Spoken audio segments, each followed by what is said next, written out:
Let me go ahead and pull up my YouTube stream, update the thumbnail.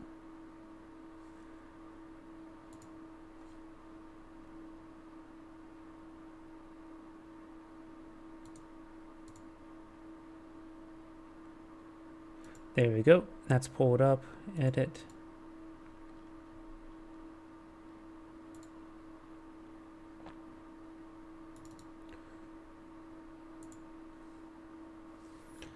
And there we go.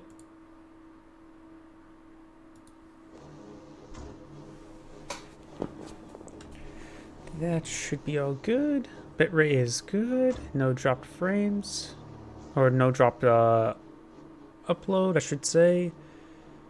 And let's go ahead and get started. I believe this one I have done. Just delete it, and there we go. On to this replay.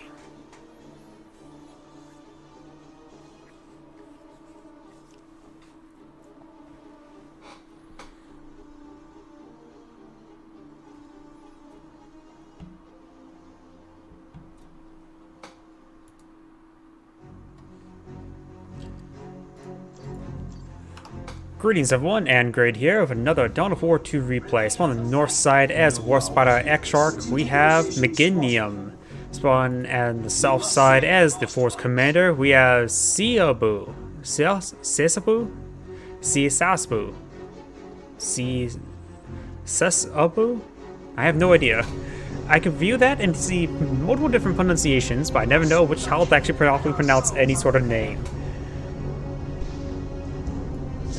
Of course, caught some Howling Banshees out versus Tactical Marines, so that's pretty standard. Like we'll see another Scout Squad into versus another Guardian, though it's not uncommon for the Aeldari player to save up for a Ranger or for a Guardian squad. Who knows, maybe we'll see a second Howling Banshee. That would be crazy. Howling Banshees, they're good damage, but they're really glass cannons, that's for sure.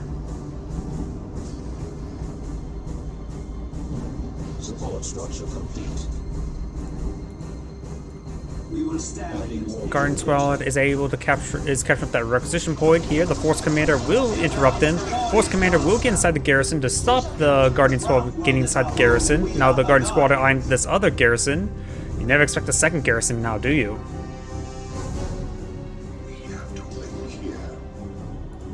Generator operational. Unless the Force Commander has received some fire, of course his health regen will probably recover most of that. Howling Banshees moving towards this captured power point. Tactical Marines are trying to run away from the Howling Banshees. Of course, they have to do a full retreat here because they can't engage Howling Banshees in melee. They can do a reasonable well say something against Heretics, but Howling Banshees, no. They're high damage, but glass cannons. We do got a Ranger Squad now deployed out in the field. And over here, the Force Commander is now making his way forward, getting some good, at least a good special attack there. Does not interrupt the capture. Doesn't get any model drops there, so the Guardian Squad may need to stay around the webway assembly to get some more healing. Rangers will be captured at that point. We do have 2 generators here. Over here, we have 0 generators.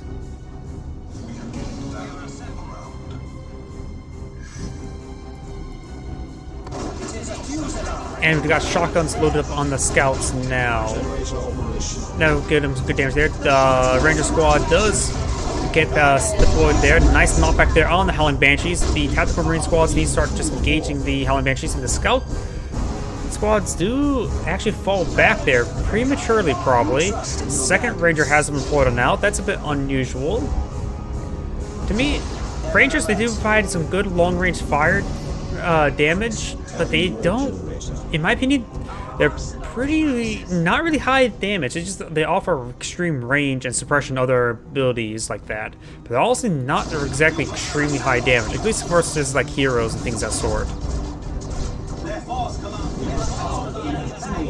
Force Commander does get some good hits there onto the Rangers. Guardians do lose out of line sight of the Force Commander. Force Commander is doing a great job of forcing back all of these forces, as the Warspider are engaging the Shotgun Squad at close range. Force Commander will be falling on back.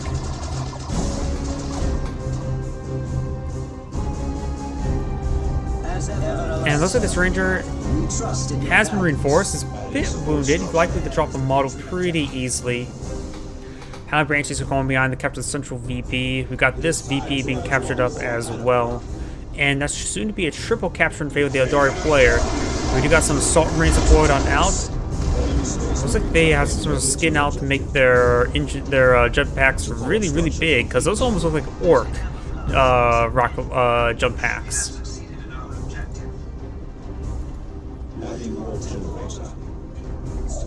Warp Spider Exarch does not find the Rangers just yet.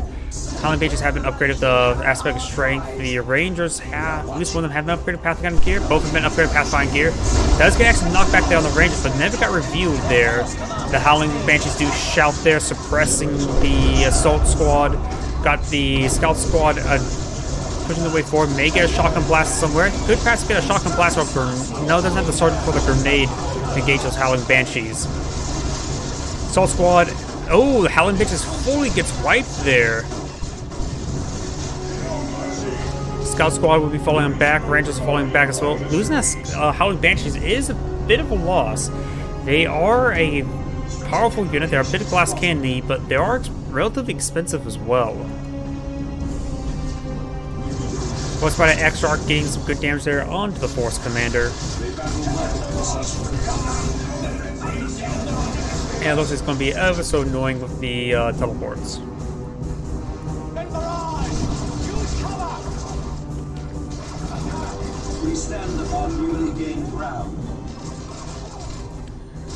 Guardian Squad will be eyeing to get inside the garrison.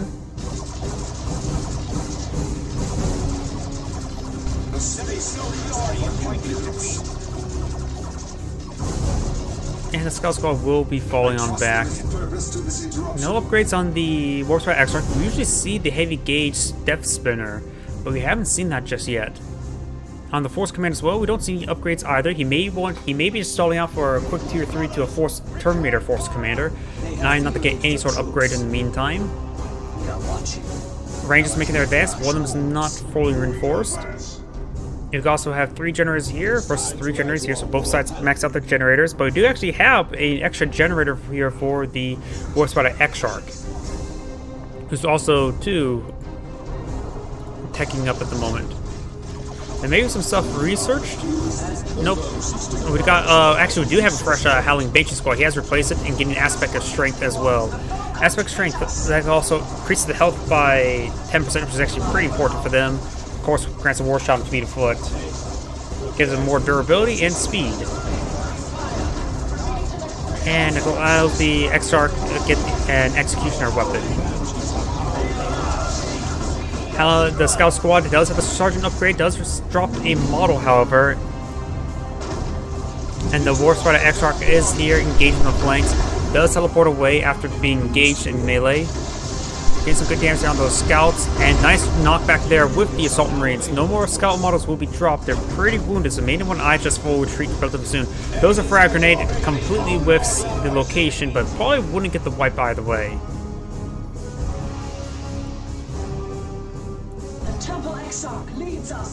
Rangers are not being reinforced. It's a bit dangerous because that's one model left on that squad.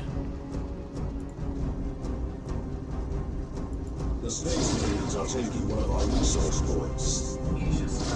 Snipers getting some damage here onto the Force Commander.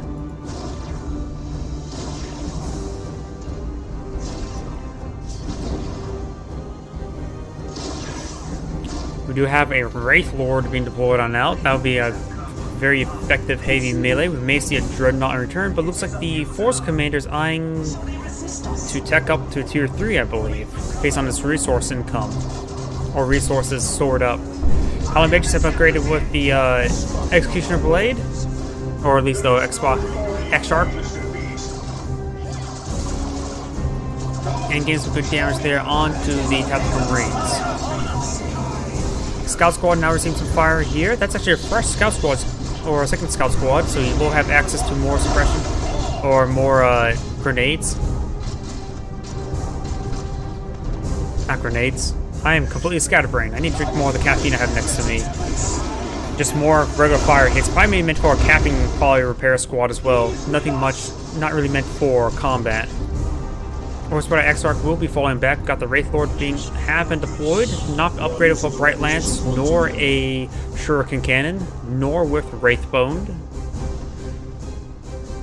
Tier 3 strongholds being deployed, and now he legitimately may be going for the Terminator Force Commander, if not just straight up Terminators. Could be for Predators, but I doubt it's going to be for Land Raider. But I just have a feeling he's going for Terminators. That's just a instinct I have, at least with Terminator Force Commander. No upgrades in the Warp Spider Exarch either. So I'm not sure what he's planning for. There's a lot of good upgrades on the Warp Spider Exarch, especially just increased range damage and range. That's just good regardless of what weapon you really get the upgraded with. Good knockback there on top of the Rangers. They're hitting the 2-man squad, not the 1-man squad, so they missed out on a squad wipe there. Rangers Assault Squad does drop a model there. Over here, the Howling Banshees are falling on back. We may see a grenade on the retreat path, but no, we got a good shotgun blast there. No follow-up grenade for the Warp Spider Squad has been deployed out with red points. It be upgraded with the Warp Spider Exarch now. The Force Commands make its way forward. May want to upgrade himself a Power Fist to engage that Wraith Lord. Good knockback there on with the Warps against the Warp Spiders. And the Force Commander is making his withdrawal now. Or the Force Commander. Rangers still not have been reinforced, so they're expensive 1-man squads. And they're not Vindicator Assassins with 1 members. Rocket Launcher has been deployed on out by the Tactical Marine Squad. We got the Assault Squad being upgraded to Melted Bomb. Jumps on in. No Melted Bombs just yet. Does get a nice kinetic pulse there by the Rangers. Making see another one with this guy here. Another grenade or rocket has been fired. And the Assault Squad is falling them back. No Terminators just yet. No deployment of any sort just yet either. Scouts are falling back as well. He's really having struggling not getting more heavy assets at the moment. The rocket launcher is okay, but not great. He does lose a shotgun scout squad, so he must keep the other scout squad alive if he wants to apply out any sort of vehicle asset.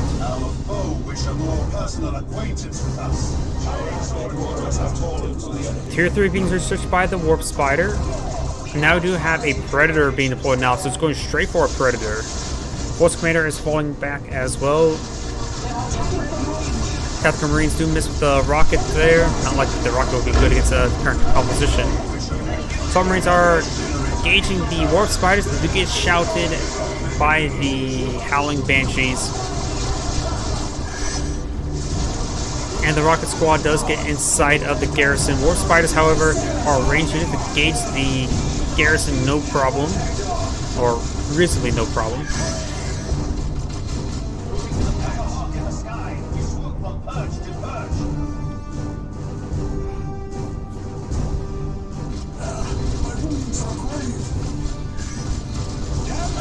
Warp Spider Exarch is quite severely wounded, as he mentioned himself. No Force Commander Terminator still. I genuinely believe he was going for a Force Commander Terminator, but I guess not. Predator has been deployed on out, which should be very effective. They still have to keep its range from the Wraith Lord, but we may see a Bright Lance on the Wraith Lord at this point in time.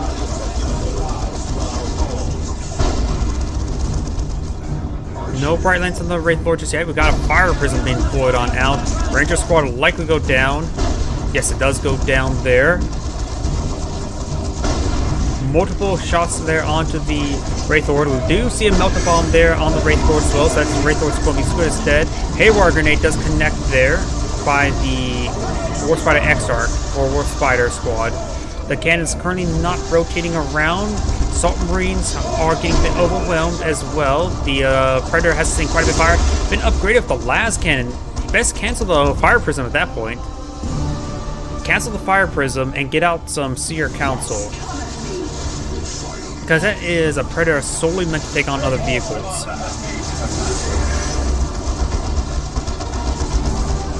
Force Commander may go down. No Bright Lance or Wraithbone on the Wraith Lord. And like the next shot there, we'll take out the Wraith Lord. Yes, the Wraith Lord does in fact go down. Fire Prism has been boarded out and he's maintained some maximum range and use armor-piercing rounds against the Predator. We trust in your guidance. Strategic location spotted. More generators have been deployed here, so both sides going for heavy amounts of power. Fire Prism does connect with this scout squad, which is the only source of repairs, and most you gotta keep that guy. We'll get him back and repair up that Predator as soon as possible. Of course, he does have a missile launcher there on the Tactical Marine Squad, which can be very effective versus the Fire Prism. We've also got some Vanguard veterans deployed on out. We barely use this one jet engine in the back. I swear, those assault squads look like they're taking lessons from the orcs.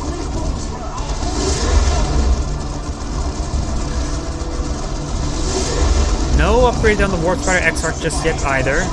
Force Commander has been upgraded with the Teleport Pack. Now being upgraded the Power Fist, an anti-vehicle weapon, trying to really lock down that Fire Prism. Howling Banshees are seeing quite a bit of fire there from the Vanguard veteran. Down to the last bit of health. He's going to go for the wipe. And does get the full wipe there on the Howling Banshees. Another squad wipe there. Vanguard veterans are making their advance now. Second Fire Prism's being deployed now. You best keep in that range and just sort of skirmish around. And the Lascan finds direct hit there. He has not been upgraded. He has not upgraded the shield, so no extra health to that. Haywire Grenade does connect. It locks or turret rotation. And there goes the Fire Prism when he really should not have pushed on in. So that Fire Prism also went down as well. So there's one Fire Prism deployed on the field, and that's it for the armor assets. The Force Command is pretty close to powered for Terminators or for another Predator tank. I really don't know what would be the best option at this point.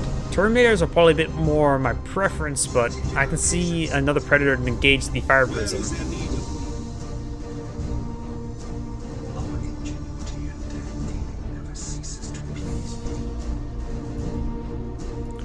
Scout squads are capturing with the VP, so is the Warspider Exarch. The Warspider Exarch has been upgraded with Power Blades to the anti-vehicle melee weapon. The point is ours.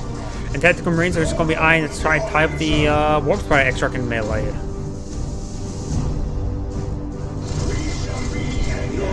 And there goes that power point.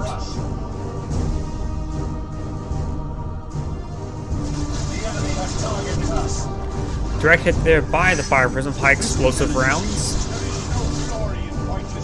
Predator being deployed now, so is Seer Council. The tickets are in favor of the Eldari player by a small amount. Does get the stun there. And the Force Commander is getting some multiple hits there, lots of hits. Even rearm hit there, one more hit and that will be down. The Force Commander just 1v1'd a Fire Prism. Holy crap. Power Fist, very, very good at disabling vehicles, and that's just loud. And the Fire Prism is relatively light vehicle as well. I was not expecting the Force Commander to be able to get the kill right then and there, but he did. The Seer Council coming out, Predator, best not go for Lascan at this point in time. Now maybe it's a good time to get the Force Commander upgraded to a Terminator suit of armor, but it looks like he may not go for it at this point in time.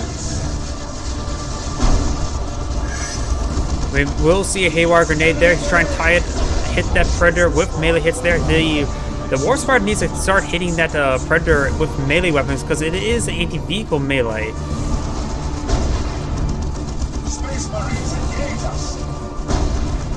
Getting some good damage there onto the Warspider. He will be falling back now. And the Tactical Marines getting some great melee hits in as well, but they could not get any additional. Warspider Exarch or Warspider Squad is getting some good damage there onto these forces. Seer Council is in the mix of it, engaging the Vanguard veterans. And the Vanguard Vengeance will be falling back away from the Seer Council.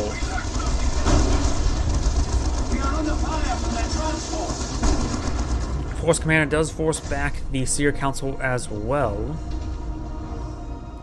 An Exarch emerges from the Warp Spider Shrine. Looks like he has also to pull out some more Warp Spiders to support his Warp Spider. Not sure what's being called in right there. Ah, Assault Terminators. They're armed with anti-vehicle melees, the hammer and the shield. They are a very heavy melee unit, which should be very effective versus the Seer Council. Though I'm not so sure who actually wins a 1v1 fight. I would assume Assault Terminators, but really? I don't know. They don't have energy, so they have a cooldown for their teleport. And there goes the Predator. I didn't realize that Warp Spider Exarch managed to finish him off like that.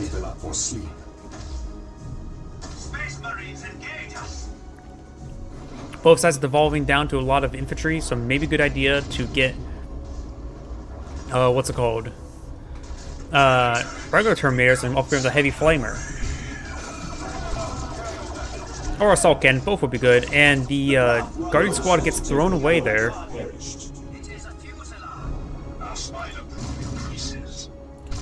The Warp Spider Exarch is down. The Ranger Squad is still barely alive.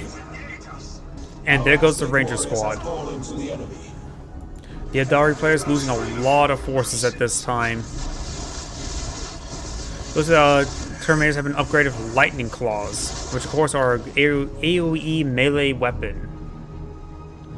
They should be very effective versus these light units as well. But Warp Spiders, they're mostly meant for the Seer Council. They will have trouble versus the Warp Spiders because they can teleport away a bit more often than, say, the Terminators can teleport towards them. The Vanguard Veterans are getting tied up in melee from the Seer Council, but the Vanguard Veterans are just going to be eyeing to fall back entirely.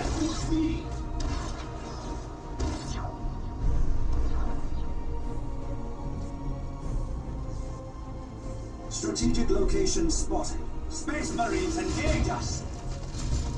Seer Council may get the wipe there onto the Force Commander. Very close, but no cigar. Assault Marines do jump on forward, complete whiff. And the Seer Council does find the base MGs. They're both going to be behind each other. Gets a great knockback there onto the Seer Council. The Force Commander does teleport in, trying to help support the Vanguard Veterans, and the Seer Council are falling them back. Force Commander went from level 8, or level 2 to level 8 very quickly. Scout Squad are making the withdrawal now. The Scout Squad is going to be very important for going around capturing points. They don't need to upgrade, they just need to go around and hit the flanks. Enemy Space Marines are claiming a victory objective. The Force Commander is still pretty far from being healed. Does teleport away. And Warp Spider Exarch is still alive. And that is the Eldritch Storm. But the Eldritch Storm is more of an anti-light. Like all those nukes, they're better against light units. They did nothing to those Terminators other than just stall them. You do got a Predator now being deployed now. There's no anti-vehicle weapons currently deployed other than the Warp Spider himself. Warp Spider Exarch. Exarch emerges from the Warp Spider Shrine. We trust in your guidance. Oh, did get a special attack there off, knocking back the Seer Council. An Exarch of the Warp Spider Temple is among you now. It's gotten very quiet. Both sides are down a lot of forces. The Predator tank should be able to help secure the central part of the map. Just plant it next to it and let it just fire. Though you still have to be worried about the Haywire grenades.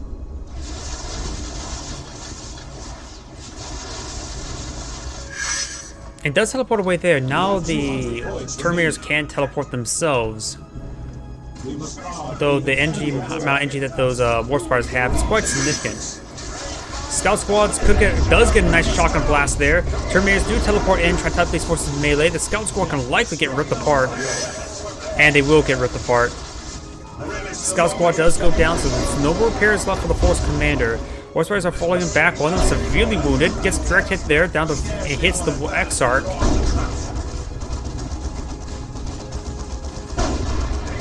Good hits there. Currently the capture is in favor of the Space Marines, but they have a lot of tickets to recover or to catch up with. Maybe a good idea to upgrade the Tactical Marines up to Storm Guard veterans at this moment in time.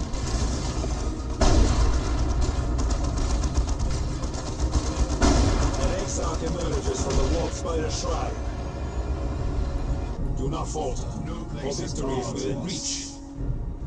We are losing. This VP is not being captured up by the Force Commander. It will get quickly decaptured. The keys to victory are ours. Enemy Does help. What type of grenade is that? It is a anti-grav grenade, which makes sense. It looks like anti-gravity, and which is just it's basically a long 7-second stun, or not necessarily 7 second, but a long time stun, which can be very useful. Force Commander does get a nice special attack there before retreating, knocking back some Seer Council, but the Force Commander does get knocked out.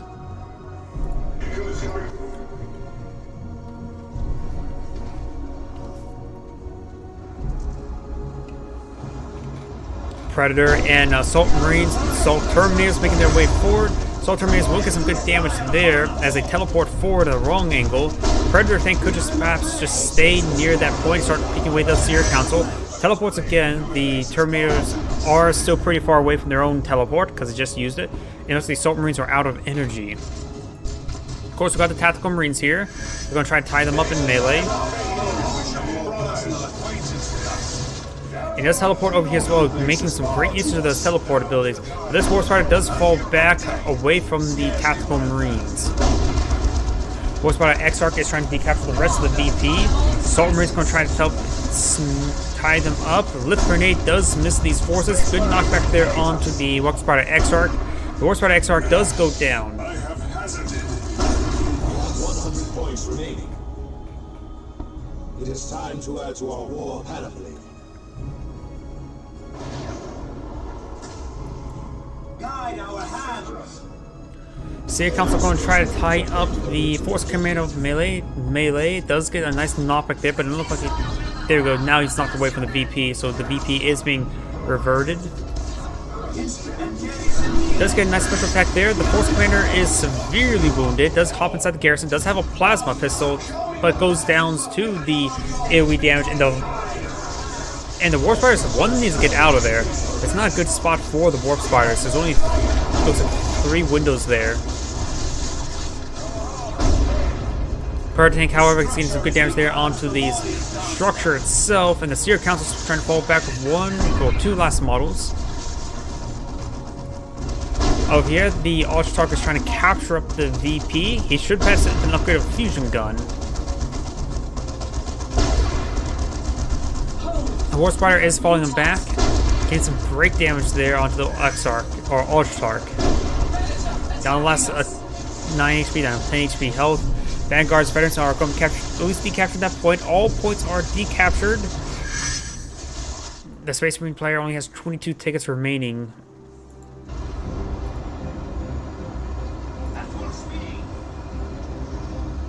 Both sides have a ridiculous amount of power, so won't be able to utilize that all too well.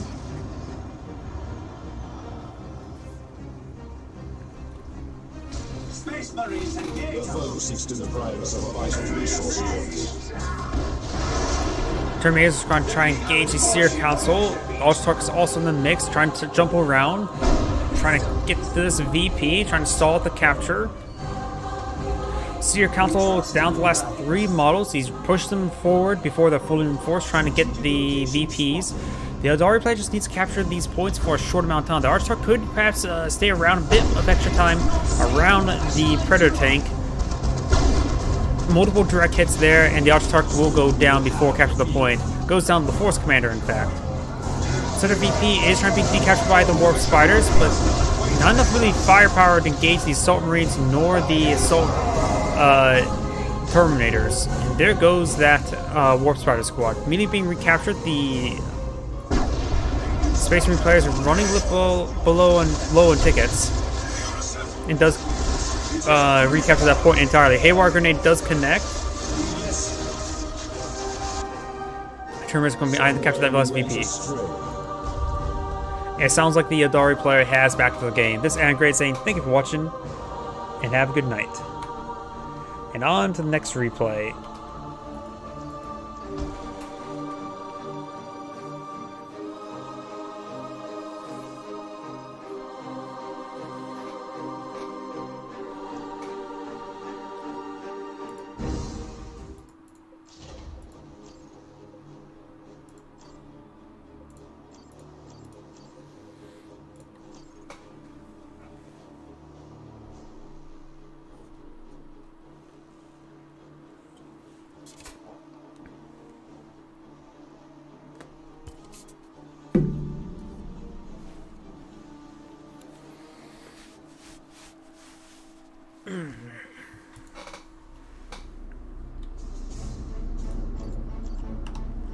Greetings everyone, Angrade here with another Dawn of War 2 replay. Spawn on the top left side as the Force Commander, we have Sank Ruru. Spawn on the bottom right side as the Lord Kalmazar, we have Kill Monfo. Going for a Sentinel versus Tactical Marines, pretty standard from both sides. We'd like to see a second Imperial Guardsman.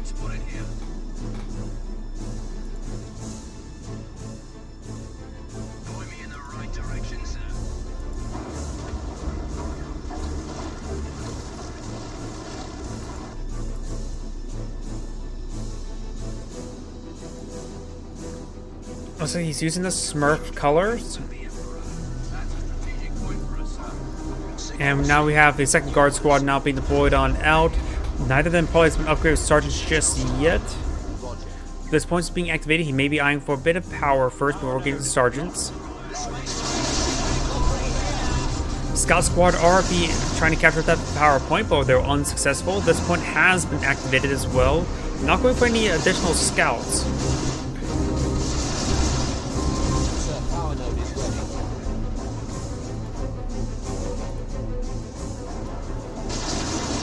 Tactical Marines are making their advance. They will get some good damage there onto that Sentinel squad. Well, not necessarily squad, but machine. The Sentinel has received quite a bit of fire. Now it's almost at half health. Now it's going to be repaired up by this Imperial Guardsman. Imperial Guardsmen do not have sergeant upgrades just yet.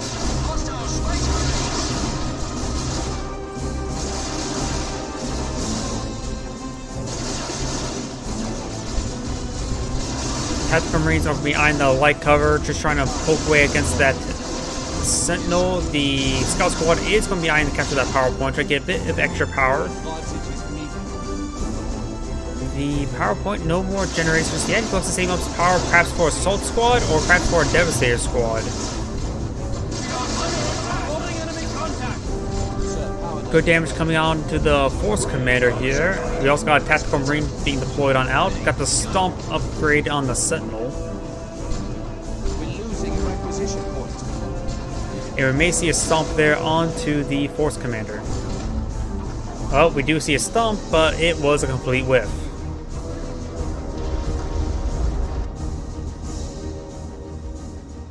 Requisition point in hand. To get the Scout Sergeant here, no shotguns just yet, but you at least have access to frag grenades. Will be effective for some Imperial Guardsmen. Kajin Devils have been deployed on out. No Sergeant upgrades on either of these Guardsmen either.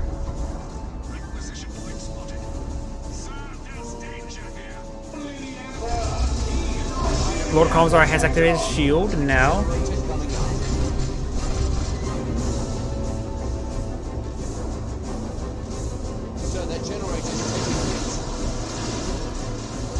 Generator is now receiving a bit of fire there, but it's being built faster than taking damage. Scout Squad here does throw a frag grenade, trying to get the Imperial Guardsman. The Sentinel does not dodge it, but does take it.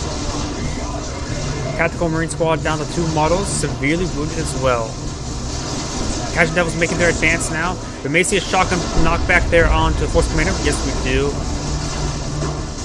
No repairs on the Sentinel at the moment, as Force Commander will likely go down right now. Kajin Devils do get some good melee hits in. Tactical Marine Squad. Second Tactical Marine Squad has been deployed now, so it's going for a lot of heavy infantry. The Scout Squad capacitors eyed engage the flanks and capture points. While you did invest money or resources on the Sergeant upgrade, it will still at least be useful for helping defend himself as capturing points. Extra model, which means as well as a frag. Generator coming up. Right. I'm not so sure what he's talking about. Is he ready from the tower already? Message received, sir.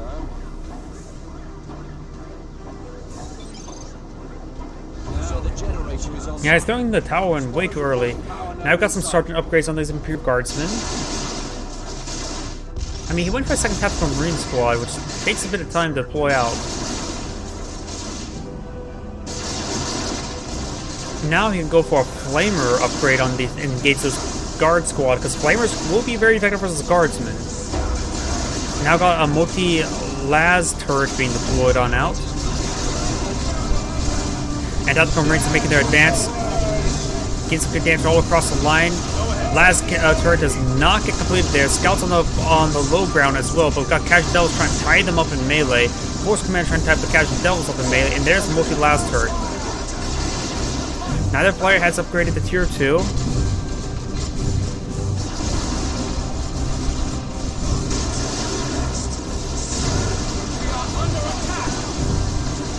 Force Commanders receiving quite a bit of fire there. Nice knockback there by the Casual Devil. The Casual Devils is falling on back now.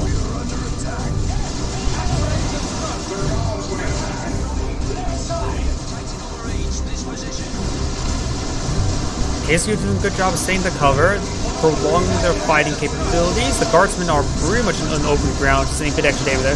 Multi-blast turret is actually even range, even though it doesn't look like it. You may see a stomp here. Yeah, the Force Commander does get knocked or stunned there a bit. One Imperial Guardsman squad has fallen back. And the Force Commander is now falling back himself and actually gets fully wiped there. Force Commander is making some advance. These Tactical Marines are quite wounded. He needs to start repairing up the Sentinel as well as perhaps to top off the health of the multi-las turret. Tier 2 being researched by both of the players. The multi-las turret, of course, cannot provide suppression.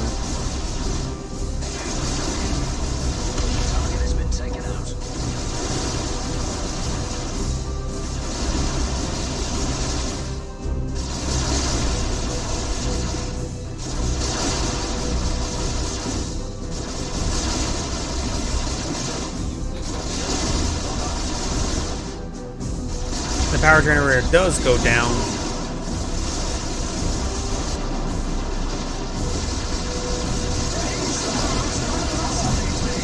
Over here we've got the Lord Commissar has captured the VP, so it's double capture against the Force Commander. This point, however, is not actually captured. The safe one for the Imperial Guardsmen. Good damage coming out the multi-las turret. The point's not deactivated, but all the generators have been destroyed. The Scout Squad has received quite a bit of fire right there. Does throw a frag grenade there, but largely whiffs. Force Commander does receive quite a bit of fire there. As the Force, or the Lord Commissar, now the Force Commander does get knocked back there, and the Lord Commissar is falling him back. As we go with the Power Sword, to lead by example ability, inspires nearby troops, increases squad commissars speed by 1, and causes them to perform special attacks with every strike, and the competitive pace armor, giving him health regen, and reduces the energy cost and cooldown of Inspired Courage. We just need to find an edge.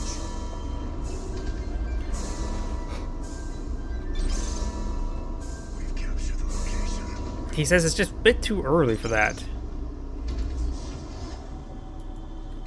Are always ready. Yeah, definitely too early to call him a GG. I mean, the Imperial Guardsman only has just basic units at the moment.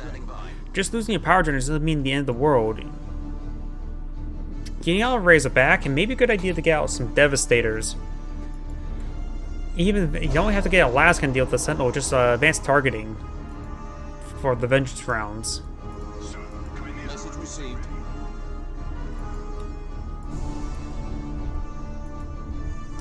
He has lost a force commander twice, which is a bit problematic. Right. Glory is loyalty perfected. Thank the Emperor for these weapons. Sir, upgrades are complete here. I am under attack! Over here, we got the Lord Commissar. He will be patrolling, utilizing all his energy right there. Probably best good idea to deactivate the shield generator. The Lord Commissar is making, or the Imperial Guards with the Chimeras making their advance.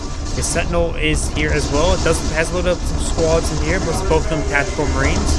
They're both upgraded to sergeants, which are nice, but he needs honestly flamers.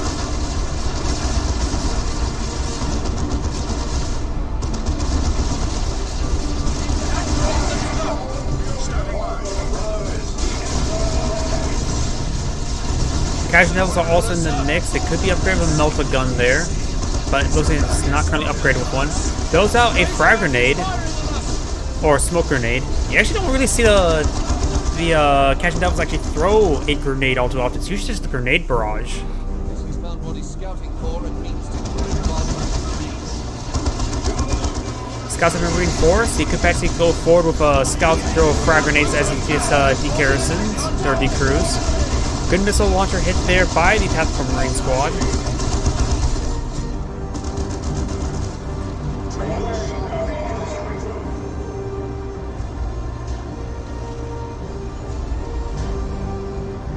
A victory point is slipping away.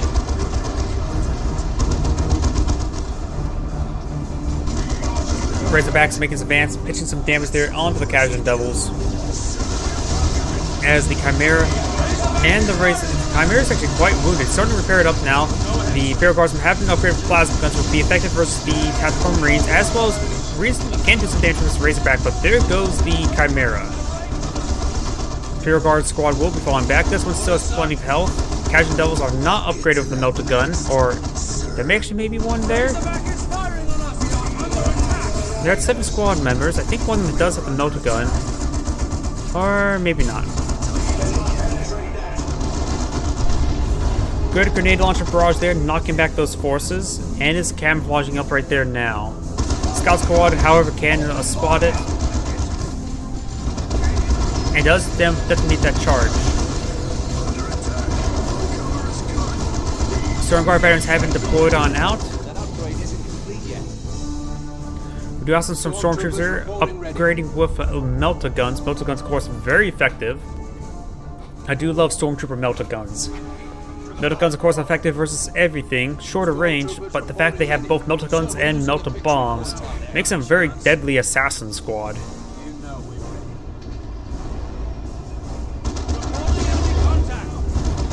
He is trying to get some damage there onto the scout squad.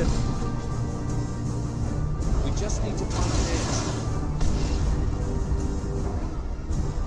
an edge. The Sentinel has been upgraded with the missile launcher as well. It looks like it has been loaded with crack missiles to engage the Razorback.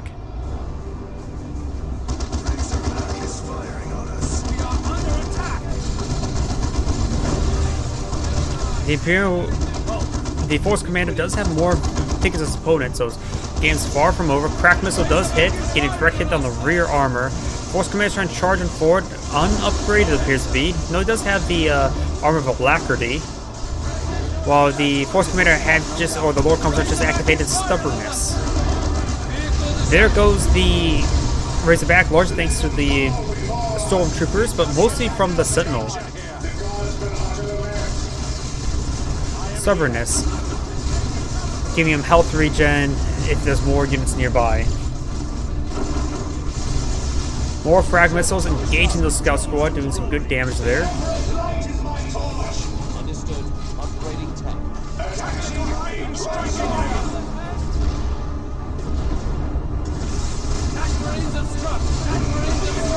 These guys are quite bunched up, so the frag missiles can do some good work.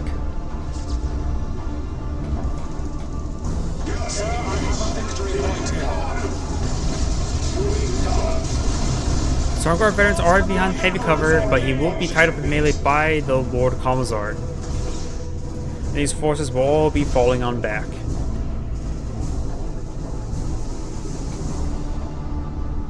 Strategic point spotted here.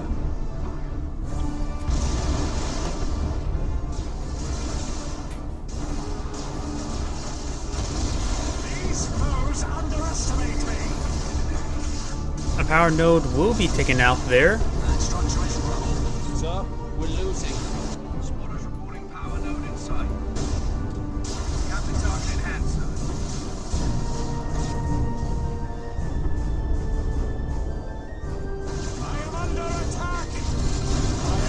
Lord Commissar does not capture up that central VP. Object destroyed.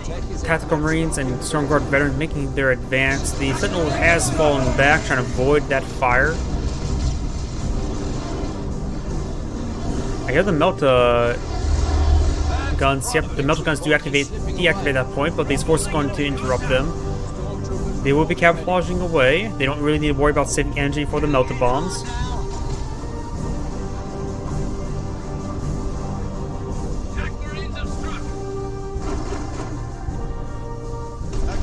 Frag missiles largely missed, but they did a bit of splash damage there.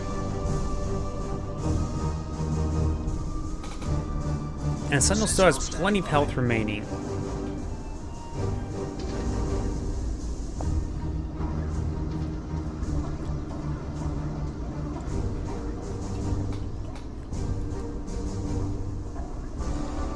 Stormguard veterans looks like they are loaded up with the poison rounds, so maybe a good idea to get load up high explosive against these Imperial Guardsmen, because they're pretty stacked up, so they should do some good AoE damage there. Lord Commissar is going to have a lot of health for the foreseeable future. We do have the Tactical Marines here, receiving a bit of fire there. Not really great weapon there with the frag launcher, with the missile launcher. It does draw a frag grenade there by the scout squads. Those largely avoided, however. Dreadnought is receiving or is dealing a lot of damage there to the Lord Commissar. A lot of melted shots there into the Tactical Marine squad.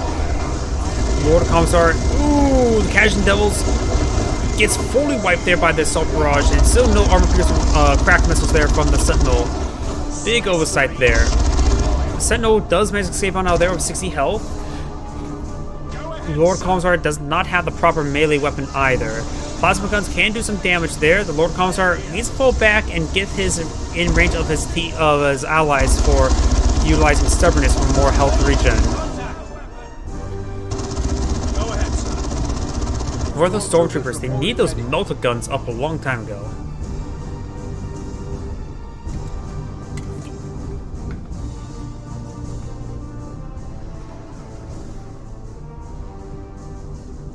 Right. We know how help we can get.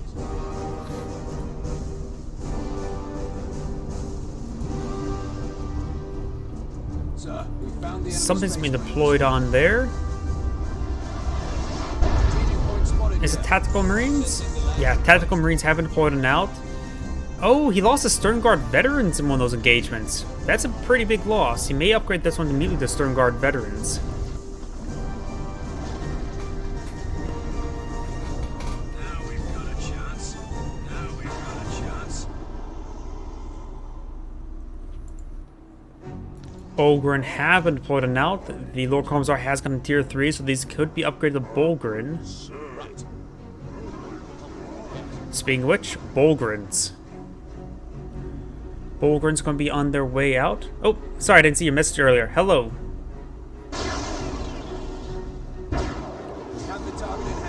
And there's the Stern Guard veterans. Bulgrins are now out on the field as well, using the car doors. It really feels like orc tactics. Lord Commissar's shield's completely down right at the moment. Melta guns can make an advance, and not camouflage at the moment, so they're advancing fully revealed. Lord Commissar does fall back. Crack missiles are connecting on it. Great assault barrage there on the Imperial Guardsmen. We've got the Melta bomb there on top of the Dreadnought. More crack missiles raining on in. Oh, the Bulgrin have not been able to push on forward. The Dreadnought has gone down, but the Imperial Guards are severely wounded. After they go around capturing points, they may just want to go ahead and fall back to the reinforcements. The 6-man squad perhaps can fall back now. Bulgars can capture that point. Lord Commissars or the Stormtroopers will capture that point there. We've got... Oh wait, that's a scout squad, not Stormtroopers. We've got scouts, camouflage right there, spotting. Could be either... Throw the frag grenade. That could have been worse. Yeah, he's lost quite a bit, that's for sure. For me, I'm a bit more defensive. I don't play Dawn of War 2 online, mostly just Comp Heroes 2. And when I see wounded squads, I try to follow them back into reinforce. I try to preserve bleed rather than be aggressive. Because to go too aggressive can bite you in the butt. But yeah, Bogruns didn't really have any support left. Stormtroopers, they've been a little bit passive this game, but that's fine. I mean, they killed all their targets, so they can be a bit passive. The generator's a bit... There's one generator, you could bash that. And speaking of which, the Force Commander definitely does need more resources entirely, so bashing the generator wouldn't be half bad.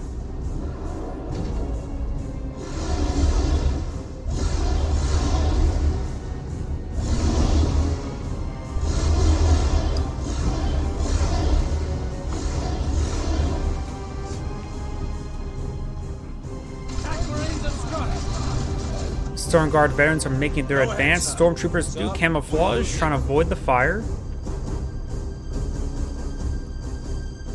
That's a good position.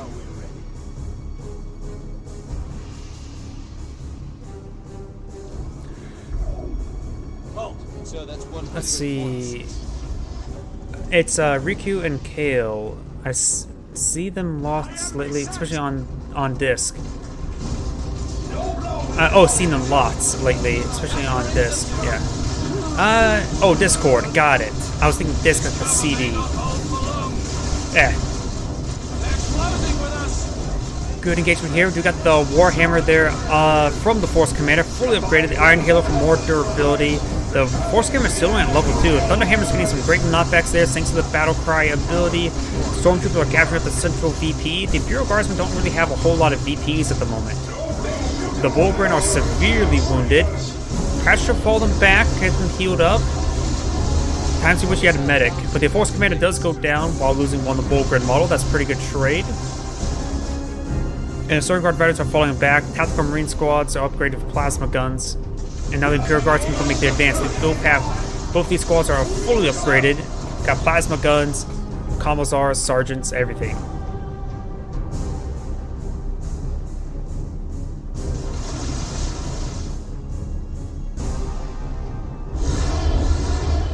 Force Command's charging forward, getting some good hits there. Under attack. Our cover is enemy force commander attacking. Getting some good damage there. Oh, wait a second. Scout's getting a really deadly grenade there. I did not see the scouts there. Force Commander will be falling back. A little bit of health remaining. Liam Russ is making an advance. Maybe now this is where we start to see the base camping. The Sentinel with high explosive support, the Liam Russ for a front line. There goes the last generator. He does still need that power, that's for sure. He does have, he's approaching 100 power, which should be enough for what, Terminators, right? Terminators are 100 power, if I remember correctly. I could be mistaken though. Yep, that's pretty much anything with grenades really are dangerous if you don't realize that they're right there. So that's why hotshot lasgun stormtroopers are pretty common as well. The overcharge hotshot lasguns, because both scouts and the hotshot lasgun stormtroopers overcharge. You get the idea. I keep on getting that tongue twisted up. Since they both have camouflage and frag grenade, they can do a lot of damage.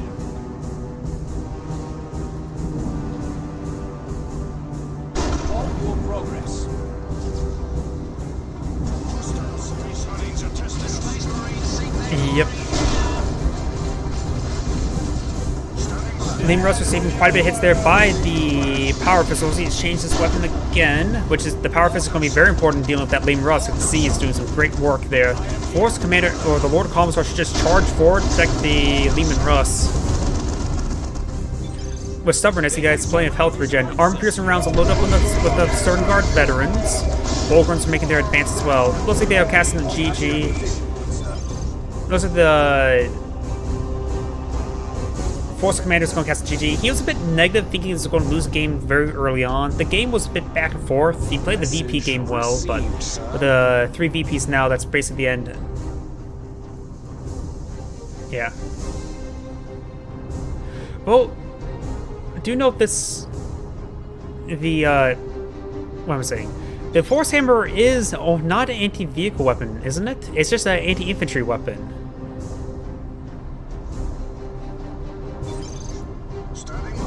And I think that's why the Warhammer's anti-infantry weapon, while the Power Fist is anti-vehicle weapon, to give more difference between the two. We now do have a Chimera for support as well. Looks like just going to cast just chat for this game. He's just sort of waiting out, so I'm just going to fast forward the last bit. Good show, sir. Victory. Oh, it's like the melter gun? Usually I have to rely on the symbol here, because like that's more anti-infantry. The hammer is anti-vehicle, that sort of thing. Sometimes they don't really always match up, like tactical marines being reasonably effective versus infantry units in melee. By the way, this is a great scene. Thank you for watching. And on to the next replay.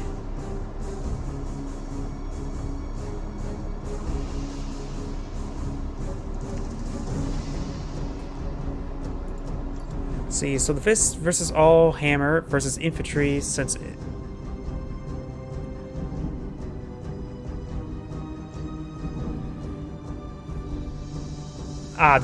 the special, yep.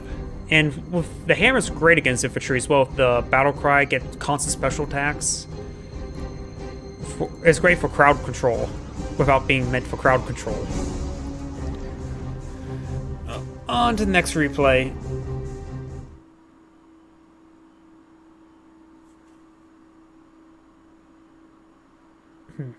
Yeah, it's one of those things where I try to understand things best I can, but this game has a lot of intricacies. Oh, and no music. I try to cast replays before the music because the music does really help out. Keep the tension up.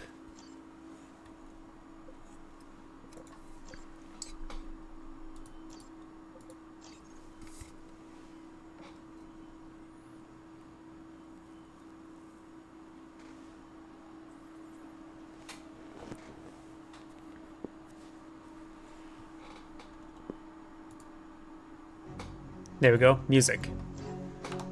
Greetings everyone, and Grade here with another Dawn of War 2 replay. Spawn on the north side as the Force Commander, we have a foreign name. Spawn on the south side as the Warp Spider Exarch, we have Anter.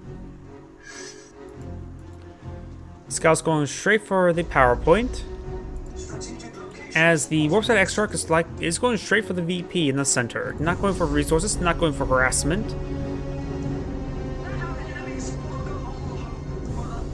Yeah. Or Eldari. Eldari like their hit and runs. Though they do have a couple melee units, like the Howling Banshees and Seer Council. Howling Banshees, however, just pretty fragile, in my opinion. Though they are a good fighter, that's for sure.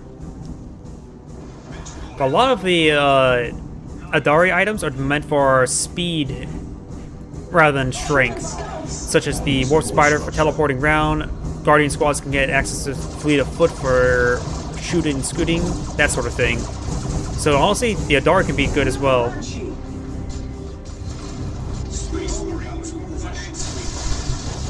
Warp Spider Exarch engaging tactical marines in melee.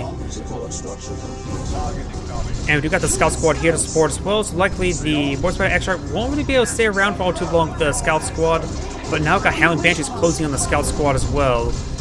So it's a bit of a messy fight for both sides. Both these squads are now falling back, but you got, of course, these base defenses here.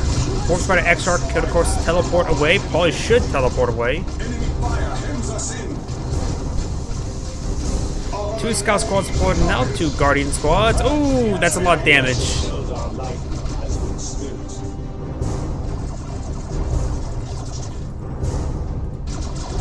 Force Commander getting ripped apart by the Howling Banshees, and he's getting caught up in terrain. Good special attack there. That must have been the battle cry as well. Yeah, that's battle cry.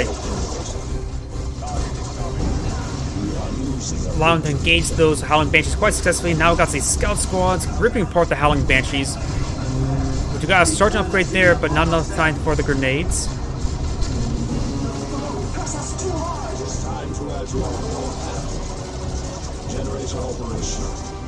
Okay. Let's see. Scouts' damage is good in their bolt guns. Double Scouts' friend group. Never found the Banshee's danger in melee. Oh, plasma grenade thrown. Ooh, relative frag grenade as well.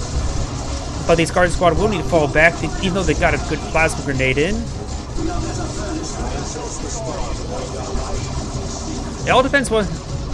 The Howling Banshees do have to be careful with their melee attacks. They are a good melee fighter, that's for sure. Guardian Squads, of course, this one's also upgraded the battle equipment, getting extra health in the plasma grenade. Over here, we've got the Tactical Marines captured the power point.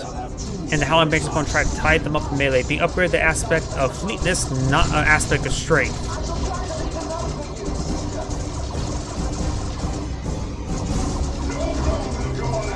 Good hits there onto the Howling Banshees or Tactical Marines. Don't drop any models just yet, but they will get inside the garrison no problem, but they will have to stay in there until the Howling Banshees go away.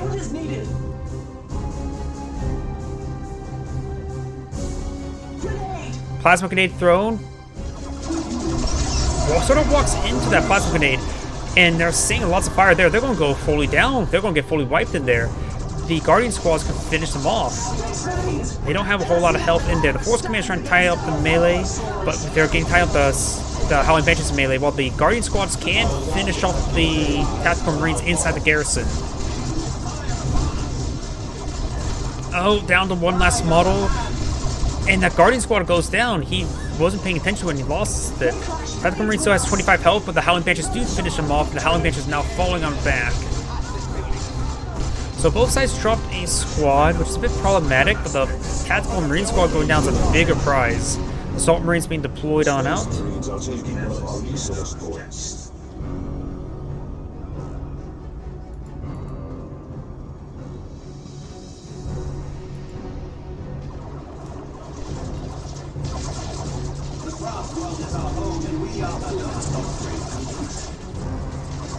Plasma grenade thrown, and he does escape in time.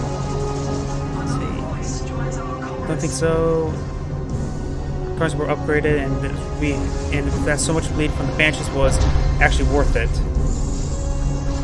Tactical Marines have been redeployed with the red points and immediate front reinforcements. We've got the Sergeant, no Sergeant on the squad here, while the Sergeant up back here could rush forward with a grenade, but there's a lot of forces here. Tactical Assault Marines are tying up the Banshees up in melee as well. We've got the Warp Spider Exarch upgraded with the heavy gauge Death Spinner. And there goes that squad. It was the fresh Tactical Marines immediately going down as well. So 2 Tactical Marines have gone down. Assault Marines tried to tie up that Howling Banshee melee, but look, she jumped over that ledge there, saving her. And both the Scout Squads are now falling on back. Force Commander is still alive. He's way back here.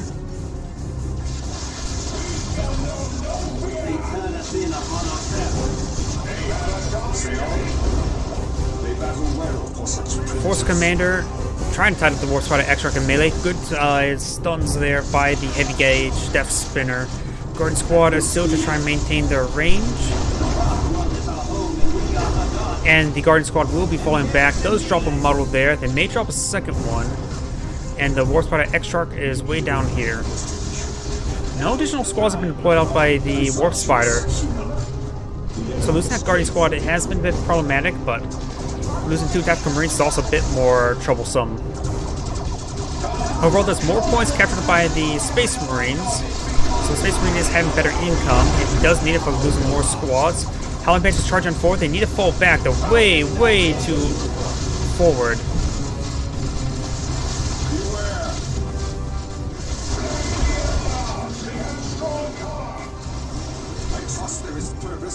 Warp Spider's falling on back. Does get inside the garrison, which will save him from the Assault Marines and the Force Commander, but the Scout will throw a frag grenade. He does get out of the garrison. And looks like we're going to do a forward retreat right now.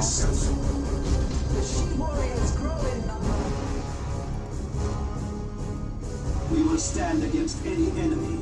And maybe something queued up? No, there's nothing queued up at the moment.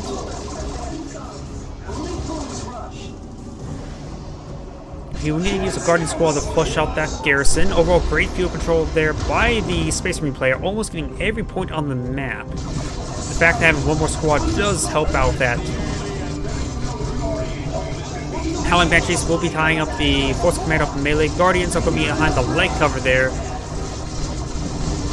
Could potentially throw a frag grenade on top of the Force Commander to get those Howling Banshees, but the Howling Banshees getting knocked around a bit by the Force Commander.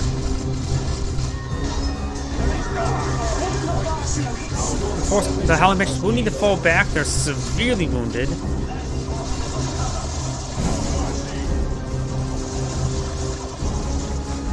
Could potentially see a plasma grenade, but he's a little bit too far forward. Yeah, that was a try, but not possibility. He does maintain his generators, and these have not been bashed, so he needs to get these requisition points captured immediately. He has a lot of points to capture on up. And we've got some Dark Reapers employed now, some heavy long-range fire, but there are Assault Marines that close a distance. So it's a little bit iffy about that. I'm a little bit iffy about that. Good knockback there by the Assault Marines.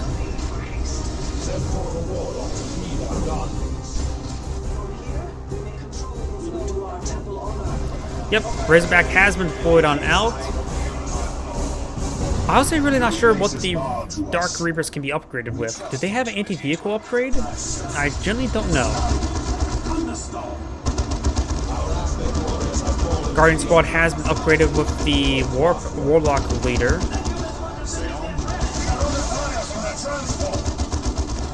Alright, no anti-vehicle. So this Razorback's going to be very problematic. I know the Warp Spider can be upgraded with the anti-vehicle melee, which maybe is the only option at this point. Howling Banshees do not have the aspect of strength, so no anti-vehicle weapon for the Exarch. Let's jump on top of the Warpsider Exarch right there with the Assault Marines. Does have a webway gate down here, a little bit off the side. And does get nice stuns there, but looks like the Warpsider is going to be eyeing inside the garrison, but he's sustaining too much fire damage. As ever, we serve the craft world.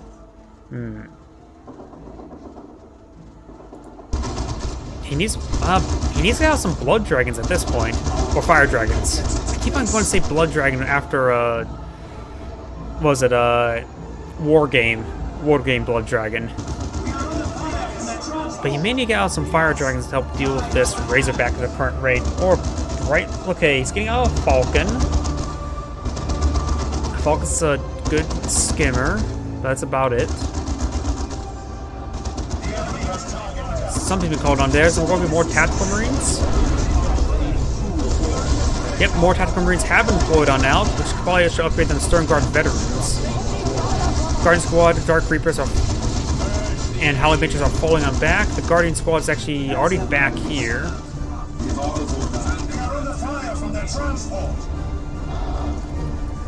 And the Falcon's starting to make its way forward. No anti-vehicle weapons here.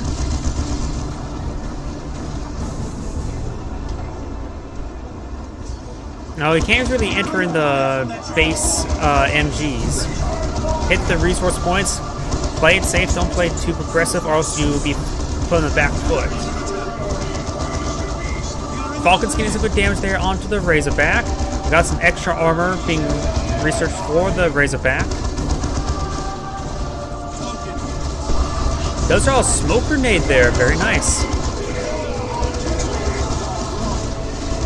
Does have the rocket launcher upgrade there on the Tactical Marines, and there's Dark Reapers barraging the area, trying to hit those. And now the Warp Spider Exarch is going to be tying up the Tactical Marines up in melee. He needs to get inside the Razorback. No, he does not.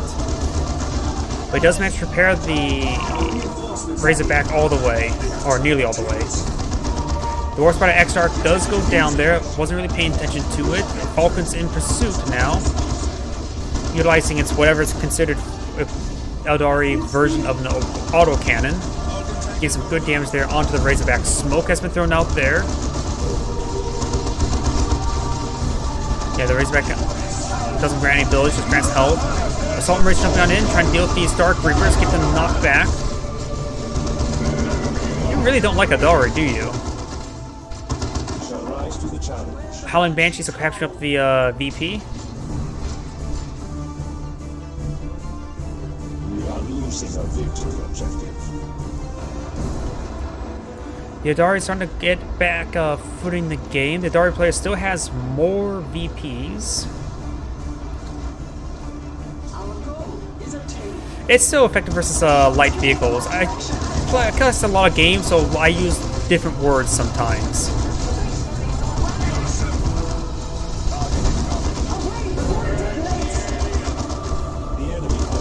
But it is reasonably effective versus vehicles, so I guess it's not necessarily closer to a Lascan, but if it's more effective versus vehicles, perhaps closer to like a Meltagun or some sort of like, yeah, pretty much closer to a Meltagun if it can do minor damage to vehicles, like the Voldemort Razorback.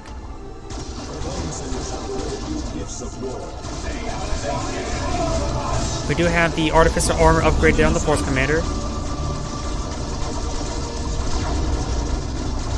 Tier 3 is Master with the Falcon. Shield's close to double its HP. He doesn't have the shield upgrade, looks like, yet. Assault Marines are starting to engage these forces. Does get good rocket launcher hit there. And Meltabon does come forward from the Assault Marines.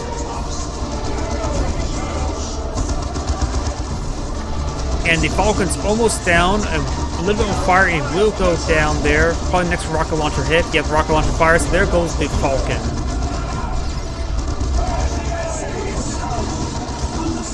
The Force Commander has back up the Power Sword, now being swapped to the Thunder Hammer. And these forces are starting to fall back. It does have Tier 3. At the current rate, honestly, Wraithguard wouldn't be half bad. And that's a Tier 2 unit, right? Because a lot of these forces are quite bunched up. I would assume Wraithguard wouldn't be half bad. Or maybe a D-Can at this point in time? Yeah, too mobile. D-Cans wouldn't be good against the Assault Squad. But Wraithguard wouldn't be half bad.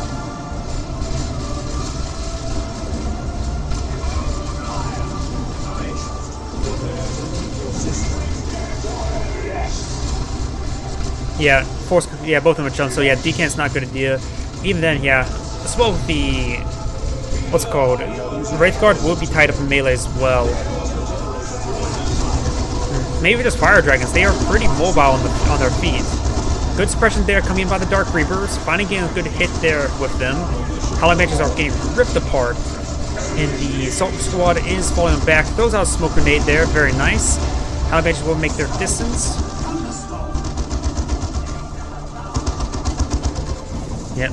Doesn't look good for the Adari player. I'm not exactly sure what he should do. Maybe he needs some sort of unit to help engage the Razorback while able to engage these forces, so I don't know what he should do. Though he is doing a good job, maybe the answer is not to engage it. Like I mentioned before, the Adari player is specialized in mobility, and the Adari player does have a VP capture. So just literally avoid the army, just literally go around everywhere else on the map. Go for high mobility, just start capturing points. Be annoying.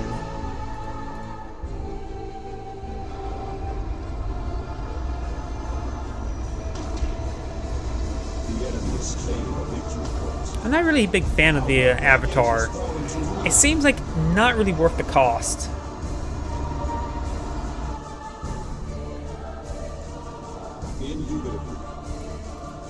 You got the Webway Gate being deployed out now, right there, as well as some more Tactical Marines?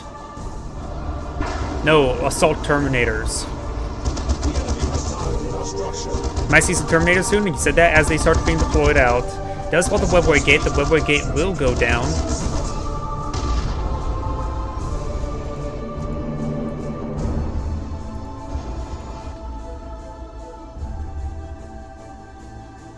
Adding support structure.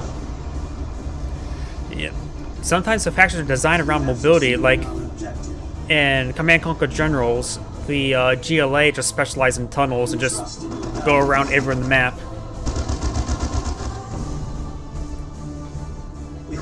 No generators deployed and out, and he's just going to go mass webway and go around capture the points. Like I mentioned beforehand, maybe the best way for him to fight is literally not to fight. Fight to run away. Was that Pirates of the Caribbean? Some of these webways are starting to be cleaned up. This one should remain hidden for a bit of time, though he is right next to it.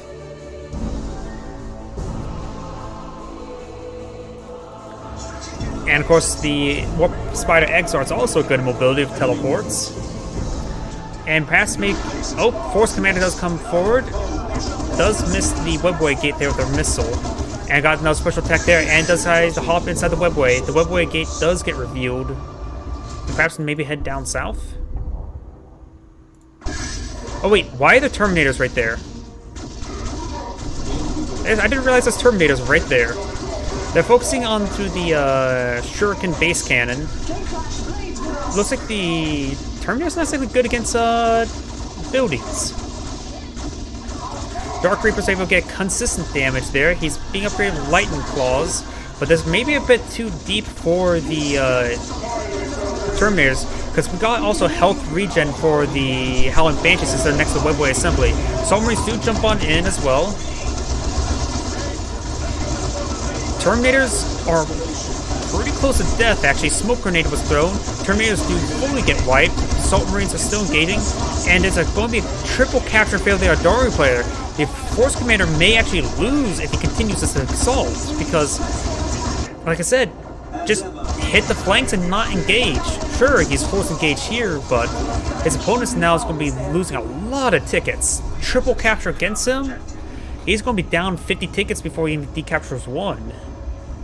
The enemy has 200 points remaining.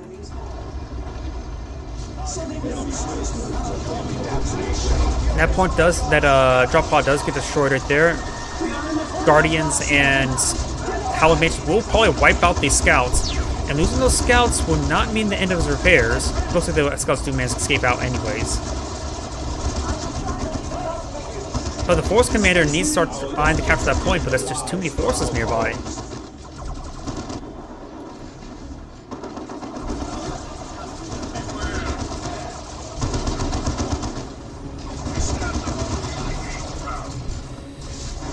Well, the point of wars is to capture ground, not to kill the enemy.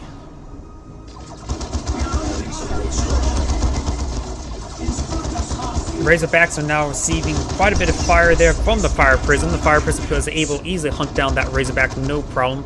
We've got some Vanguard veterans now deployed and out. And there should be some guys captured at this point now. Yeah, the Dark Reapers. Does throw another smoke grenade there, throwing out that more often than I've ever seen before. We trust in your Not decapturing that point right now. It is a fusillade. Exar, prepare to lead your sisters. He doesn't have the resources of a Land Raider. He's going out for a Predator.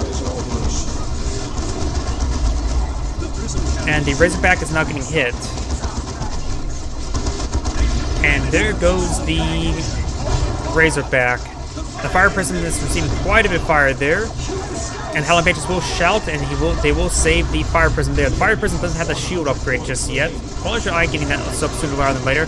Here comes a nice barrage there by the Dark Reapers. Howling Banshees will be falling back. They will likely get wiped. Yep, they will get wiped. But the Fire Prism's getting some good barrage into it. I'm pretty sure it can. It does have the energy bar there. I'm pretty sure it does. And it does go down, however.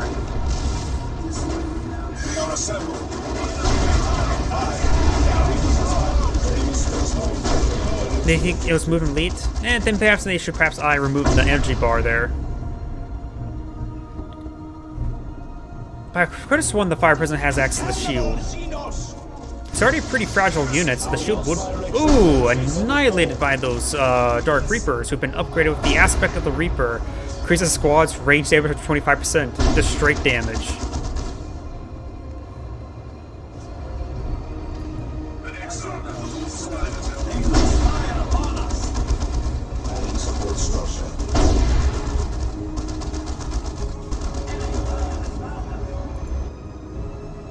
Our purpose is one.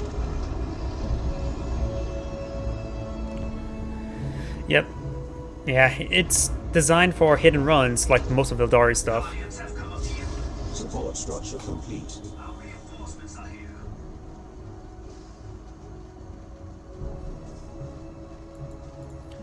Vanguard veterans are currently not at level 2. Would assume they'd be at level 2 by now.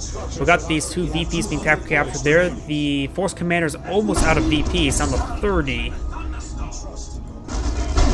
He will decapture that point. Best now to retreat back. There's no way he can capture the rest of that. Scout Squad is also here. Does spot the Webway Assembly there with the Scouts.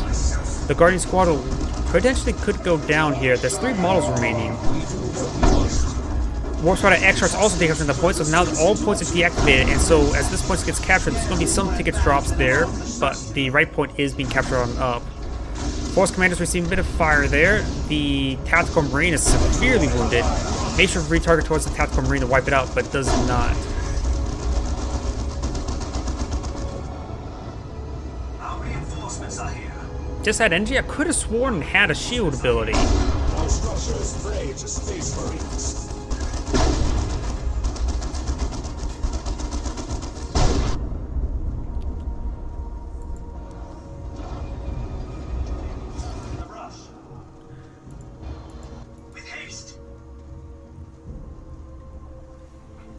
Scouts are be capturing that VP. The Warp Spiders could teleport in and get some good shots in. Lucius smiles on us. The requisition point is It's now a VP game for both sides. The Adari player just need to focus on VPs at this point in time. Maybe get out some more Warp Spiders just for teleporting around to capture VPs. Does avoid the grenade there, very nice. Honestly, don't need to worry about fighting against those scouts. Capture the VP. That's the only thing that matters at this point in time. I disagree with that teleport forward. Capture the VP as soon as possible.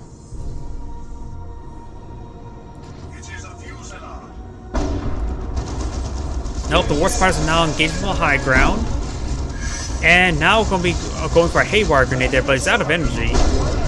But he does actually get the Haywire Grenade. It looks like he spent the rest of his energy on that. an opportunity to improve myself. You know what, after this game, let me just boot up a basic skirmish map against EZI to see if I can't see if it does have the shoot ability. I could have sworn it does. Ghost Spider X-Shark is being upgraded with the phase armor and the improved targetings. I bring you the fire of the crystal ray. Now no foe will escape me. The foe seeks to deprive us of a vital resource point. 25 VPs remaining, not a whole lot still, but hasn't been able to close the gap. Fire Prison has been blown out, was designed to gauge the Predator tank. Does receive a shot there. Does get an arm piercing shot there. We've got some fresh Terminators. And that Fire Prison went down very, very quickly. Haywire Grenade does connect there. Terminators are still going to keep this area very well secure. He needs to avoid fighting the Terminator. Assault Cannons has been deployed and out. He just needs to focus on the VPs. There's no reason why he's fighting right there. He should have retreated a long time ago. There's no way he's going to win that fight. Or even get enough damage to make it reasonable. Just keep running. Just be like an AI. Be annoying. Just be everywhere on the map. That's how you, if you can't win the fight but just focus on VPs, that's how you win the VP game. Basically play like an AI, just don't care about capturing VPs. Half the pleasure is in planning. Still has his webway down south. Yep, there we go. Best use fleet of foot We will stand against and capture up any this enemy. northern VP. The Assault Vanguard veterans are in the area though. There's pros and cons in not having the Terminator Force Commander. You can get the power of which can help specifically disable vehicles. Enemy Space Marines are claiming over to the objective. We are in the fray. Plus, it also resets your veterancy.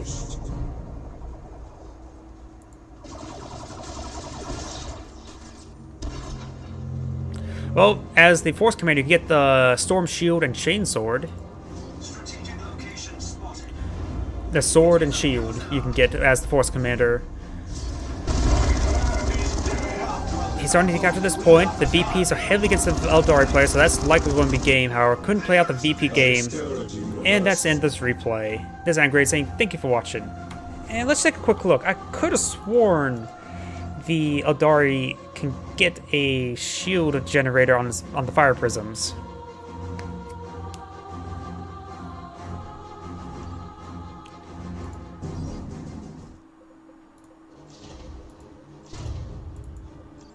Could have sworn they can get it. Eldari, yeah, any of them will work. Just make it easy. Computer. Starting resources, high resources, fixed, yeah. And yeah, Annihilation, just trying to test this out. Could have sworn it had a shield generator somehow.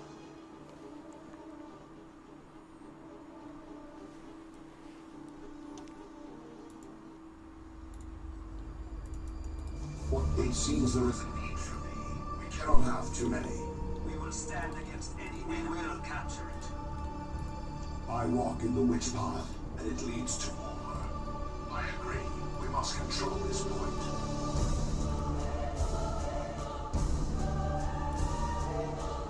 Guardians have come up here.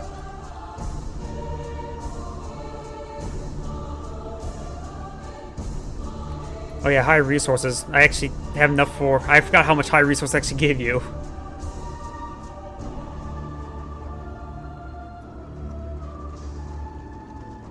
Requisition point is in our We hands. have succeeded in our objective. We must save our Forces shall have tools for the task. I was not really paying attention. to lead. And yep. Let's see now. Each new tool has its purpose. We receive with gratitude. This will aid greatly in the fight. We serve. I walk in the witch path, and it leads We trust in your guidance. It is primitive technology, but it shall be ours. We will stand against the ignorant. So let's see now.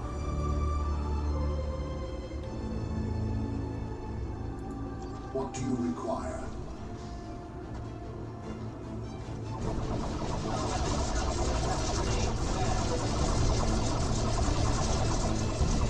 What do you as you wish? Because we know the Falcon gets it. We have it, Marcia. Behold our new possession. Adding support structure. Adding support structure. Adding support structure. We shall find the appointed place. So let's see now. Fire Prism's still in the queue. Support structure.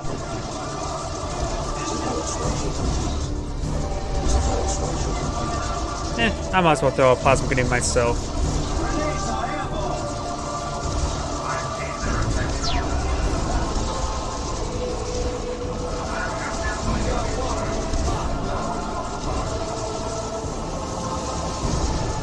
We must obey. Gain and must fight and keep. Our warlock has fallen. Yeah. I'm just trying to get the Fire Prism out. At full speed. We trust in your guidance. We must obey. So let's see now. With haste.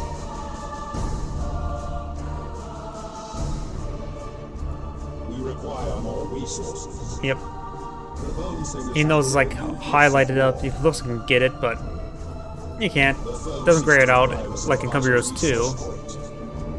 Always annoys me in Company Heroes 1 in this game. If you have the resources, at least it'll just gray it out. And let's see now. Fire Prism, almost complete.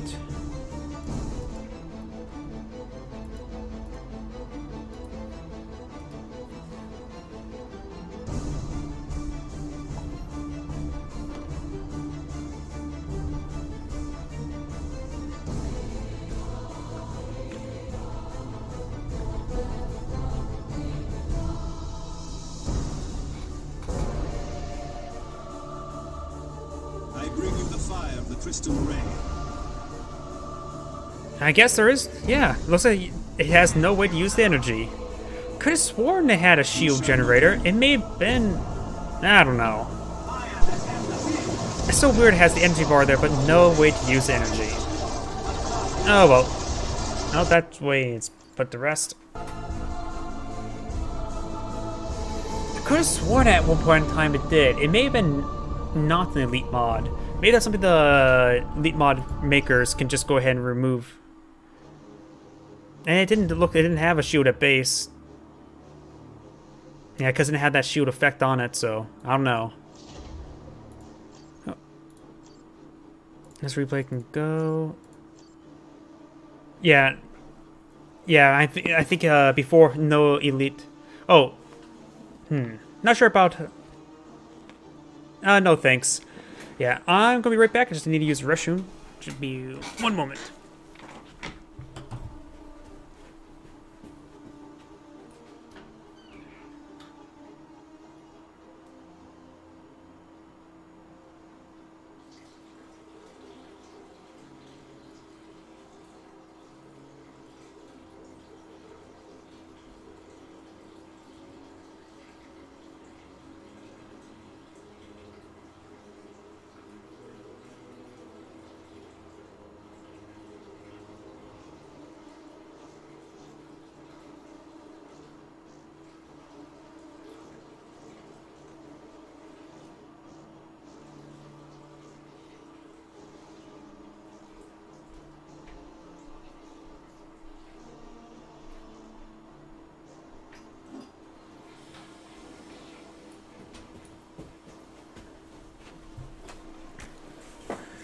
And I'm back. Let's see now. Let's go to this next replay. Speaking of which, back on the same map. Yeah,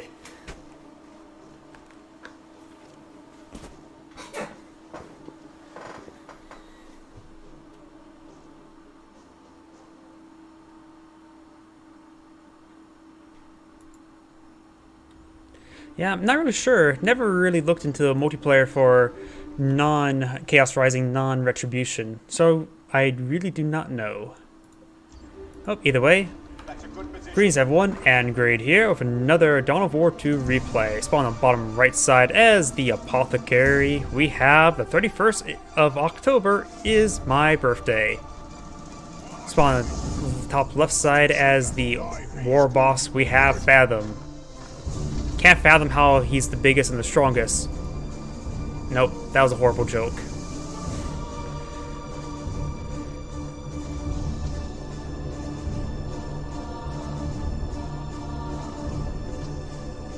Yeah, to be fair, a lot of times when expansions start coming out, they start rounding out all the rosters. A lot of RTSs are sort of like that.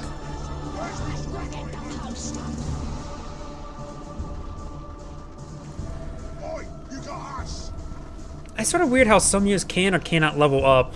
I feel like that all units should be able to level up. Like, Dreadnoughts can level up, but Terminators cannot. So it's not separated by vehicle or infantry, it's just simply a bit selective.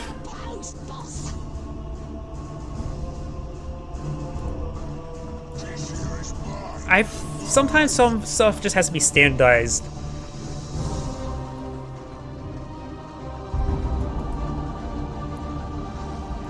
Oh, we got some shooters pulling out. Not going for second squad of shooters nor sluggers. We got the Apothecary engaging the sluggers. The Apothecary should win out because he has plenty of energy for a self-heal. Does use self-heal there, but does receive quite a bit of fire there. Trying to go for the corner, minimizing the casualties. That's why he was running to the corner. To reduce the amount of his surface area.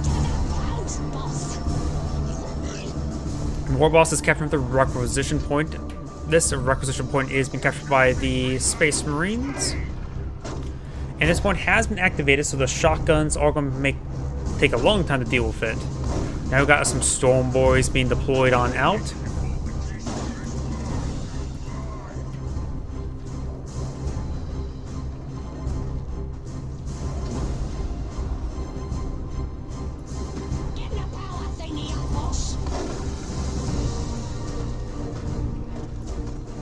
We do have this requisition point being captured on up. Looks like it's better field control by the Orc player, but now looking at it, maybe not.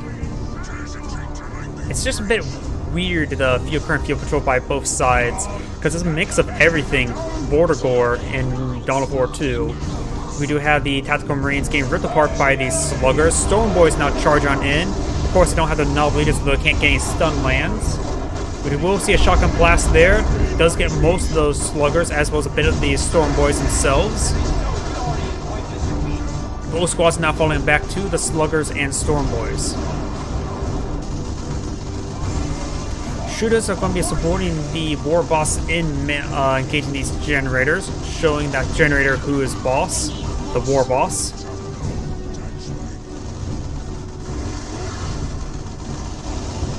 Now we got Assault Marines being deployed now. In the other side, we do have a Pain Boy being deployed to support, primarily to buff up the healing and buff and support the Storm Boys.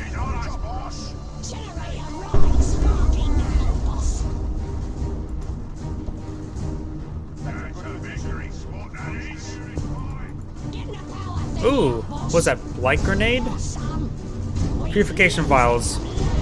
Which, of course, grants it like a flame ability there. Deals 45 damage in a radius of 7.5 and 10 flame damage per second over 10 seconds in a radius of 15. Effective grams boost of infantry, so it is basically just a incendiary grenade. Pain Boy is engaging the Apothecary in glorious melee.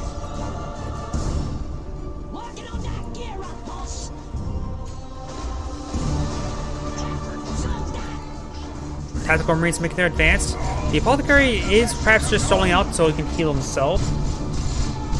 Does of course have the nice health regen aura for these Tactical Marines who are a little bit wounded as well.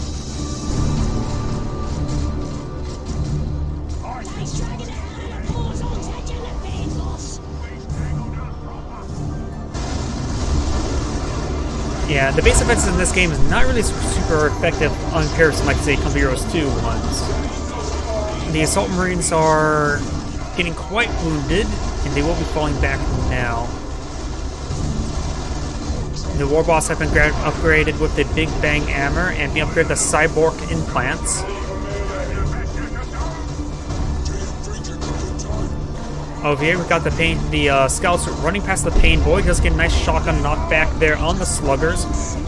Purification grenade had been thrown, or purification vial. And getting some great damage there. We'll get one more model. The slugger should be escaping out of there. The Pain Boy is falling back as well. Tactical Marines getting some good damage there. We have been also upgraded the Single Wheeled Chainsword, which grants heal on melee hit and heal on bolter pistol hit as well. So it's going to be a very durable Apothecary, good frontline unit for its forces. So I'm going to spend more time healing himself rather than teammates. Does use the Big Bang Hammer's ability there. What's it called? The Big Stomp? Or maybe not. Ah, it was from the Cyborg implants. It's the Big Stomp.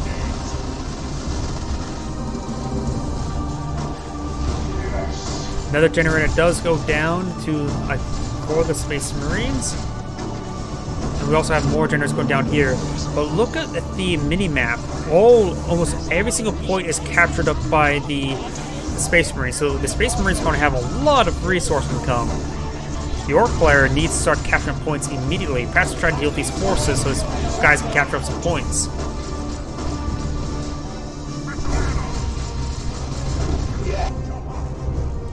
Submarines do fall back. The power point is being decaptured. This requisition point is being captured as well.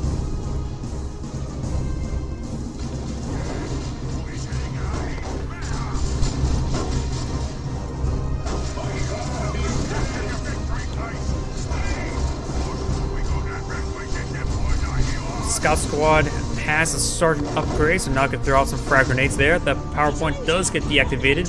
It's going to put an Excel's file in place. Shooters have been upgraded with the big shooters, and also has a Nob Leader as well.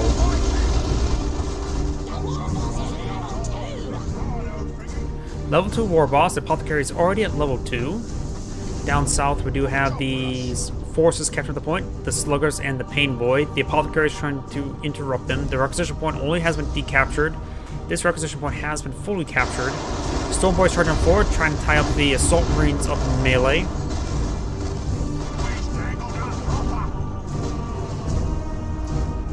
Does throw a blight grenade there, getting some great damage. Holy crap! For a flame grenade, that almost wiped out that entire squad. 5 health remaining, and that bolt pistol does take out that slugger. And that slugger's only source of repair, so he's going to rebuild his slugger. We got it, boys. We got it. Tactical Marines could potentially get some more damage there onto the Pain Boy, but it's unlikely he'll get the wipe. Watch the nearest fire. Boy, the power node he has got.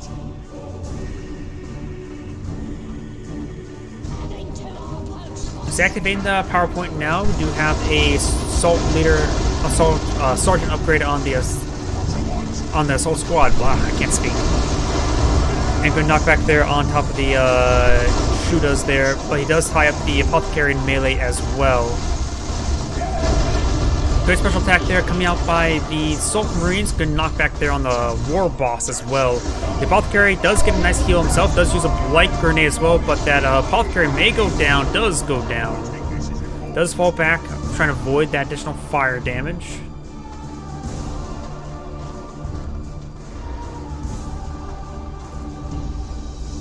Where's me spring ointment? Not so sparky no more. This power And Lucy's not engaging that point just yet. Yeah, Razorback's pretty much standard at this point. here for years. Be shooting straight on the door, sir. Assault Marines are a bit low in energy. This point's trying to be deactivated. We do have the PowerPoint could be deactivated, or maybe not. He really needs to start focusing on capturing more and more points. He's been so focused on attack, I think the extra resource income for the Apothecary's play is going to really win him out the game.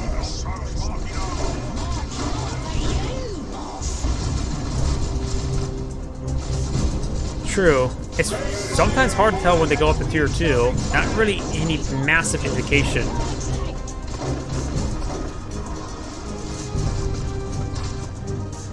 Yep.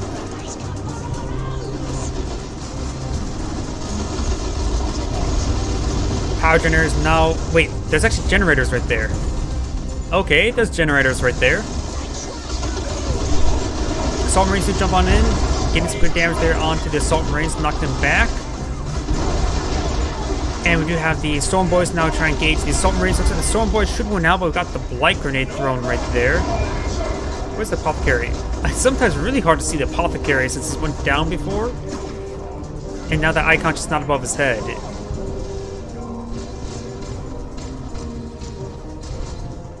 The Apothecary is still at full health.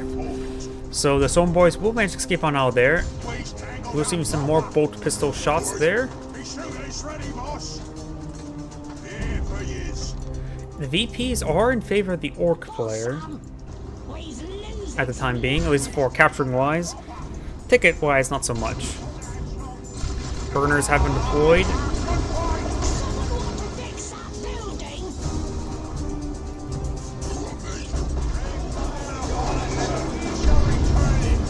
Looks like the burner squad is falling them back. I think the scouts are eyeing for a grenade. Those are a grenade, but the orcs models really did scatter up wide. Didn't even get one of the models there. Here comes a big stomp. Activates a global ability now. Both players are tier 2. We've got a librarian deployed on out by the Apothecary. So he's not going for Razorback, going for Apothecary. I had a, well, not Apothecary, Librarian. I had a feeling that it seemed like he was going to go for Librarian. I don't know why, but it just felt like it. Apothecary is still not fully retreated. Does do a self-heal right there. And Apothecary still has 500 health remaining. Where you want your dagger? Probably to support the assaults. And with the Apothecary as well, he's able to heal him up as opposed to focus on vehicle repair. We'll likely see Terminators as well. Terminators generally go well with the Apothecary. And with the Librarian as well, I have a feeling we're going to see Terminators. I take this. Power Nose now receiving some fire. He could steal it for himself, he needs the power. We do have some tank busters being deployed now, which could be useful for tank gen bashing down here. And he is going to try to capture that power because he definitely does need it. The Orcs player's field control is just horrendous this entire game. He is not prioritized capturing. He just grab a slugger and just Q move and capture up all the points, at least. At the bare minimum, because he needs to focus on capturing game better. Does use the Big Bang, Big Stomp there, which while still capturing, we got the knockback wave there from the Librarian, knocking back his own Assault Marines as well. The Orc forces are falling back, and the point will be recaptured by the Scouts.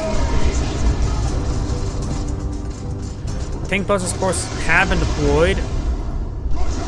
They're trying to capture that point, and they will be tied up in melee immediately. No, they managed to get more hits there. And immediately reactivate the point.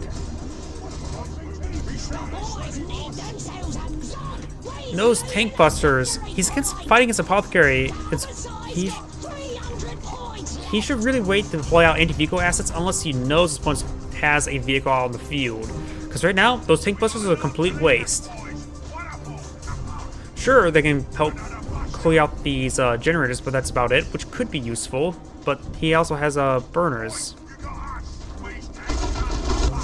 He is catching down the southern side. The Pain Boy hasn't really been in the fights as well.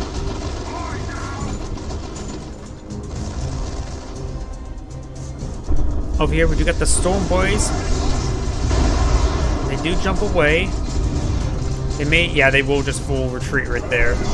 Hadn't dropped any models yet. Still doesn't have a Nob Leader with them, but doesn't really need them at this point in time. Though it would be nice.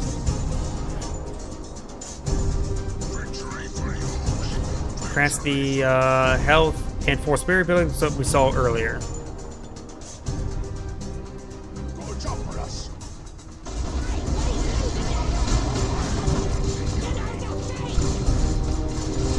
Just go ahead and pull back these forces. The Apothecary is still maintaining good health. Those throw a Purification Grenade there. Let's get some good damage over time. One generator does go down, so it's eyeing just for some gen bashing at this point in time. He has not rebuilt generators over here. And point is actually still activated, but barely. Apothecary eyeing for the VP. Storm Boys, those Assault Marines jumping on top of the Tank Busters. The War Boss is going to try and time them up in melee, but Assault Marines have a good angle and going to be hunting down those Tank Busters. Good suppressive fire there onto the Assault Squad. And a good heal there on the Assault Squad as well. Keep them very, very healthy. Special attack there, knocking back those forces, or it's just called what it's called. Superior Strike, Righteous Strike? I forget what it's called actually. Does use a big stomp there, knocking back, takes out the Apothecary. Merciless Strike, yeah. I always forget the names. So many names in this game to remember, which tend to one reason why I tend to forget them all. This guy to destroy that last generator. And good hits there from the Librarian. The Slugger Squad will need to fall back. They will fall back. And Tactical Marine squads are still quite healthy, unupgraded as well, which is actually perfectly fine in case you want to go for Stern Guard veterans.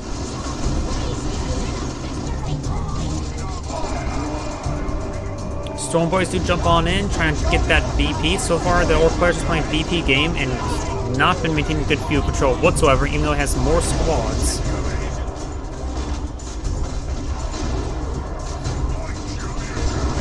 The Apothecary is at tier 3. I have a feeling that Terminators are going to be available soon, or on the field soon. Though the amount of resources is storing up, I think he may be going for a Land Raider. He should have enough for Terminators, right? They're like 400, 100. Am I wrong? Something close to that point, so I think he's actually saving up for a Land Raider. Big Stomp does come through as well, knocking back all those forces.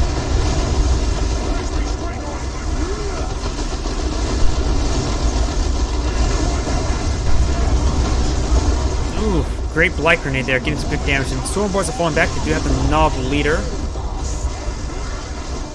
And great, there's the YouTube spammer. on the spam box. After this replay is done, I'm going definitely... Oh, teleports away with, thanks to the librarian. I think this is important.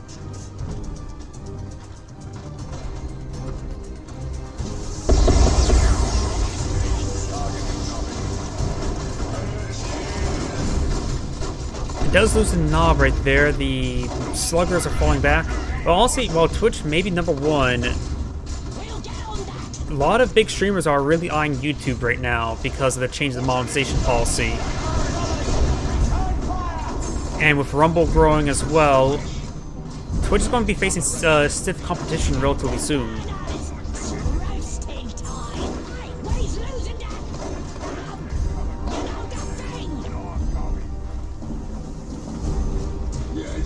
Death Dread's being deployed on out. We've got the Hiberna and Blitz being deployed. And that's going to be charging forward.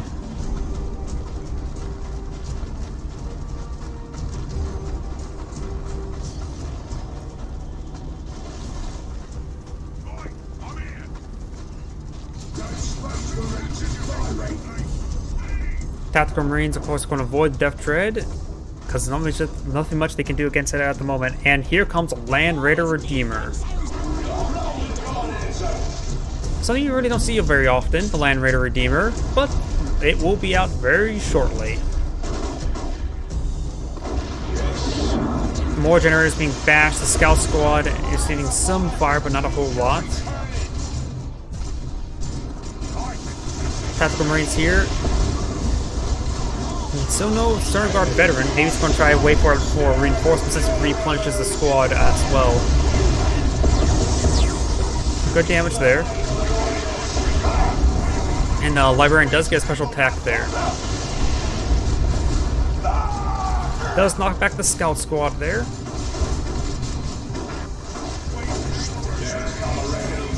And the War Boss is receiving quite a bit of fire there. It does fall back.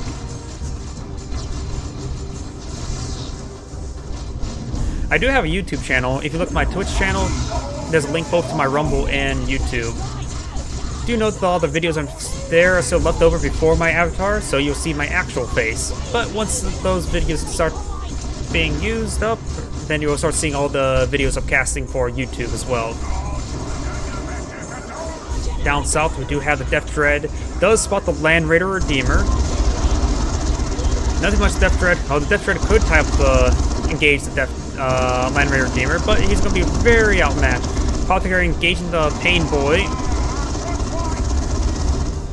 Apothecary still has plenty of health. And should be able to get a self-heal off relatively soon. Does do a soft treat away, trying to avoid.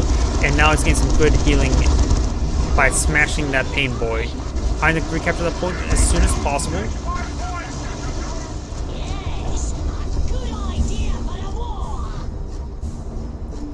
Up north, we do have the Storm Boys. Does avoid that force bear right there, while the Sluggers are not retreating back. They're just trying to hunt down the Librarian himself. And the Assault Marines are falling back as well. They are upgraded with Melta Bombs, even though I suppose it would be useful versus the Death Dread. He does lose the Attack Marine Squad and the Scout Squad, so there's no more repairs left for the Land Raider Redeemer at the moment. He's going out for a second Assault Marine, so likely eyeing for some Vanguard veterans.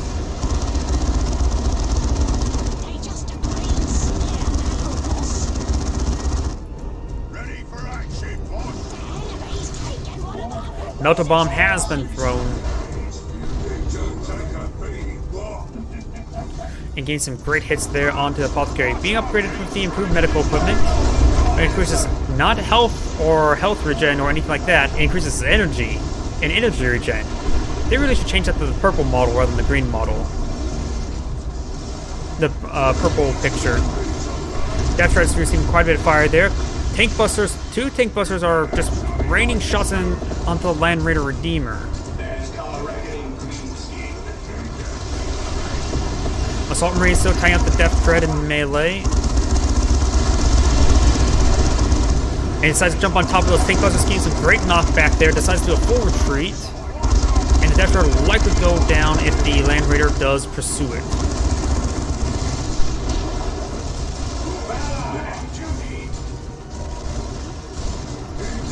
Pain Boys in the region, perhaps I to heal up. Oh, nothing much to heal up other than himself. It's also been upgraded that's stronger to get sauce.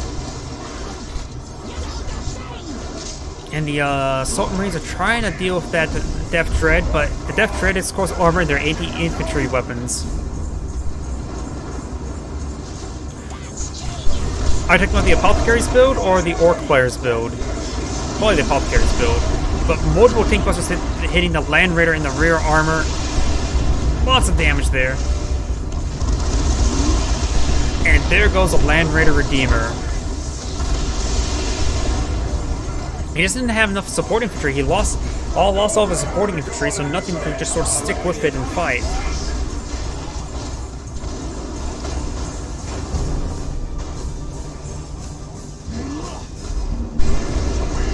Just 2 Assault Marines.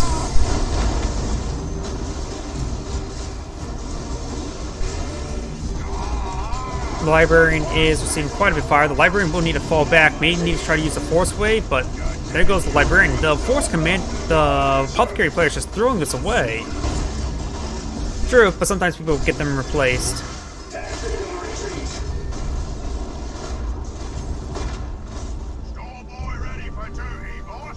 Ugh. He's just losing 2 main squads. Going for a Tactical Marine squad, he needs Terminators. He's Apothecary. Terminators would be a great item for him. I guess he's out of energy for it. And the Warboss is camping that point. The Orc player will have some VPs. He doesn't have to really worry about the tank busters anymore since he doesn't have any vehicle assets. Best to deploy out Terminators.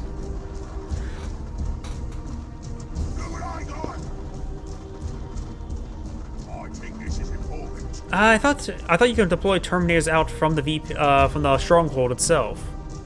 It doesn't have to be through red points, right?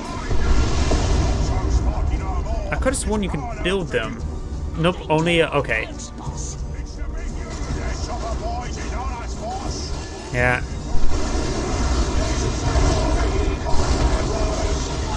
Okay, Terminators are only red points. Got it. Maybe it's getting mixed up with something else. Probably the Terminator Librarian for the Grey Knights. We got something being dropped on the inn, and it's more... Oh, just reinforcements. Stormboys are charging on in. Maybe a good idea. No, not a good idea. The suicide in one of the walls. They're not really stacked up enough for that. Nope. Thank you for the follow, INVGI. Assault Marines are falling on back, at least one squad are. This squad is still plenty healthy. Does throw a Blight Grenade there, trying to tie up, burn these Storm Boys. Create a nice little rainbow of green. Not really rainbow then. Art. And it's getting some great health regen there on the Assault Squad there with this Apothecary, that's for sure. Another Tactical Marine Squad is being deployed on out.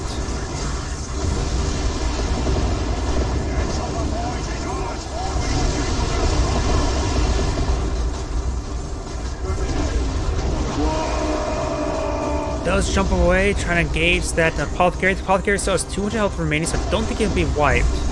Oh, that knob hit hard. It's down to 45. It detonates a model there, but misses entirely. No, he did get a hit there, but not enough to get the kill. He was down to 5 health.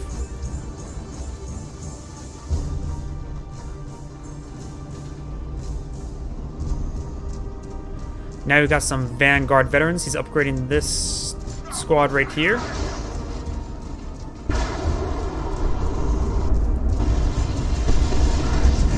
And the drop pod does go down there. Good special or merciless strike there onto the sluggers. And the Warboss and Death Dread has been camping this point for quite some time. It's going for a war truck, maybe time for reinforcements.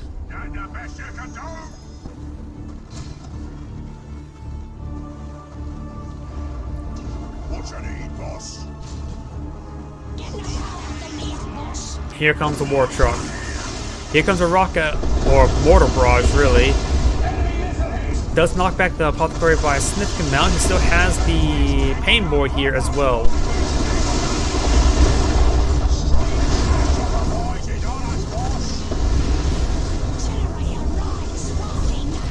The War Truck's gonna make his way forward. He can use it to reinforce the Slug Squad. Storm Boy's now jumping on in, suppressing and stunning all those forces. The Vanguard Band's trying to tie up the War Truck up in melee. Purification Vaults is coming in, so a lot of damage over time right there against the Orc player. The War Truck has the same bit of fire there. The Tinkos are trying to do whatever they can.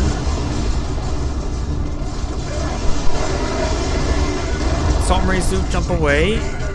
The Slugger Squad is still trying to pursue. It's supposed to be Apothecary is in a full retreat. The Storm Boys are charging forward. Assault Marines do get jumped on top of those Storm Boys. A couple of those models are jumping on forward. Waiting for the rest of the models jumping on forward as well. And we will go ahead and tie up the Devastator up in melee.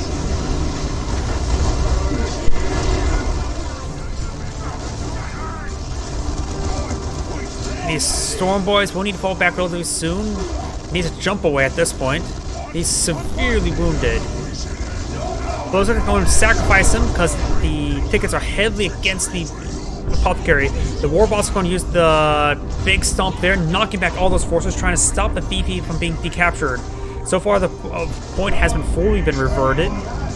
2 tickets, 6 tickets. Those are the War Boss will manage to squeeze out a victory. Playing the VP game does win out the game sometimes. This is Angrade saying thank you for watching.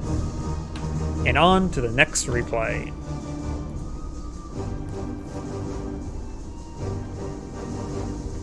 Oh yeah, and and I need to one moment as I report this for pornography from the YouTube one.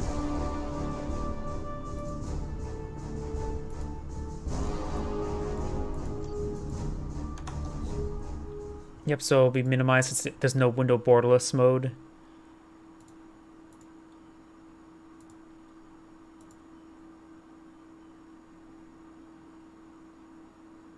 I can add that channel as a moderator. That's really not a good idea. There we go. Those are removed. Oh, Death Rolla? I call it Daisy. Because the campaign Retribution called it Daisy.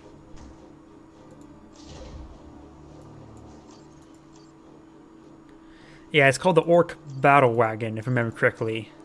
I prefer the name Daisy. Clearly, it's Daisy.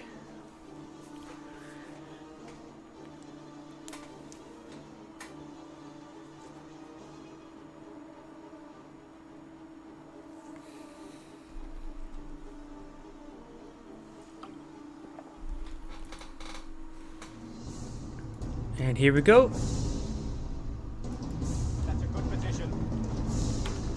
Greetings everyone, Angrade here with another Dawn of War 2 replay. Spawn on the bottom right side as the Force Commander. We have Demo Pan. Okay, is this Team Fortress 2 versus the biggest and the strongest Fathom.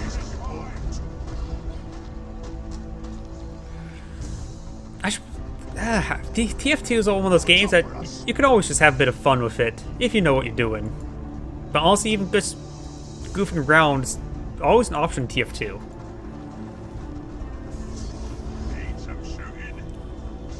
You got 2 shooter opener. Do we see a second scout? Looks like not.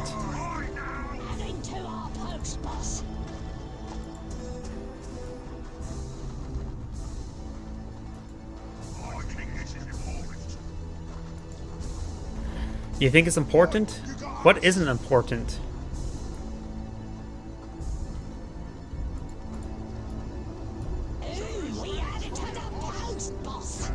With all this sulfur nearby, this place must stink horribly. Or brimstone, I should say. Because it tends to have like a very, very gaseous smell.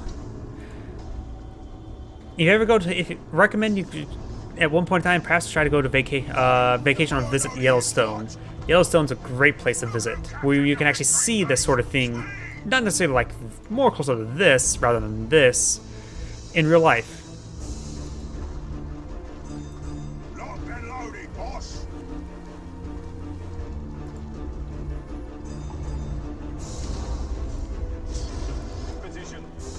Scout squad's making their way forward. Nope, the Force Commander and Scout will not make their way forward. be a bad engagement here with 2 sluggers and the war boss.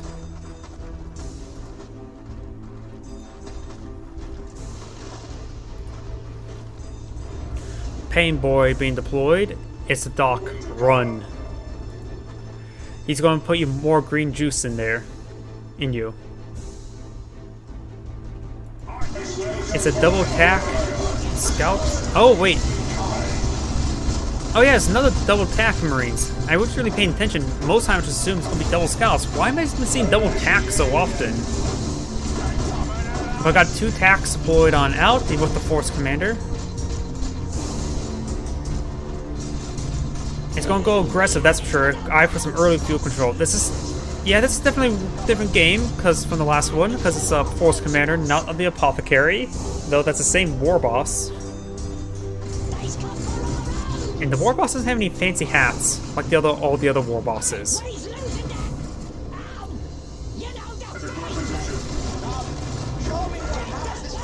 Scouts here with shotguns, so it looks like he's not eyeing for this just to be a capping squad. He's gonna go pretty aggressive for other points. He has this point activated now, like he's gonna go for generators afterwards. The Pain Boy, however, can get a lot of good healing off him against the current composition.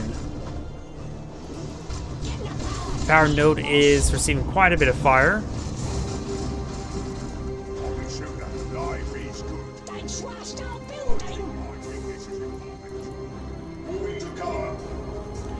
And the power mode does get deactivated there. Over here, we've got some burners. And the Pain Boy smacking around that generator. Tactical Marines engaging these forces at long range. And he is getting some good gen bashing there with the sluggers. Don't see it. He doesn't have the sergeant up for the grenades. Sometimes most people go for the shotguns first before the sergeant, but sometimes you just want the sergeant to throw a grenade.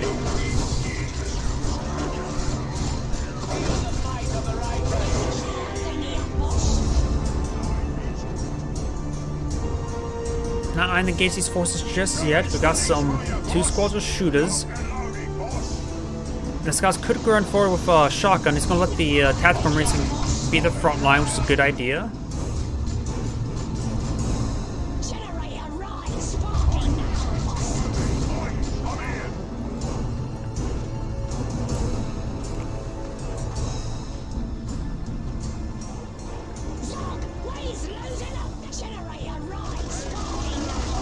Scout squad is receiving some fire there from the shooters.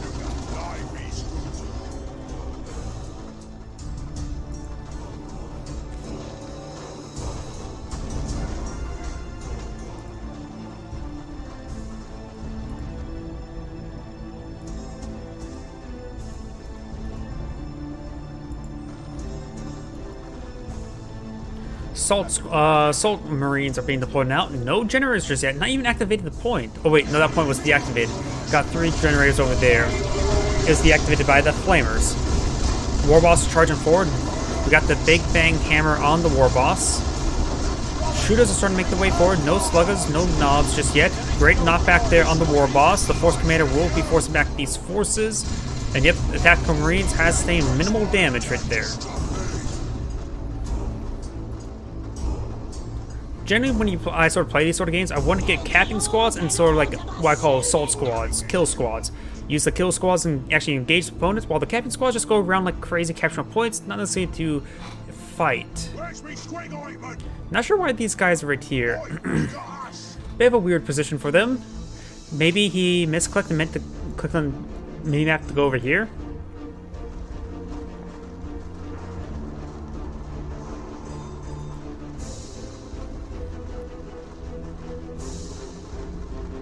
Maybe. Even then, that's not exactly... It just sort of been sat there and forgot about. It's not exactly sneaky there. I mean... I don't know. He must have misclicked. Was trying to click to go right here, but actually clicked to go right there. Perhaps hitting the actual on the minimap and was a little bit missed. I don't know. Frag grenade thrown, that's gonna be deadly. Oof.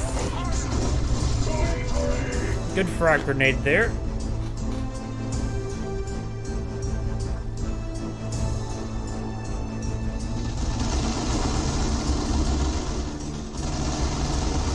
power generators are now under siege, and they're getting some good damage onto them. We got the Assault Marines probably ready to jump on top of them.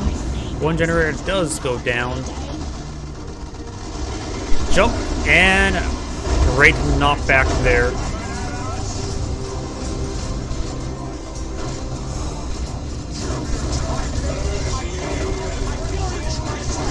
The War Boss is also falling on back, so there's a full retreat there. Over here we got the Sluggers, the Burnas, and the Pain Boy advancing.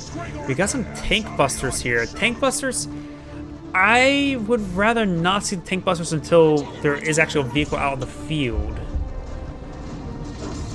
And Covers 2, yes, it's a good idea to get out an early AT gun, but Dawn of War 2, hold off into it, because now you can see the Tank Busters and not go for the Razorback and go for, say, a Librarian or some other asset. He doesn't see Storm Boys either, so going for a Devastator wouldn't be half bad to protect his flank.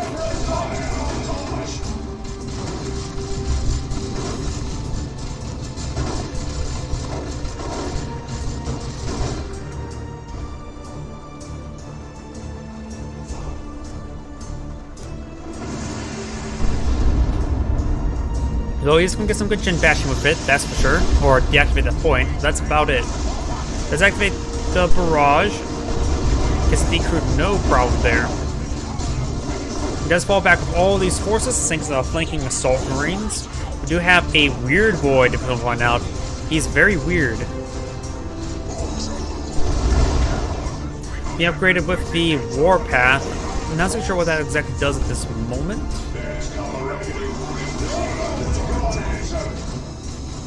The Weird Boy would be effective versus these tactical Marines. It does general anti-all and good knockbacks as well. We got a nice special attack there. Vomits on top of the Assault Marines as well. But the War Boss does go down.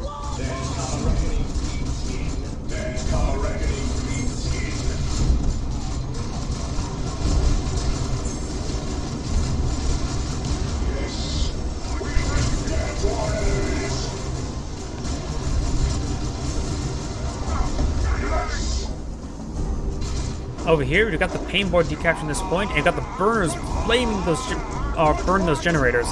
Luckily, the Orc player is doing a great job of gen bashing, that's for sure. Because he's taking out Boomers, X, and Millennials.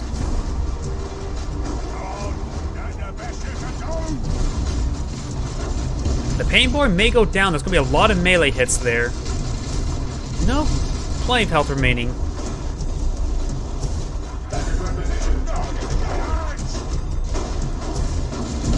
All the generators goes down, he's going to need to fall back. Is there a grenade? Throws out nope, that was just melee hits, not a grenade. Sometimes the grenade and melee animations look the same to me.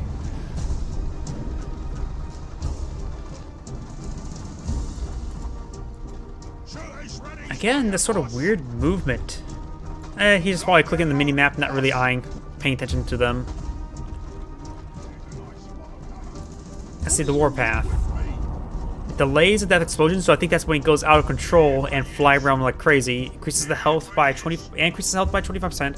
Grants the Warpath ability, which increases surrounding infantry speed by 2 and grants 20% damage resistance. I'm surprised he's going for the War Truck and not saving up for knobs at this point. He could potentially got the cybernetic implant for the Pain Boy as well to really make super knobs.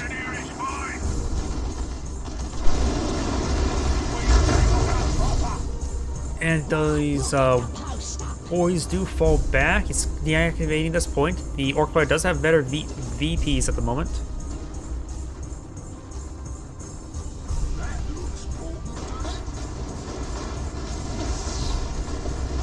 True, but sometimes you save for the future, and he already has a lot of assets deployed on out. He has what, including clicking on the wrong buttons. Including the War Boss, he has 8 units deployed on now. That's a lot of units.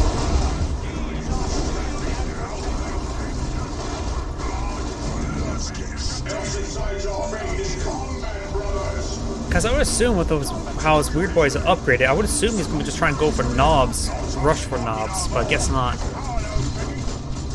Maybe I'm just thinking wrong and he's going to be using it for other squads. Great grenade there again.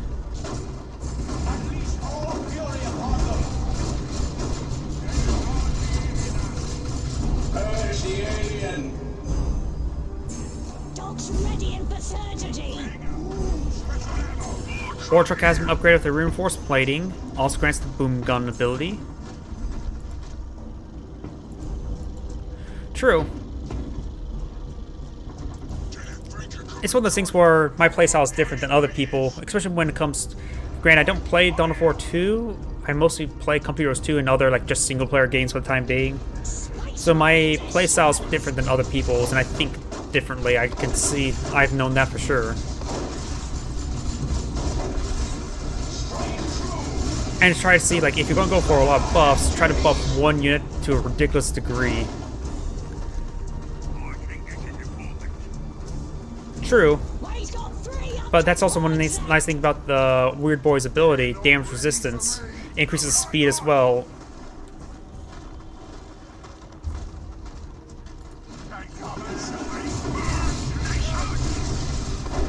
He's getting good missile launcher hit there. No melta bomb either. So managed to avoid the melta bomb, which will save his war truck for the time being. Weird Boy does get a nice knockback there, which would be great against those Salt Marines. Here comes the Warhammer, chain of special attacks, a vomit there as well as the Big Stomp. The Big Stomp was interrupted.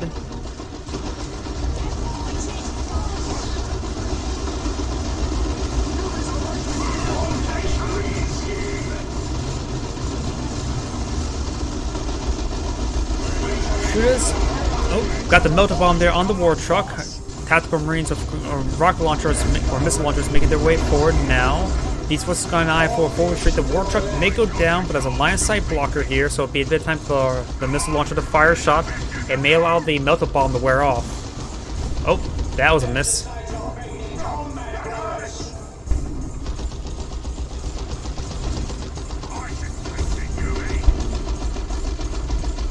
Was it a hit? I guess it was a hit, now seeing how low the health is. That projectile detonated right here. Yep.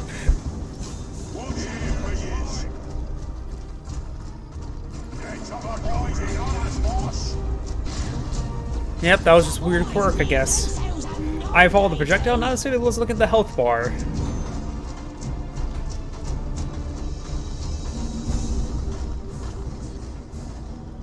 It does the same thing with Company Heroes 2, but maybe they handle the projectiles better in Company Heroes 2.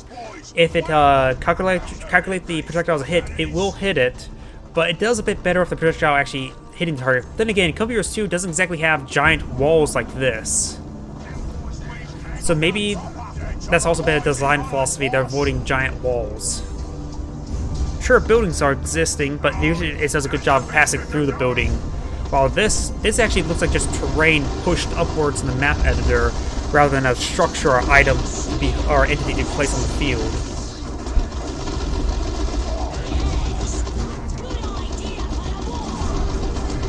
When the models did go down, we're trying to enter in that war truck. Scouts receiving some hits there by the Weird Boy.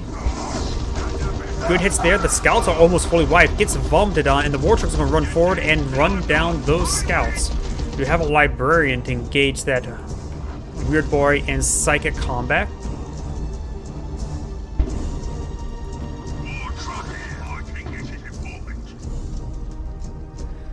Yep. So yeah. Oh. Ouch. Watch the friendly fire. Jeez. That was pretty nasty friendly fire right there.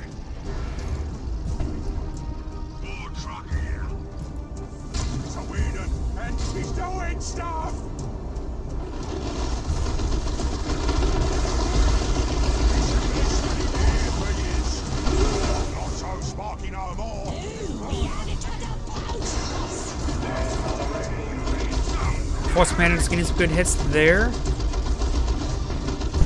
And the Weird Boy does deactivate that point now. We could see some vomit on top of the Force Commander. Yep, vomit does come on out. Though the Weird Boy may need to fall back, receiving quite a bit of fire right there. Yeah, the Weird Boy will fall back. He does jump forward with the Assault Marines. He may get the kill there on the Weird Boy. No, he does not. And he does get suppressive fire onto the Assault Marines as they weren't really in melee with the shooters. Good hit there against the War Truck with the Melta Bomb. Or that may have been the missile launcher.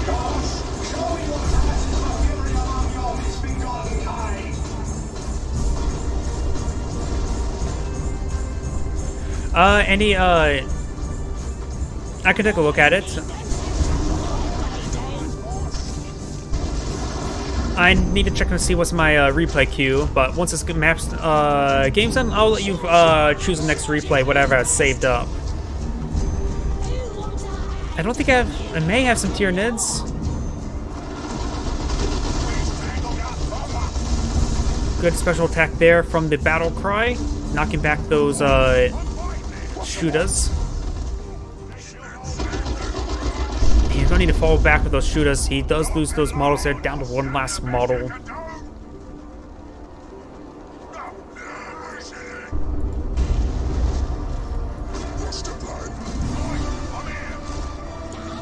And you got the Dreadnought now being engaged.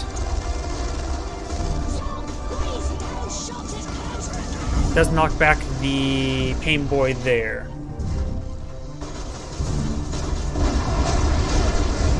There is an anti-vehicle weapon on this Knob Leader here, but just hadn't been able to actually get the hits there. Now running the wrong way.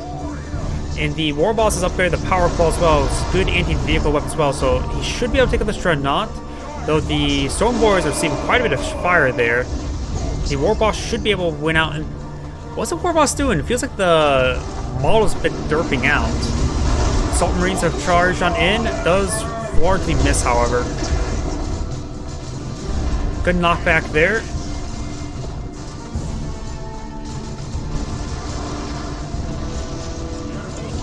The Weird Boy could get some good shots there onto the Dreadnought. Does roll a miss there.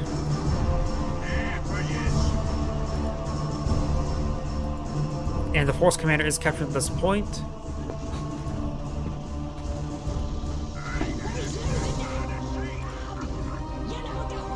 Vomit does come out, does stop the capture that VP. Very nice.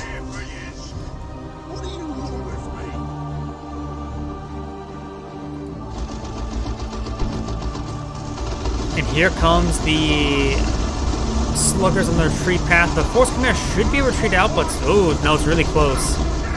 Yeah, never mind. I was completely wrong. I thought there was going to be enough health to escape at half health, but I guess not. Well, it's being upgraded to the Power Fist. Not really finding against any infantry at the moment. Both players are tier 2.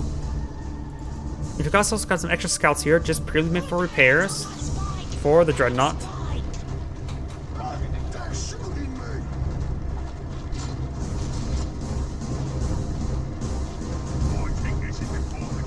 Over here, we do have the Power Node now getting hit.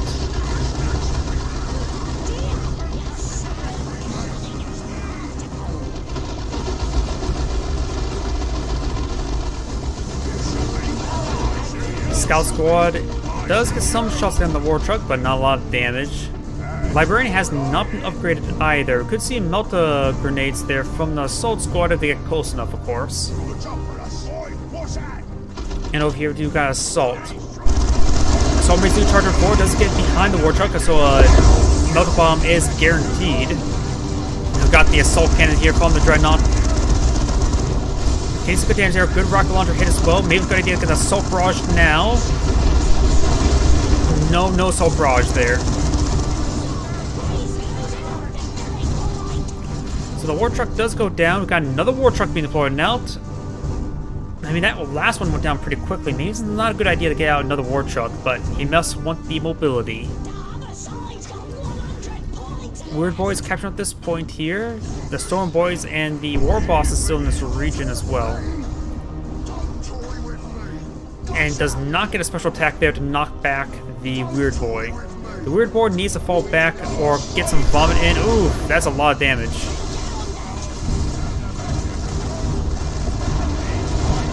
The Weird Boy will manage to skip on out there, and Think Busters are falling on back. So no one else will actually see them on the field. They're just going around capturing points. Good knockback there onto all of these forces.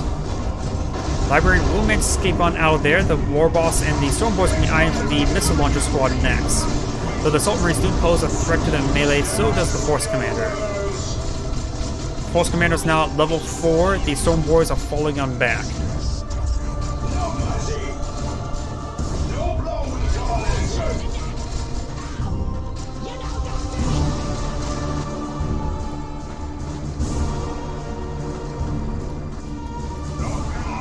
The war truck is loaded up with the Weird Boy, I believe.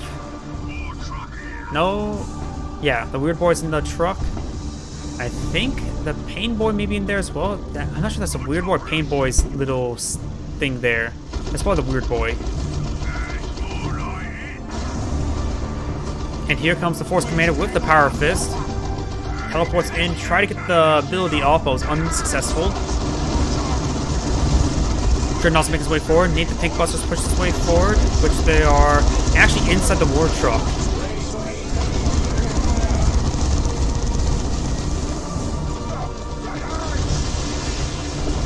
Missiles do coming forward. Does not get any hits there on the Dreadnought.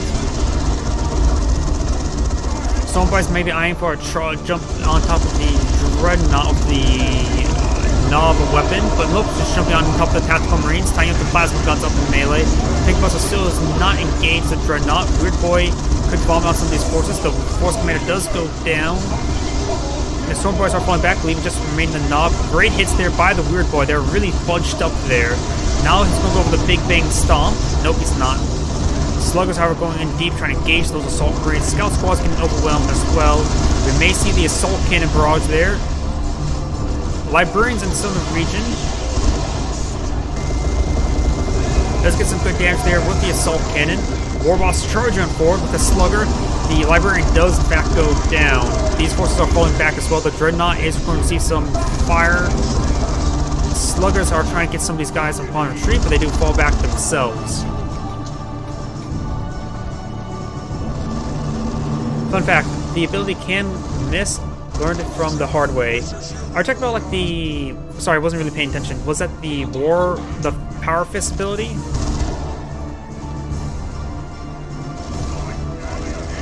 For the War Boss? Yep. Not War Boss. Force Commander. Yep. Yeah, sometimes if they move too fast, a lot of games have abilities where if the unit moves too fast, the ability can just outright miss. The Dreadnought is severely wounded, could even be gunned down by the War Boss. But there's the death of the Dreadnought. Weird Boys falling on back. Tank Busters do fall back as well, avoiding the Assault Marine jump. We got a Razorback being deployed on out.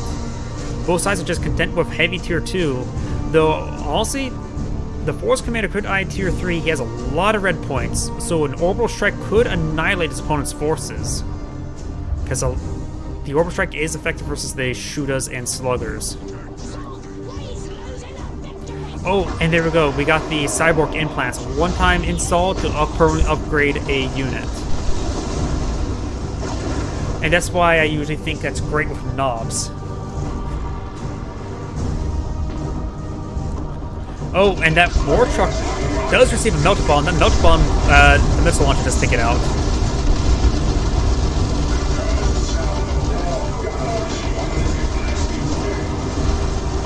Ooh, Assault Marines are sustain quite a bit of fire right there.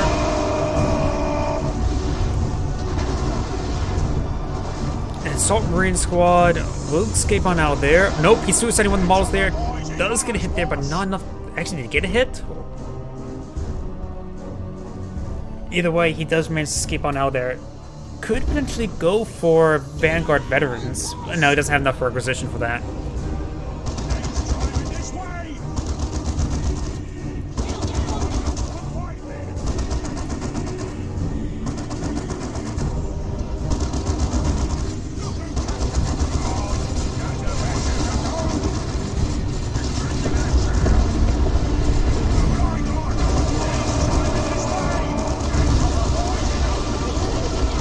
Good hits there. And we do have the Tactical Marines now receiving some fire there.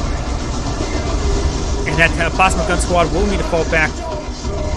Very close to getting fully wiped there. The Plasma Gun Squad down to one last model. We got the Assault Marines jumping on board. The Tactical Marine Squad will manage to escape on out of there. The Tactical Marines will be behind and engage the Weird Boy. Rocket Launcher Squad, Missile Launcher Squad is falling on back. These forces are falling back as well.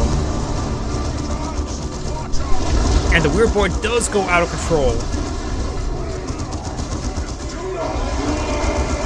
Does teleport away. And the Weird Boy does detonate on top of the power node. I remember as well, one time I remember seeing the Weird Boy getting killed by a Plague Champion, which does of course have like the reanimate model ability. So he went out of control, explodes, and then all of a sudden gets resummoned. And then when that one died, it went out of control, and goes crazy as well. There's just so many of those corpses just flying about. Bane Boy is severely wounded, but will manage to fall back in time. Delta Bomb does connect, he does go for another War Truck. And the Assault Marines are going to jump away.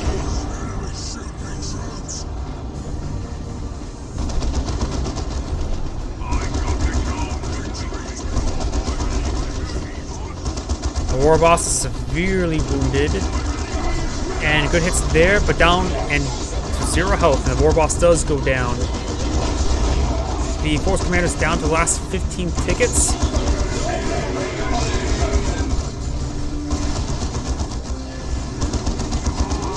And that Assault Squad does go down. I think that's the end of the Force Commander.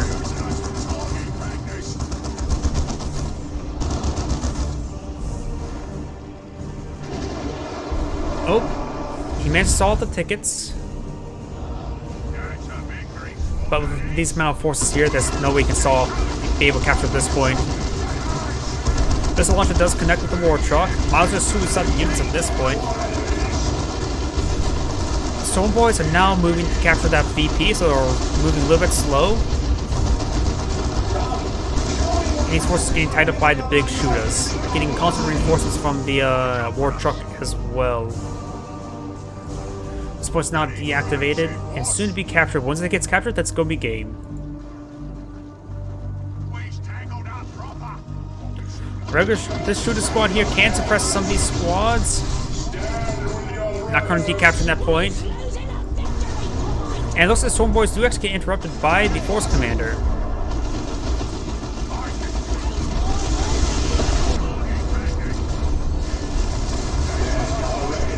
The War Boss being upgraded with that heavy armor, which gives him a lot of extra health. It's like 900 extra health.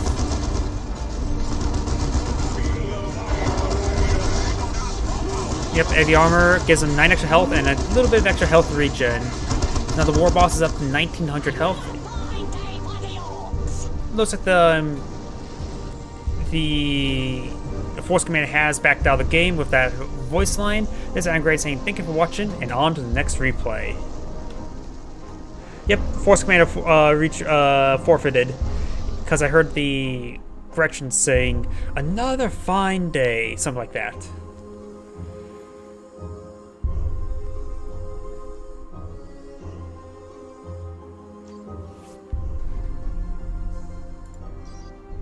Okay, let's see. Game history, delete this one. If I remember correctly, he is going for the Grey Knights. And I don't see any Tyranids. So I think this one is one of the Grey Knights. Unless you wanted to look at a different replay I have stored up.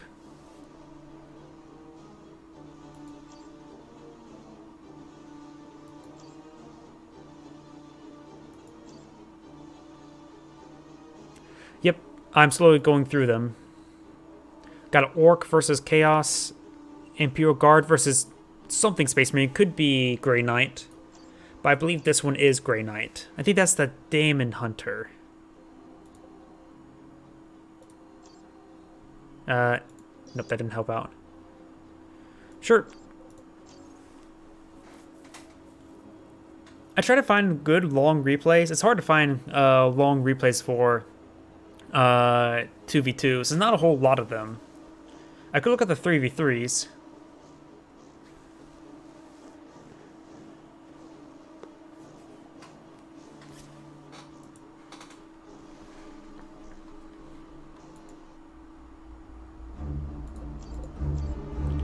Oh, and here we are. Oh wait, I just realized something as well. I'm not gonna really worry about getting my adjusting my profile. You can see my VTuber avatar blocking some stuff. I will worry about getting that fixed later. Greens have one, and Grade here with another Dawn of War 2 replay. Spawn top the right side as the Tyranid. We have, or Hive Time, we have Michelin Star. You said you wanted also Tyranids. Here's your Tyranid. And spawning as the Plague Champion as the Plague Champion, we have Katla. Spawning as the Lord Inquisitor, we have Kanji. And spawning as the War Boss, we have Shah Vex. Somebody AFK? No, all heroes are moving. Question mark, AFK.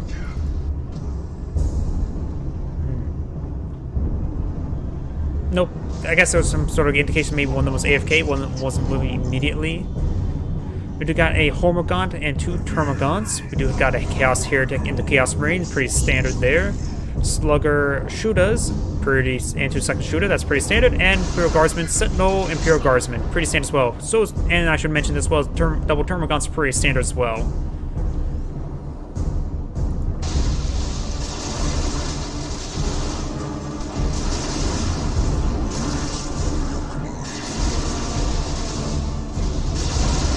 You got the Sentinel being upgraded with the Stomp. Lord Inquisitor is falling on back, doing a full retreat, and the Imperial Guardsmen need to come over and start repairing it up. We do have the War Boss trying to engage these Chaos Marines. Heretics are turning forward, does detonate one of the models there on top of the War Boss, and the Heretics are now getting ripped apart. And the Heretic Squad will get fully wiped there. Bit of a loss there, but nothing too critical at this moment in time. He is rebooting the Heretic Squad. Plague Champion does like the rituals.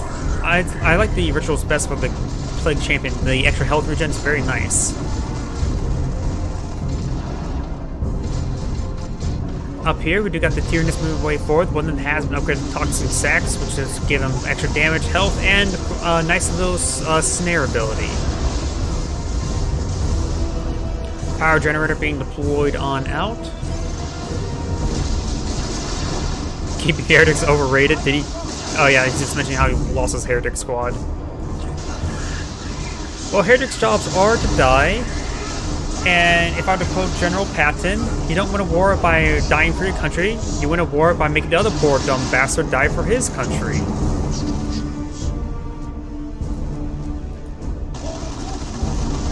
What's the Warhammer equivalent to that?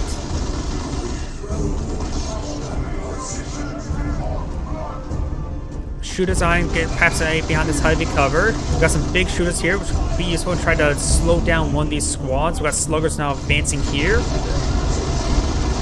And over here, we've got the Tyranids rushing on forward, Hormagaunts and the Hive Tyrant breaking through the front line, the Sentinel being bypassed, and these Termagants still just sort of engaging that generator point. It's getting a bit too far, a bit too close to Tarantula Sentry Guns. On the right side, we've got these forces falling on back as well. We do have a Pain Boy deployed on out. And we've got Mucus Discharge for the Plague Champion, giving him his own Apothecary healing ability.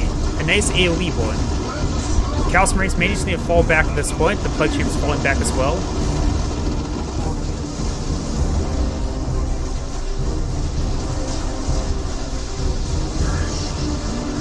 I suppose that's something similar, but not exactly the same. Though probably my favorite World War II quote is nuts. The airborne commander or the general at, or was it Colonel? Colonel or General's response at Bastogne as they were surrounded during Battle of the Bulge. And when the Germans were demanding surrender. Chaos Heretics is going to be pushing its way forward, forcing back the Plague Champion. Did detonate one of the models a little bit too early. You've got, of course, a Havoc Squad would be very useful suppressing these forces. Heretic Squads are moving their way forward. Actually, the Heretics are just engaging at range.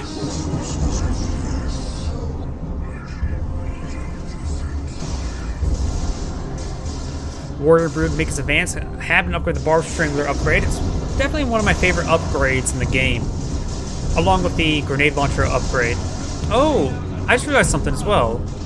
Whatever recent update they released, it changed that icon from a single bullet in the side for suppression to an AoE heavy machine gun suppression icon. So they actually added a new icon. Very nice. It makes sense, since it's also a suppression AoE weapon. But you got these Havocs now setting on up. Got the big shooters and the War Boss and the Pain Boy advancing. We do have a bit of a flank up here as well. Havoc Squad is designed to suppress the Pain Boy first. The War Boss had an upgrade with the spiky armor, which is effective versus the Heretics, as well as just giving good health and health regen, and the Big Bang Hammer. The Sluggers are going to push their way forward, have an upgrade with the Burnas. And the Orc player is going to be, or the Chaos player is full retreat. We got these Termagants now pushing their way forward. Hormagants do get knocked back there. And we now do have Casual Devils deployed on L as well. We do have the upgrade of the Holy Brazier, which grants that Holy Pyre ability right there. Did he lose his Heretics again? Nope. Looks like he's loses his generators.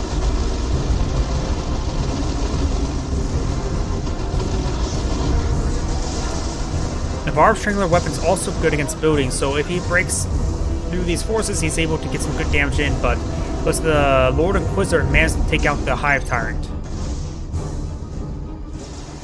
It looks like his teammates started messing up a bit as well.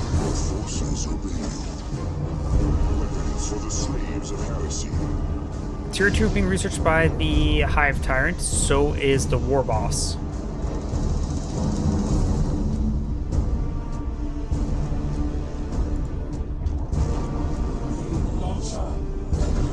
Ooh, good. A grenade launcher upgrade. I do like that upgrade. Just good range firepower. Now perhaps upgrade the Chaos Marines with chain axes. And make them the front line. Good knockbacks there onto the War Boss, but did knock back some of his own forces there. He needs to start shooting the assault rifles. Hormagants are falling back, sustained quite a bit of fire there. Ooh, nice mortar hit. Looks like there's a artillery spotter.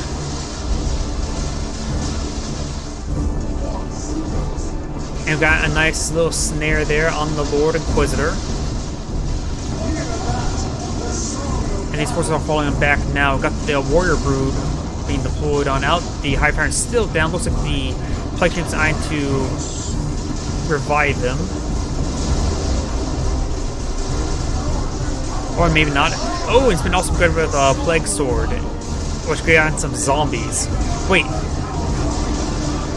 The zombie artillery spotter can bring in artillery mortar strikes? I did not know that. Holy crap. I thought they just were basic and stupid, but they're able to call in their own mortar strikes. But the artillery spotter did go down because he left him out to dry.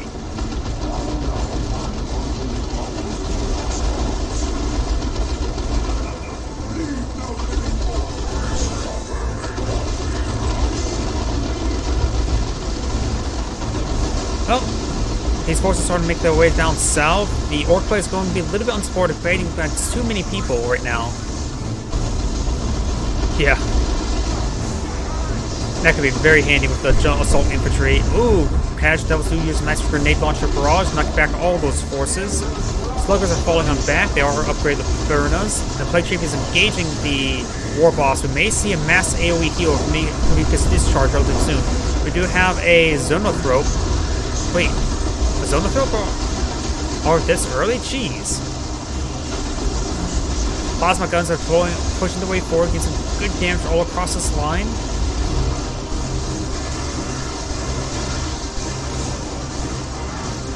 Yep, Termagants are now falling back. We've got the Warrior Brood now pushing its way forward as well. The Hive Tyrant's still in the mix, not upgraded with anything just yet. Gained some great AoE damage there, but the Warrior Brood will need to fall back. The Warrior Brood fully goes down.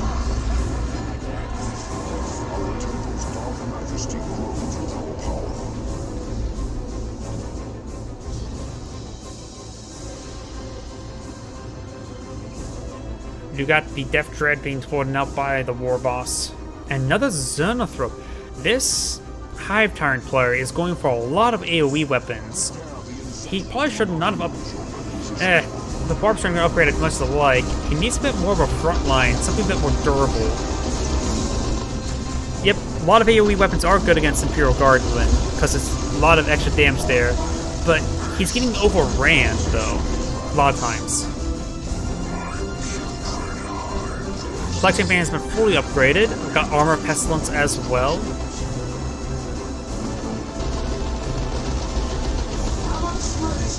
And we got a Manticore being deployed now by the Lord Inquisitor, which should be even more use artillery to fight against the Xenothropes. Manticores are pretty effective in 2v2s, that's for sure. A lot of targets to shoot at. And especially against these Termagants and Hormagaunts. Imperial Guardsmen are quite wounded here, but we do see the Grenade Launcher Barrage annihilating those forces. Okay, some good damage there. Chaos Marines are falling on back. Grenade Launcher Barrage knocking back those Burnas and the War Boss. The point does get deactivated there. He needs to get out a Las Cannon or a Auto Cannon at this point to engage that Death Dread. Now this side really has any anti-vehicle weapons. We do have a Plague Marine squad being deployed on out. More grenade launcher hits there by the Heretics. And here comes the Xenothropes raining some shots in. And the Hive Tyrant has been upgraded with the Venom Cannon, which is a AoE anti-everything weapon. Good suppression there on the War Boss. Xenothropes are a little bit exposed in case Imperial Guardsmen want to roll on up. The War Boss was sitting massive suppression thanks to the Havoc. Termagants or Hormagaunts do get knocked back there as well.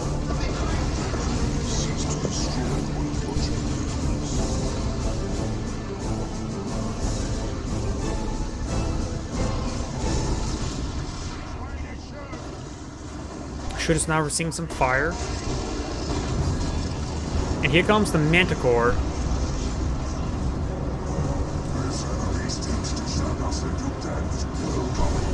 Manticore is a little bit in an exposed position. And the shooters will be falling on back. Plague Marines are being tied up in melee. No autocannon upgrade there onto the Havocs. It does knock back the Plague Marine models, which could allow him to get a rock missile launcher shot off if they do.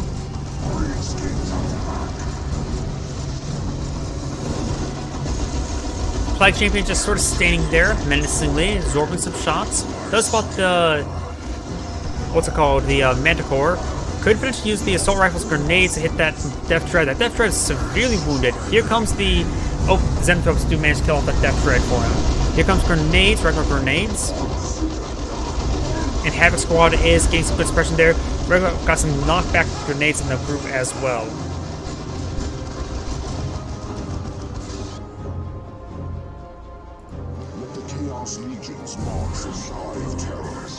Plague Champion does need a bit more health. Perhaps use a Mucus Discharge just to get some extra health. Could wait for a little bit later. Hive Tyrant charging on forward, needs to fall back. Good grenade launcher barrage there, but the Xenothropes cannot be knocked back like that. Termagants or Hormagaunts getting hit, and we also have the Manticore barrage nailing one of those Xenothropes quite significantly.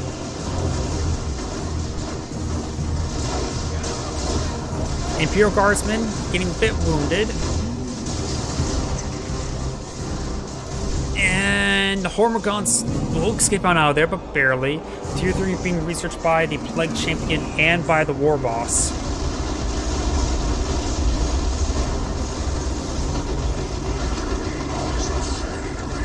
All these forces are being fallen back. Looks like there's going to be some Gen Bash as well. Burners will make short work of this region.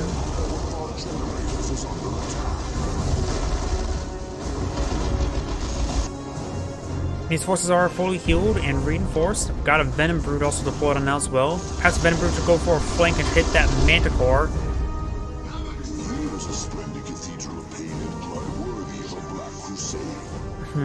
Let's see, what should each player get? A regular Predator wouldn't be half bad for the Plague Champion. He'd go for some Terminators as well.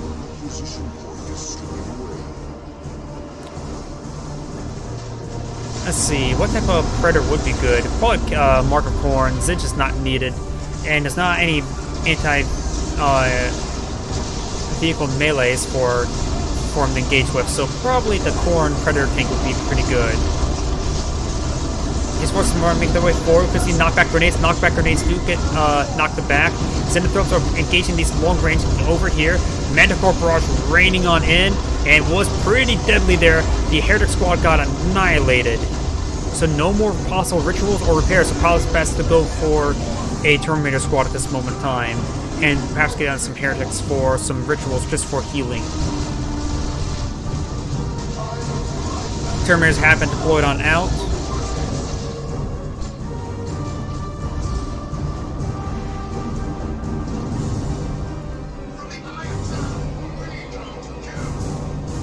We also got an Orc Knob Squad. We could see the upgrade to the Cyborg implants upgrade for the Pain Boy. And we also got a Lehman Russ for the Lord Inquisitor. An Executioner turret would be pretty good for the Lehman Russ for good AoE damage. Are you lacking power? Okay. Let's see. Oh, yeah, he has plenty of power. See if we want to build some more generators. A Plague Champion doesn't really need a whole lot more power, just need requisition at this point in time, and probably not going to deploy any more assets, just need income for reinforcements at this current rate. But he's going to get Plasma Guns into the Chaos Marines. I probably would have done... I like the Chain Axes upgrade myself. I go for, like... I prefer, like, the Grenade Launcher upgrade on the Heretics, and then Chain Axes for the front line. Swap the roles. But, of course... I'm not these players, nor do I really play online, so probably my ideas are always horrible. These forces pushing their way forward. The Xenothropes going to get some great AoE damage. Perhaps focus on the Pure Guardsmen, since there are a lot of models there for the AoE weapons. We got some burners on the flank. Havoc Squad needs to rotate their guns around, hit that burner squad. War Boss is going on in as well. Pure Guardsmen are falling on back as well. Shooters still engaging. A lot of resurrected models from the Plague Chamber. The Plague Chamber itself does go down. And we got some massive barrage there by the Manticore. There may have been... Yeah, it looks like both the Termagants are now fully dead by that barrage. Oof. Good Manticore hits, and now we got Knobs tying up the Terminators up in melee. The Terminators need to teleport away. Probably going to teleport across this rock face. Maybe their teleport's on cooldown. I hear the Lehman Russ engaging as well. Engaging the Hive Tyrant does have a good anti-vehicle weapons in the region, but the Hive Tyrant itself needs to fall back. The Terminators do manage to fall back, but they don't have one less model. Going to be perhaps reinforcing from his teammates' building. Can he reinforce off teammates' building in this game? Computers 2, yes. I would assume yes in this game, but I'm never 100% sure. Yep, okay, sounds good. I would assume yes, but you never know. Plus, I could easily see something like, oh, it's a Tyranid structure. That would be a no for some odd reason.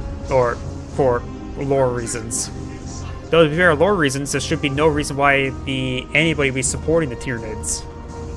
Unless they're all gene stealers. They steal blue genes.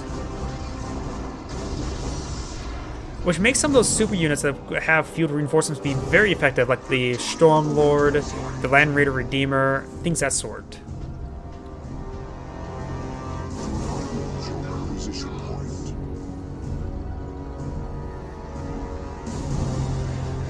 Speaking of which, we got the Swarm Lord being deployed now. He did lose his Venom Brute. No, the Venom Brute's alive. He lost his Hormagaunts as well, so the Swarm Lord's going to be the front line.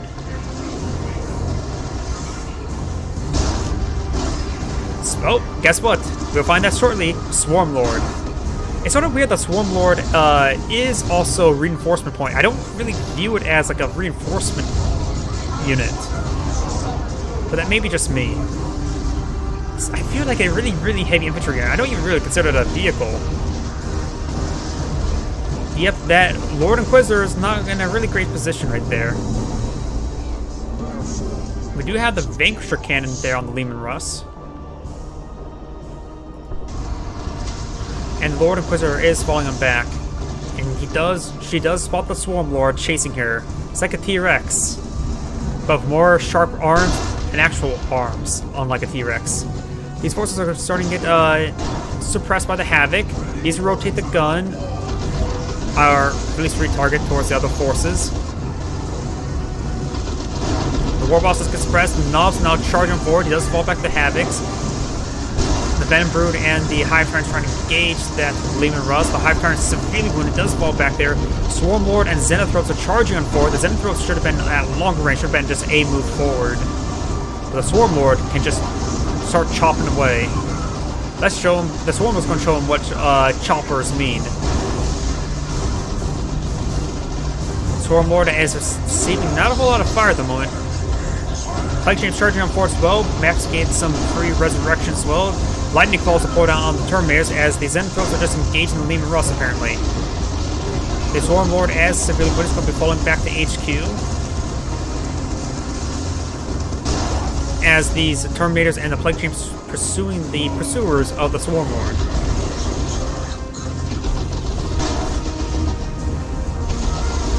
Manticore is still alive, has 13 kills, had been upgraded, of course, with the Storm Eagle. Venom Brood and the Hive Tyrants are engaged. Does fall back with the Chaos Terminator, trying to get some health regen.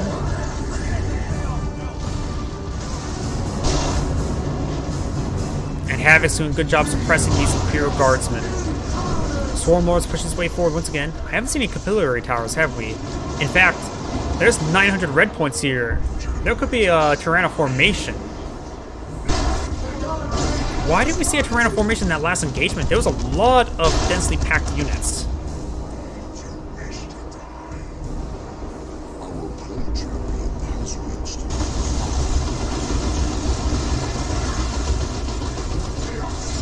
The Plague Marines are falling on back. Does capture this VP here. Tickets are very similar. Now we've got some flash kits being deployed on out. Oops, wrong button.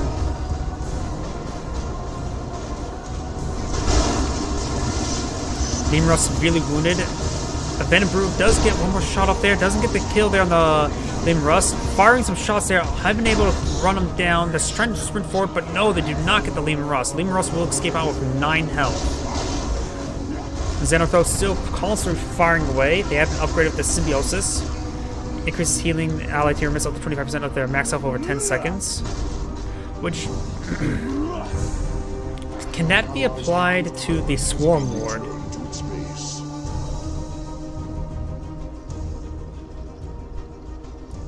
Looks like he's going to try to distract the Orc player, start hitting the Southern VP, allowing the Tyranny player just being on a 1v1 rather than 2v2.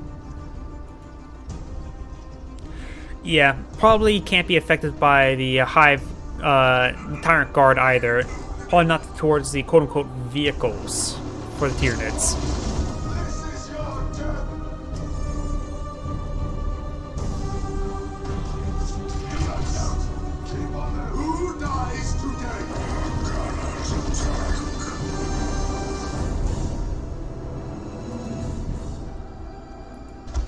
Oh, here comes the Tyrannoformation.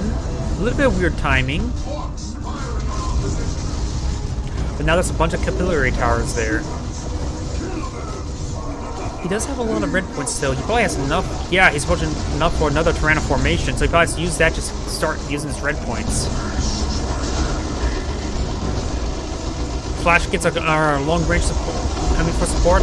Heretics have been redeployed. Perhaps need to use a ritual to help get some good health regen across the line. Does the name when the wall's there? Time to shoot us up in melee.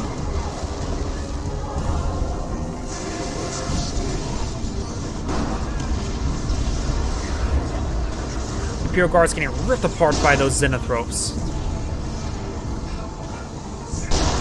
Doesn't get the kill there, but we do have the Leman Russ now receiving some fire there. Does fall back with the Xenothrops. A ritual has been activated there, trying to get some more health regen for his forces.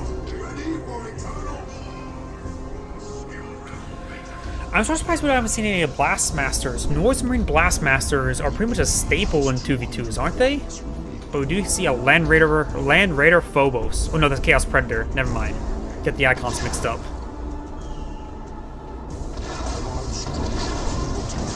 And Blast Masters are actually... Ooh, Bioplasma. We got a Carnifex from a Venom Cannon now deployed on out. The Blast Masters are pretty effective versus Imperial Guardsmen.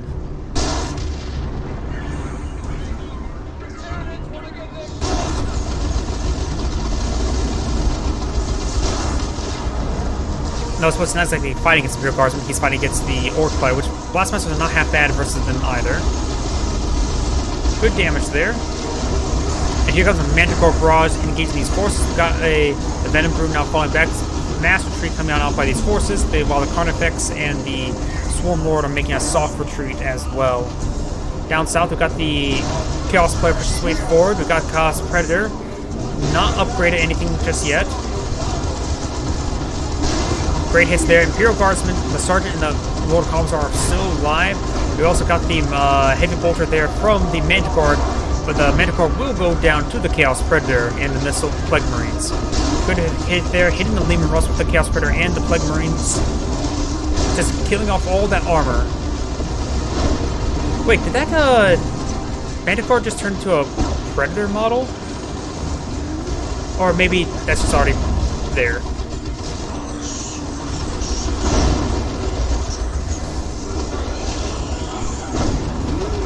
I looked away from one more and saw the wrong carcass there. Okay, it's just some of the field objects there. But you got a Bane Blade! And Stormtroopers being deployed on out.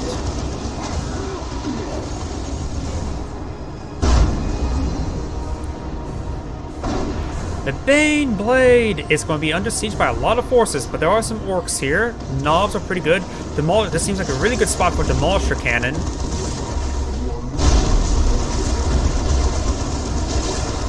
Knobs are anti-vehicle melee, getting some good damage there on the Swarm Lord.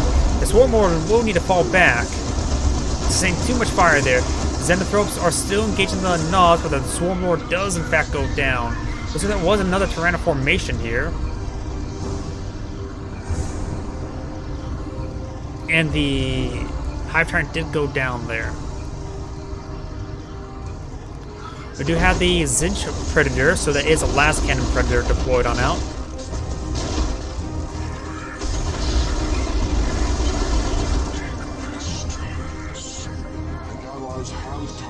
Oh yeah!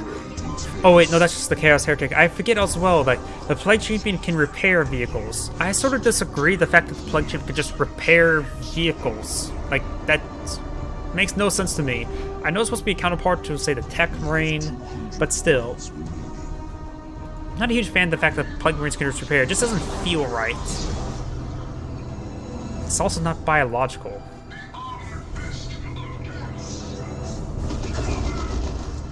We got two Carnifex here, both upgraded Venom Cannons, so we'll see some Bioplasm ability.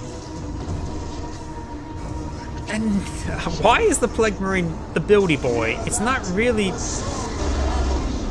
I know it's supposed to be the counterpart to the Tech Marine, but still, it just doesn't feel like it's supposed to be the Buildy Boy.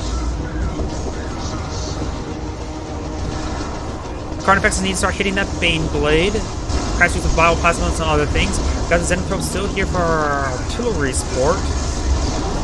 And the Chaos Predator does have some good las cannon shots there. No las cannon on the Havoc either. We got a Haywire Grenade or something like that. Melt the bomb onto the Carnifex.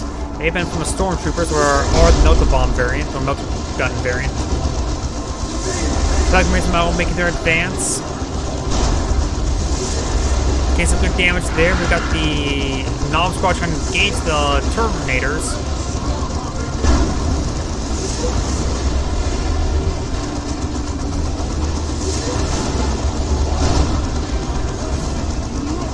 And the Knob Squad are getting some good damage there onto the Terminators, and good damage in return, but those Terminators will need to teleport away really soon. They do teleport away with one model remaining. And the Plague Champion does go down there. The Plague Marines are getting significant hits. Cadian Cartridge Squad being deployed on out by the Lord Inquisitor. Those are one of the Carnifexes did go down in the engagement. This one is receiving quite a bit of fire there, getting interrupted by those Stormtroopers and by the Sluggers.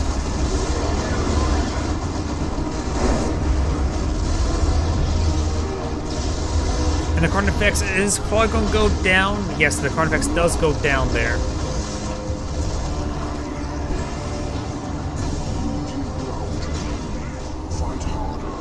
Oh, looks like the, nope. Never mind.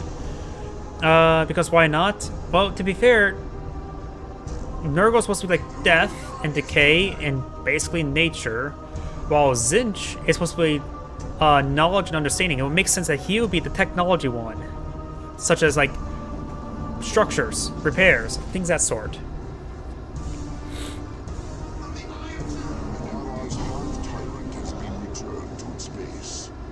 Tyrant has been redeployed. Okay, the Inquisitor is actually right there. Inquisitor does go down.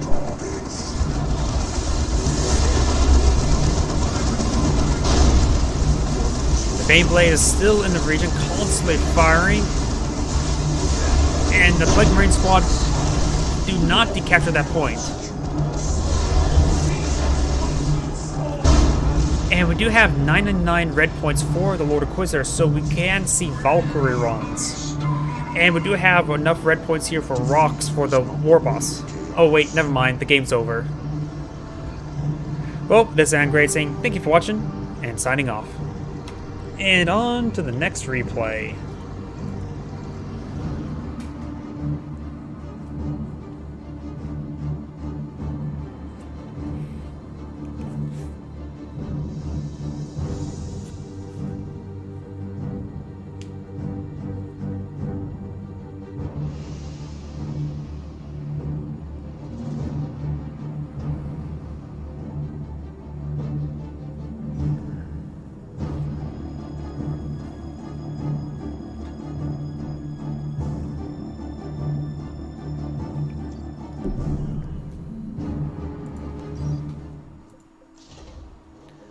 See, let's go ahead and delete this one.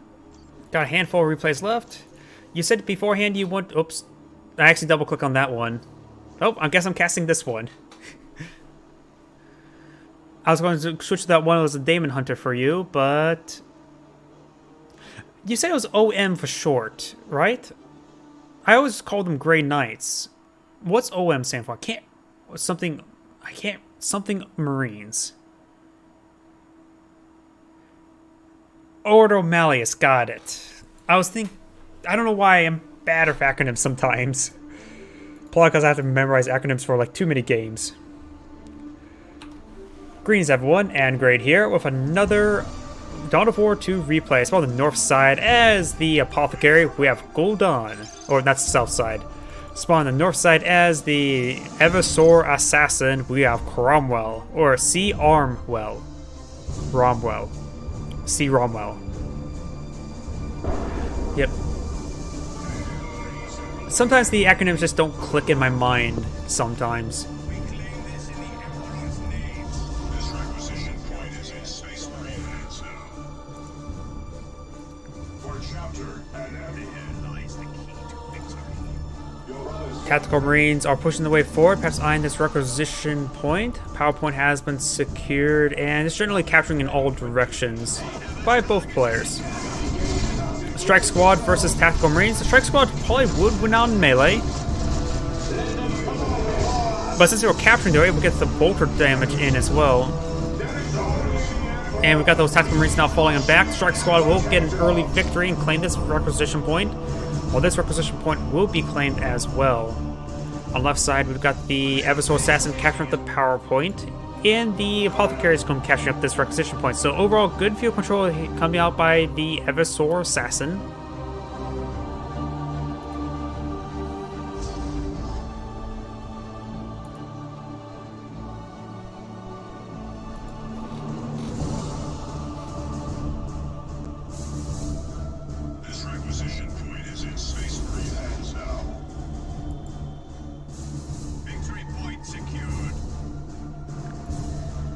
Oh yeah, I wasn't really paying attention to the build queues, but yeah, we've got Tactical Marines and versus another Strike Squad. You don't really see two Strike Squads, so this should be a bit interesting. A little bit unusual build order. Most of the time when I see Grey Knights, I see like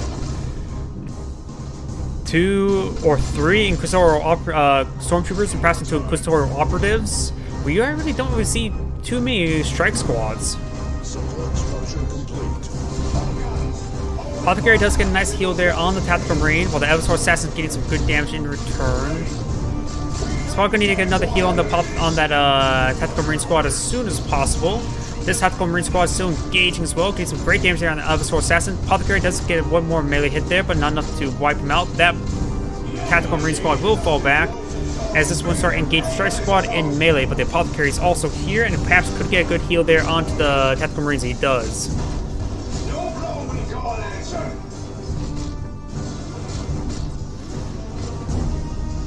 The Apothecary should potentially win out this fight. Yeah, it does take out Model there.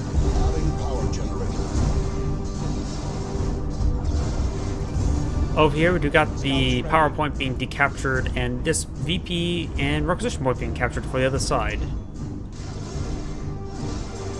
It's cutting it really close, actually, and the Apothecary just got upgraded the Sanguine Sword, so now he gets health on hit.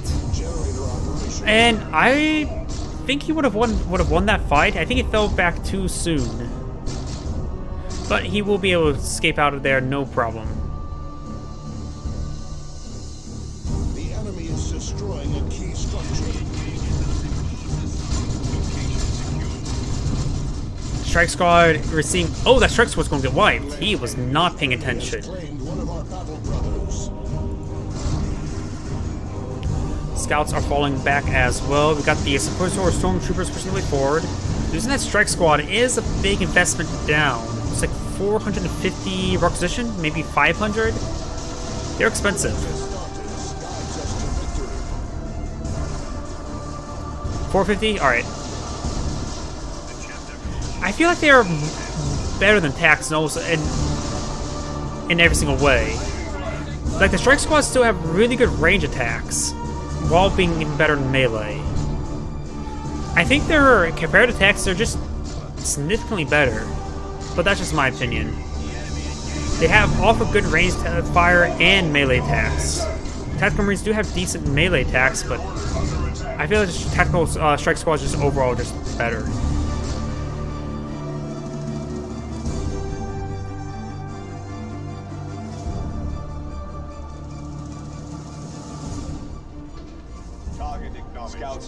Scouts will be decapturing that point. They probably need to fall back, or they're going to get inside one of these garrisons.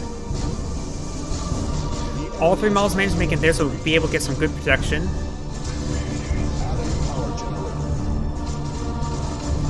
Two generators have been deployed now. We got all 3 up north. We got a second replacement Strike Squad, so he only keeps his 2 Strike Squads alive, but he has spent very little power, so he's going to get some good early tech.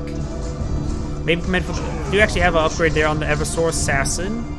We do have the Sin Skin Bloody Glove. That's a bit of a hard thing to say. Which grants health regen, reduces health cost, and increases duration of the Psychon to 50 health and 12 seconds respectively. So, does improve his basic ability, as well as getting a bit of extra health and health regen.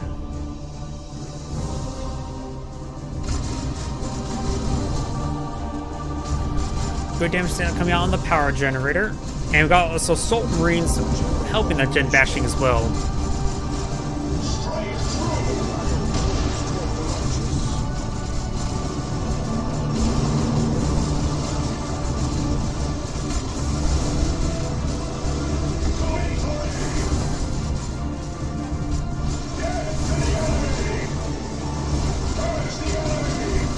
The power generator here will be fully bashed. Could potentially, but he does have Tier 2 being researched. He does have 70, or basically 80 power stored up. So a lot of possibilities right now. He did lose a squad, however. He could go for another infantry squad. Though also he could keep the Inquisitor Stormtrooper going capturing, and a Rhino would be pretty good for the strike squads, just to transport them everywhere. Tier 2 being researched by the Apothecary. One generator does go down, and the assault squad here could help really engage these strike squad. Will he dodge them? One squad fully gets knocked back and decides to fall back with both squads entirely. Ooh, and that's a bad retreat path. He does not appear to drop any models, and scouts are unupgraded, so he's going to use that as a captain squad. He doesn't really care for using scouts as combat, just trying to secure sectors. We got purifiers being deployed on out. So he's going for a heavy assault infantry. He already has 2 melee squads. I'm not sure why he goes for a 3rd melee squad. Like, he already has a good front line. Something to support. He needs a support element, whether it be range, firepower, or other support. I was thinking he was going to go for a Terminator Librarian.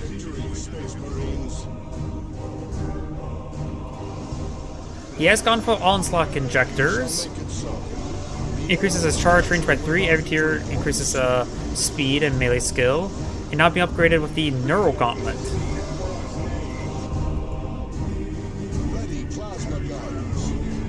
Heard plasma guns, so he's getting plasma guns into tactical marines. Very nice.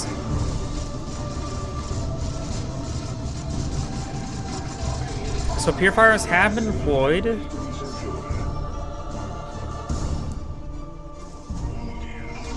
Episode Assassin and the Apothecary are engaging. He needs to use a self-heal on himself. He's not really paying attention. Does fall back now. Neuro Gauntlets. Takes extra 5 piercing DPS with 2.5 seconds over time. The Episode Assassin does not perform special attacks while equipped with this weapon. 80 DPS.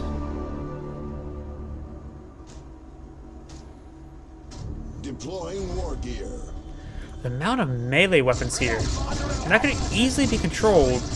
I mean, a Devastator, it's for something simple as a Devastator can help lock the sector down, plus with the Assault Marines knockback.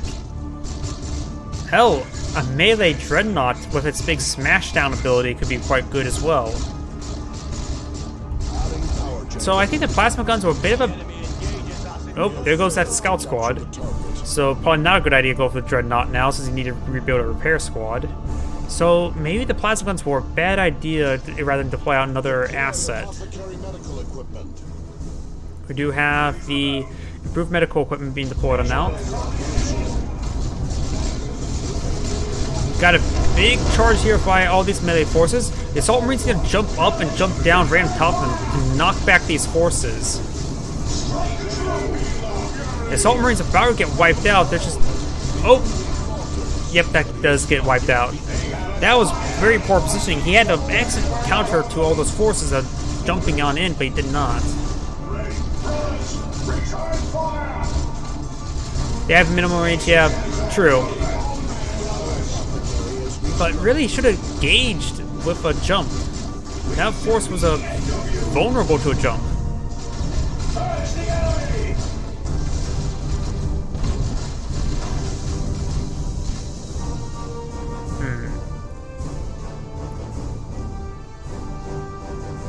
Overall, he's getting another assault squad. Might as well upgrade to Stern Guard or Vanguard veterans at this point. We are losing a power node to the enemy.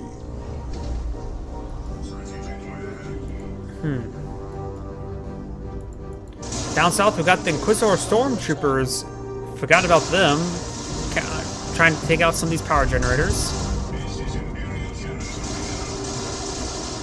I think they spent too much power on upgrades at this point in time. We do have 2 generators up here rebuilt.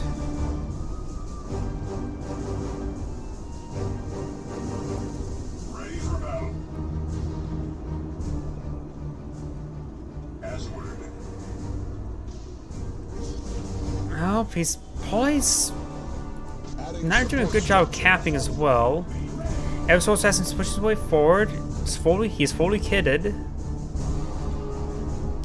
Fresh. Oh, the generator was actually saved. He does go down there. It does get him level 2.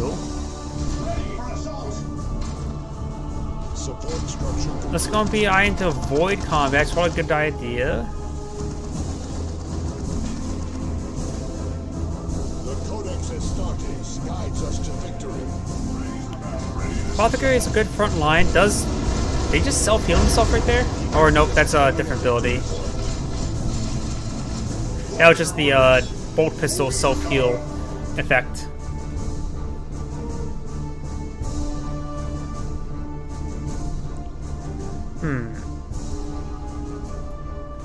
A lot of forces here. And he hasn't really deployed out a counter to them. The Assault Marines could get a good jump in. He does have to start an upgrade on the Assault Marines as well. Apothecary's now engaging. And there he goes. He has a knockback there. He finally got a good knockback there. Plasma guns are now firing as well. And he's now forcing back. He forced back the Purifiers. Now just the 2 strike squads remaining. Does activate the global ability there. And I think that's more Tactical Marines. Or just Drop Pod, actually. I was mainly selected in midair. Or, yeah, more Tactical Marines. So he's gone for triple Tactical Marines. Scouts, Strike Squad. 2 Strike Squads got both the Strike Squads got fully wiped there. Holy crap, what is this game? I think this is a game between 2 lower ranking people. The amount of squads have gone down so far.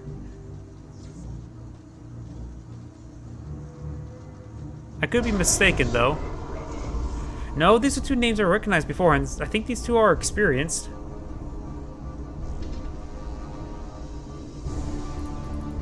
The attack marines, yeah, they were not being focused down, and the plasma guns were ripped them apart. This one could be upgraded with more plasma guns, apparently.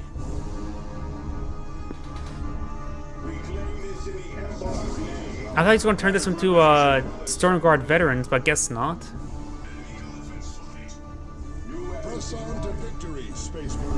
We do have a Grey Knot Dread Knight, which will be effective with his opponent's current composition.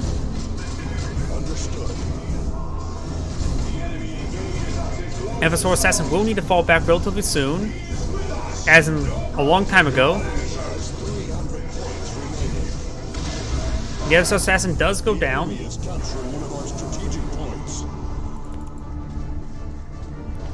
Of course, the Grey Knight Terminator does have the big flamer upgrade, and of course it's Shiv. I swear, this knife looks stupid. I'm not a huge fan of the Dreadnought design, but that knife makes him look really, really stupid.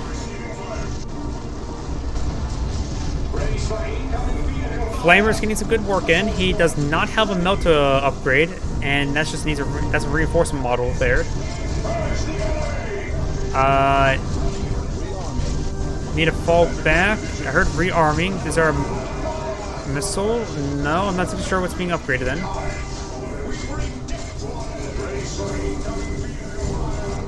And of course our Stormtroopers went down right there just now. Okay, I think these are 2 lower ranking games. That's just or at least maybe by the Evasaur Assassin. Listen, those are upgraded Stormtroopers and they went down without retreating.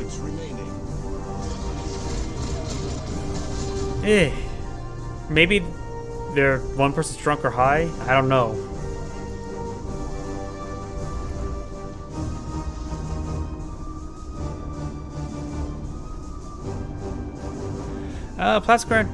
Let's see, Plasma Space Marine or Tactical Marines is better than Heavy Infantry than Stern Guard Veterans, I think. It all depends, I think, what type of rounds they're loaded up with. I think the poison rounds are pretty good.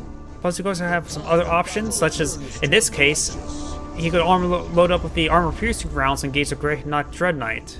It has more tactical flexibility as well as more health. Not necessarily DPS-wise, but it's also just more flexibility sometimes. He does have Melta Grenades. He does have Melta Grenades on the Storm Guard Veterans. The Plasma Guns can be effective versus be useful against Grey Knot Dreadnought. Grey Knot Dreadnought. Wait, am I going crazy, or did the Grey Knot Dreadnought turn into a Blood Raven's Dreadnought? It looks... because it's just red. Was this color scheme always red? Yes, it was always red. I'm going crazy. And the Evasaur Assassin does go down. Yeah, I'm just going crazy. Because see the word Grey Knight Dreadnought, I assume it's just going to be gray.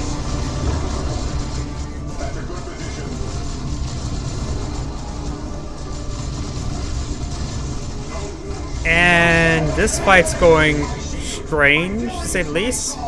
The plasma guns are doing some decent work. He needs to spread up these units, spread them out so they don't have to worry about them being all clumped up. Yeah, this game's going so strange, I'm going crazy. We've got Purgation Squad here. Wait. Why did you go for a Purgation Squad? Okay, Psychon cannons, probably why. We shall make it so. I was thinking at first he's going for Conversion Beamer. But there is a regular Dreadnought being upgraded from Multi-Melta.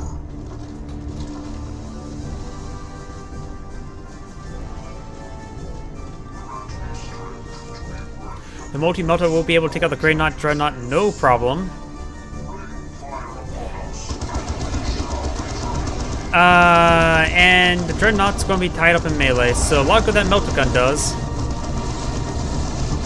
He needs to get some scouts for repairs as well, but the regular Dreadnought goes down, didn't fire a single burst off of that Melta Gun.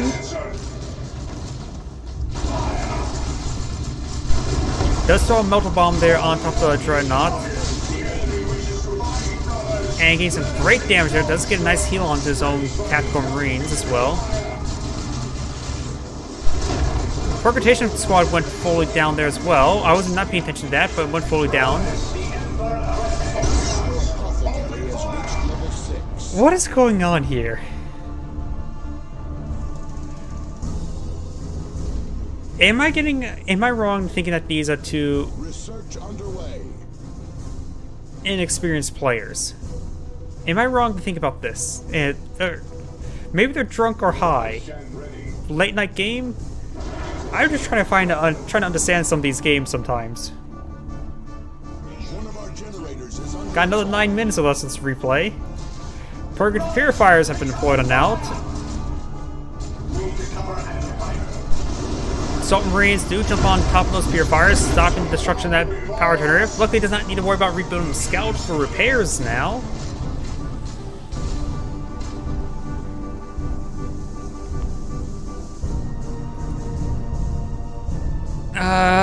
Another Great Dreadnought. Honestly, I can't. It's a good item against his opponent's current composition. the enemy is Other than that, I have no idea what to say.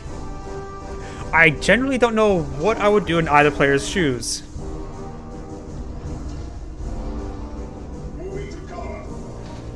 Probably I would not get myself into this sort of situation. And if I were in the Grey Knight situation, I probably would have backed out of the game by now if I would have lost that much stuff.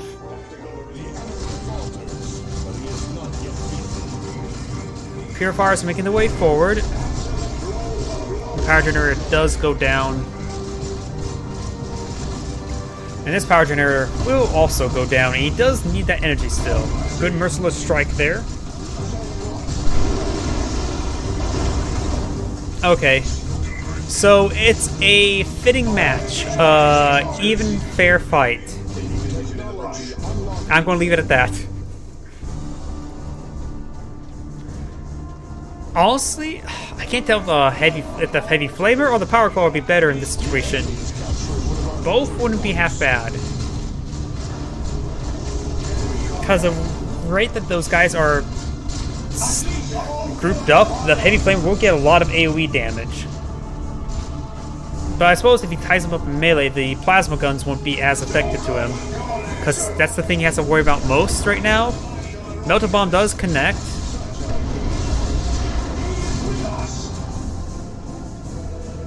Bit of requisition stored up, which you can use for stormtroopers to capture points. And mass retreat right there. What made a mass retreat right there opposed to all the other engagements, similar engagements like that?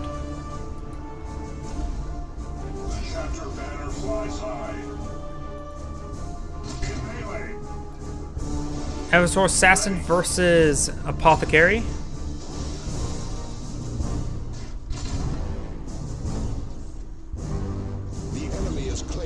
If heavy infantry are relatively weak or relatively resistant to Flamer, but they're so stacked up, the AoE damage may actually be worth it. Because they're blobbed around everywhere. The AoE damage could make it so it's actually does more damage. Even though there's resistance to it. I don't know at this point. I think the biggest thing why, true, I forgot about the plasma cannon. Why didn't he go for the plasma cannon? I don't know. We have 200 points remaining. It's one of these games where I'm trying to understand everybody's thought pattern. Issuing new weapon loadouts. Maybe one reason why flamers are less effective versus heavy infantry because the infantry models have more health and there's less of them to hit as well.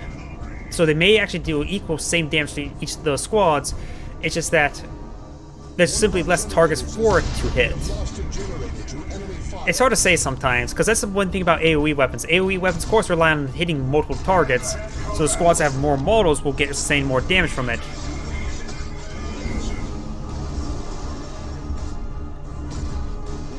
The enemy has 100 points. Now the Apothecary does get a nice health heal there.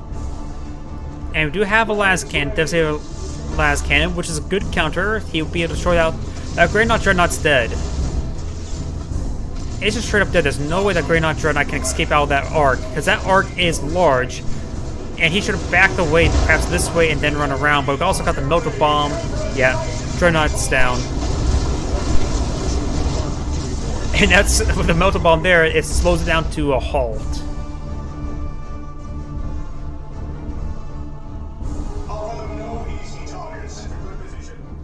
Well, you wanted some Grey Knights gameplay. Well, here you go.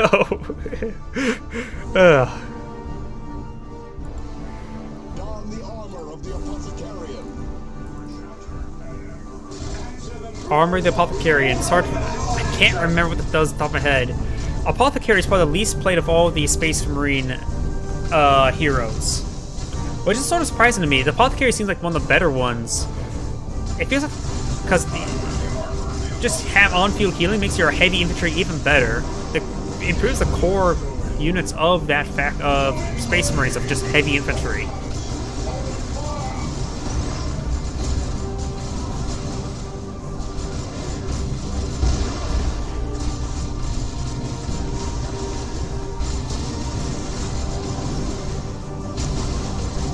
Apothecary has reached level 7. Well, we do got Inquisitor Stormtroopers. That's definitely the wrong target for them, but we do have him capturing some multiple points, which is good. He's playing the VP game.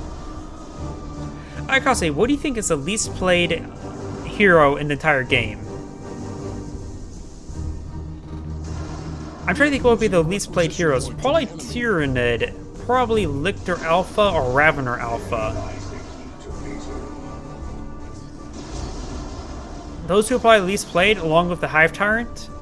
And probably a good fourth will probably be the Lord General.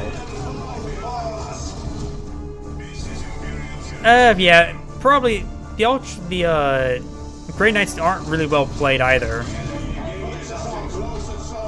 Brother Captain's probably least played? No, it's hard to say.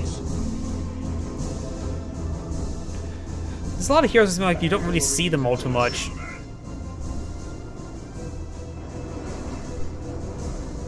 I think if I remember correctly from the Dawn of War statistics, I think it was probably the Tyranids that was least played.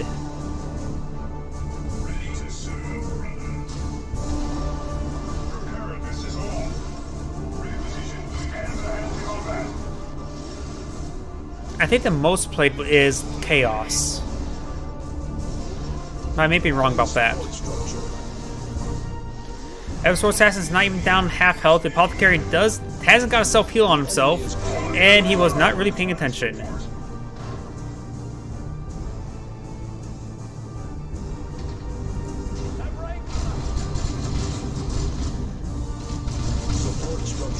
To be honest, the biggest issue from Tyranids for me is literally the announcer. I hate the Tyranid announcer.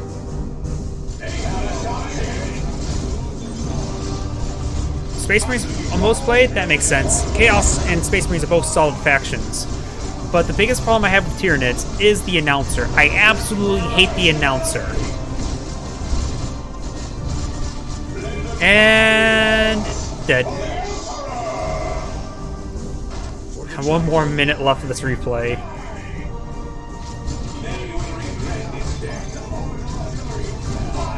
Is that an orbital strike? Do not let his sacrifice be in vain. Oh. Might as well.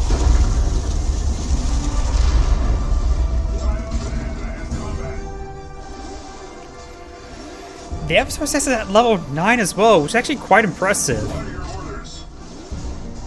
Box open. Yes, Eversor Assassin's down. Looks like the Eversor Assassin will lose this fight. No, he hasn't. The Apothecary hasn't healed himself again. And there goes the Apothecary once again. GC must be preserved.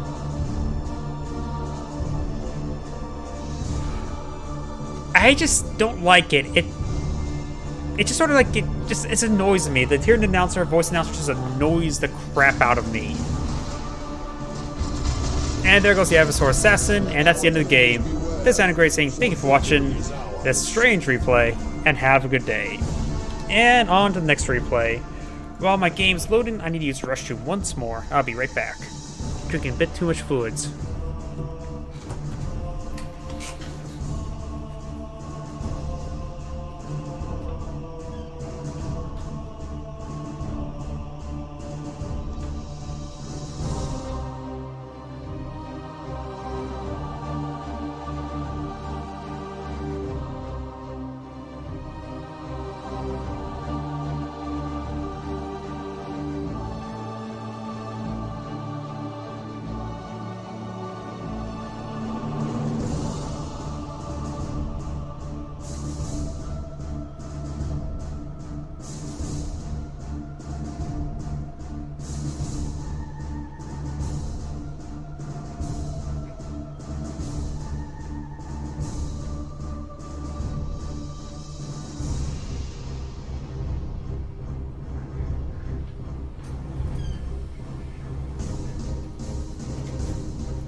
I am back.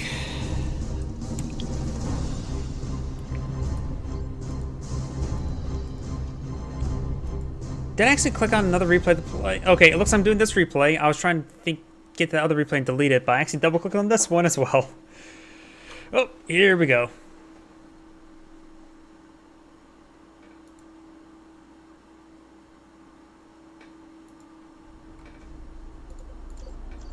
And no music.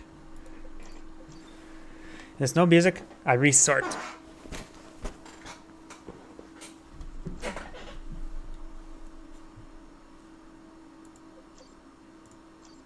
And delete.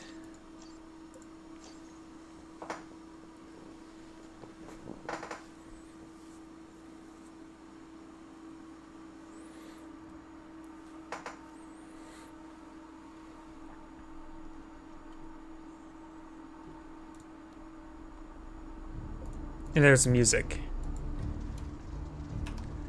Greetings everyone, and Great here of another Dawn of War 2 replay. Spawn top left side as the Lord General, we have a rich piano. Spawn on the bottom right side as the Apothecary, we have Sir, the generator is online. Of course, got a Sentinel versus Tactical Marine, pretty standard. Looks like the Lord General's captured the power point, while the Guardsman captured the VP. And the Sentinel's like to go for, looks like it's going to head towards this general area. This is Imperial territory now. The Apothecary will be capturing the power point now. Sort of interesting, he went for the VP first. Maybe it's time for some early VP gains. Since VPs do count pretty quickly, it can make a difference. Scout squad here. We do not see the stomp upgrade just yet. He probably does not have enough power for it. And currently just sort of dancing around. Support structure complete. Yep, so sort of just dancing around these guys. Lord General is engaged on the top ground, high ground. We've got a second Sentinel deployed on out.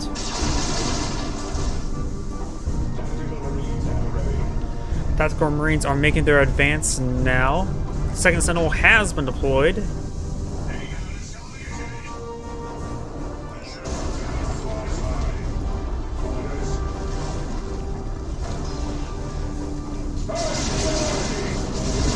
Tactical Marines do receive a bit of fire there, nothing too significant. We've got another Imperial Guardsman deployed on out. This one has not been upgraded to Sergeant just yet. And there's no missile launcher yet on the squad either. The Sentinel is falling on back, receiving a bit of fire there.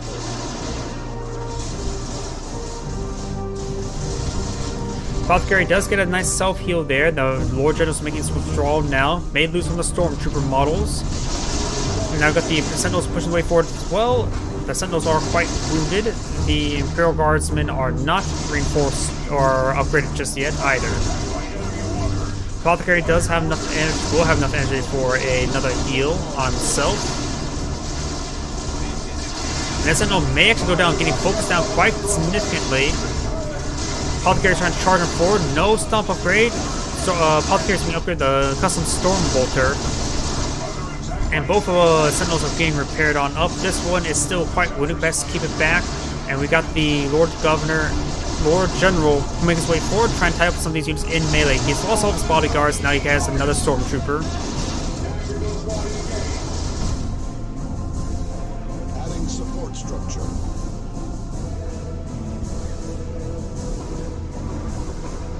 So you got two sergeants now deployed on the field. He's likely eyeing for now some power being brought on in. Still no stomp upgrade, so he didn't really need to use the stomp ability much as well.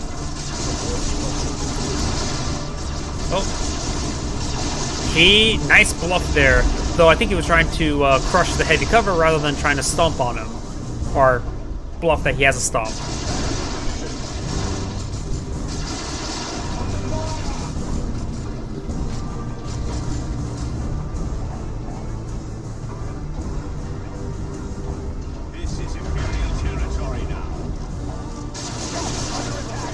Scouts are falling on back. Overall, the map control seems pretty even from both sides. It's just a little bit diagonal on the map.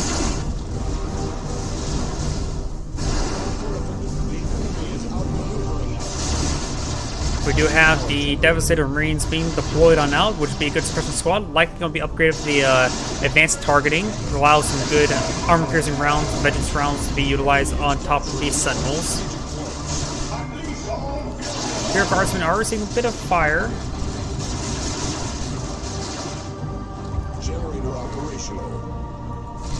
And as the Lord Governor is being upgraded with grenade launchers, which of course will allow him to, and the Stormtroopers to be upgraded with grenade launchers. Doesn't grant him his knockback ability, right? Grants him move ability, grants increased speed. So no support other than supporting the infantry rather than crowd control.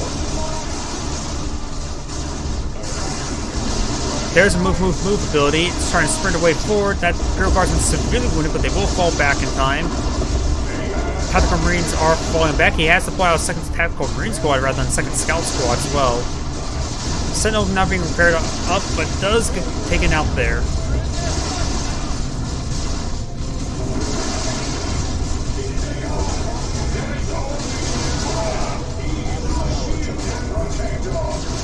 The tank trap did not get deployed on out. And we still got some good fire coming up from the high ground as well by these scouts. The scouts are currently unupgraded. Looks like they need to spawn IFAR as a capping squad.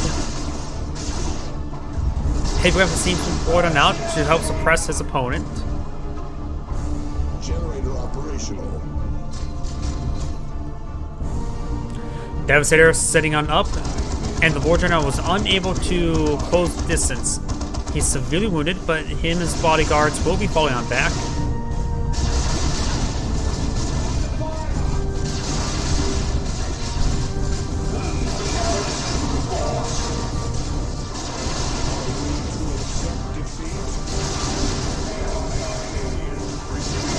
Heavy weapons seems pushing the way forward, trying to pass that up a little bit forward because it looks like the Apothecary is trying to get some suppression there. Does get some suppression there, and Devastator set up on the region as well. And Einstein's a soft retreat away, needs to do a full retreat. Does full retreat there. We do have the Sentinel getting repaired while in combat. Tactical Marines are still behind heavy cover as well. Scouts are pushing forward, capturing the left point.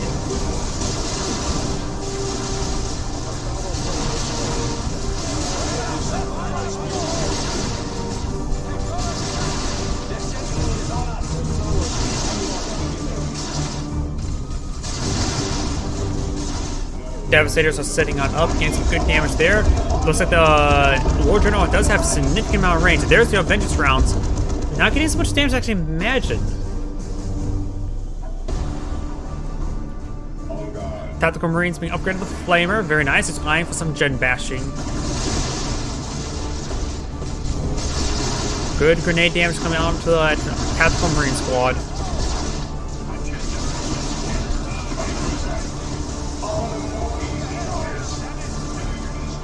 Sentinel is getting some repairs, but still quite wounded. Tier 2 being researched there by the Apothecary. He is gen bashing these generators. The Flamer may get the kill on that generator. It's pretty close. It looks like Flame Burst did not get the kill there. Could use the Imperial Guardsman to repair it up, but he needs to repair up the Sentinel even more. Devastator getting some good damage there from the low ground, hitting the Lord General. Looks like he's going to upgrade the Sergeant.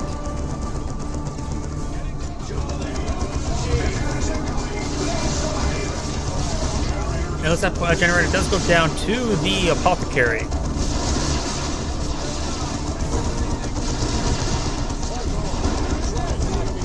No Stomp upgrade on the Sentinel still. But the Stomp upgrade could be pretty useful in trying to displace that Devastator. Lord General still receiving that fire there, while the heavy weapon seems getting some great suppression there onto the Devastator.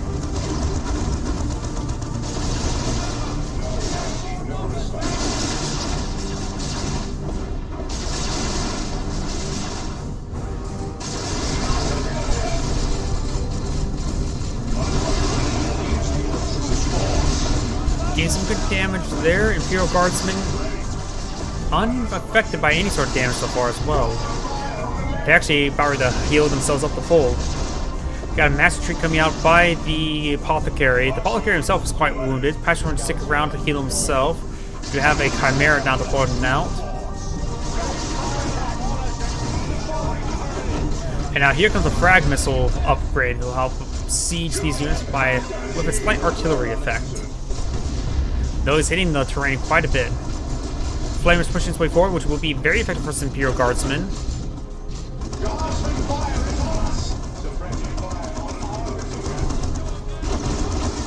Hope for a Melta Dreadnought. A little bit overkill for fighting against a Sentinel, but maybe he is going for the Dreadnought here, which could. It's hard to say. The Chimera is not exactly, I would say, go for full Melta Dreadnought. He could go for a Lascan Devastator in return. Melta Dreadnought seems just a little bit overkill. Lord Dreadnought's not falling back, being upgraded with the Sergeant. Lord Dreadnought needs to do a full retreat at this point in time. Dreadnought is being upgraded to the Assault Cannon. The Assault Cannon will be very effective with the Assault Barrages against the Imperial Guardsmen, knocking him back, doing good AoE damage. Rather than trying to defeat the Chimera, he can just defeat all the infantry that's the Chimera's support and cause a lot of bleed. Crack missiles being utilized. The Imperial Guardsmen do hop inside of the Chimera. Doesn't have to be worried about the crack missiles of the Sentinel, but the Sentinel does have to worry about the Assault Cannon of the Dreadnought.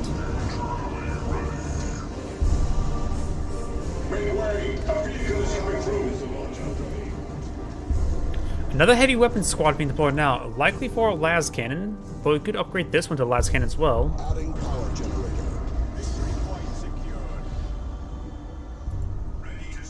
Still just advanced targeting, which can be also useful versus a Chimera.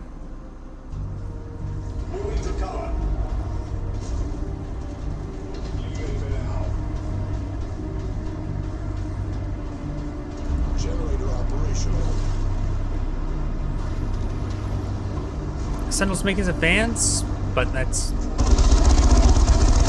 The last cannon has been deployed out, does roll a notch, shoot the Dreadnought. And no frag grenades to throw on the high ground there. Dreadnought's out of vision range, so what hasn't been hit there? Readying missile launcher. He has got the missile launcher on this Tactical Marine, and going for another missile launch as well. He's going for everything but the Melta. Or las cannon. Frag missiles are engaging the Devastator.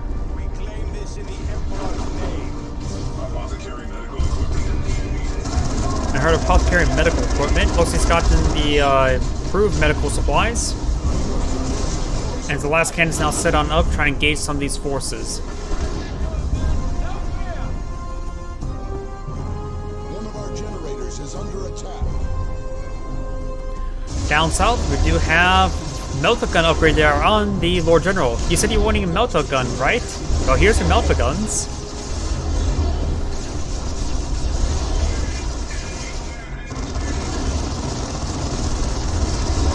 Dreadnought's making his advance. Gets good hits there onto the Lord General.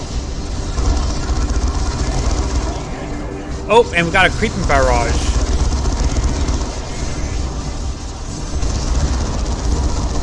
Knocking back more and more of those Devastator models there. Devastator's completely facing the wrong direction there. And we got a rocket launcher squad at point blank range against Tactical Marines, but Tactical Marines is not exactly hitting the Dreadnought, sort of interrupting the targeting priority, being so close there. One missile hit there, Chimera's charging forward, not anything loaded in the back, so no pinto mounts, or hull mounts, whatever these are called. The Chimera and the Sentinel will be falling back. The Sentinel will likely go down to the fire. Does get a stomp there, but the Sentinel does go down. We got Melta upgrades there on the Imperial Guardsmen, as well as Commissar just popped out as well. We likely will see Assault Barrage here. No, we do not.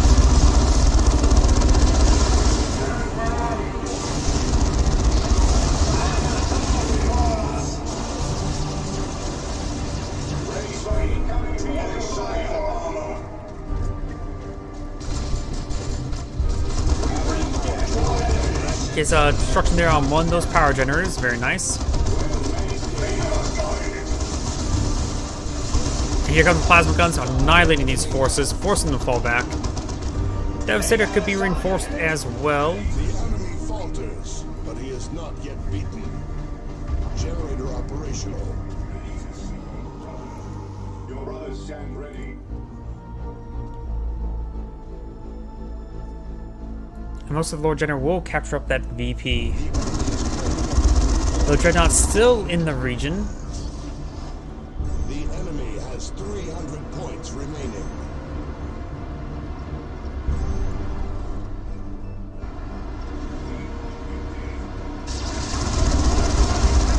Apothecary has also been upgraded to the combat assembly package, which grants increased damage by an allied infantry, so that the great items go along with some Terminators eventually. Notice that hull mounts or pinto mounts are getting some great damage from multiple angles. We got some plasma guns here. It does utilize some sort of ability from the Lord General. May execute one of his own models. Yep, one of the models are down, so I think he executed one of his own models. Or it just went down right there. That must have been the Lord General's Sergeant, actually, right there.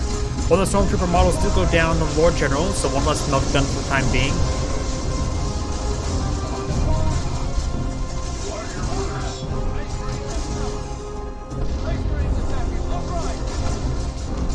And the last cannon is firing against targets that are not vehicles.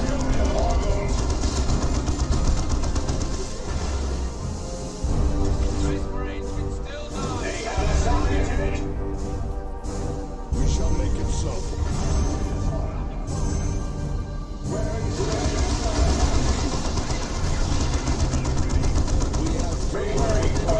Oh, we got a Whirlwind. Not Whirlwind, Whirlwind. This is not the Caballeros one.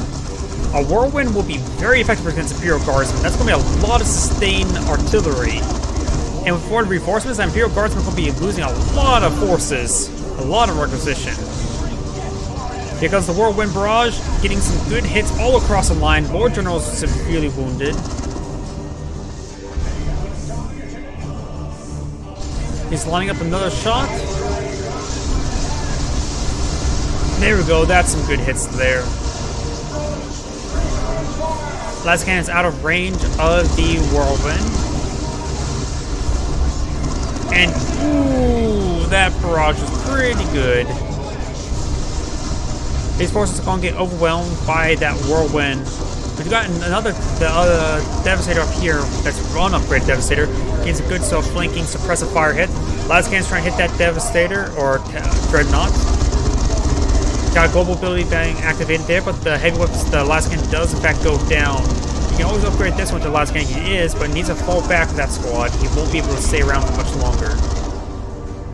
One of our generators is under attack. Something about the Lord General. The Lord General is doing some gen bashing of his own thanks to the melter guns. Lost a generator to enemy fire.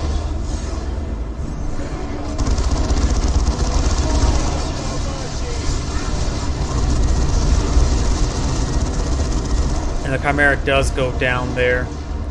Nothing in the inside of it. And Lord General is just getting some full generator bashing. He's getting out a Manticore at the time. I disagree with that. He needs to get some Stormtroopers to get some melter guns in order to help engage, chase down that Whirlwind and perhaps engage the Dreadnoughts as well. The melter guns will still be effective versus the heavy infantry of the Tactical Marines and Devastators. Whirlwind's perhaps going a little bit too far forward. Understood.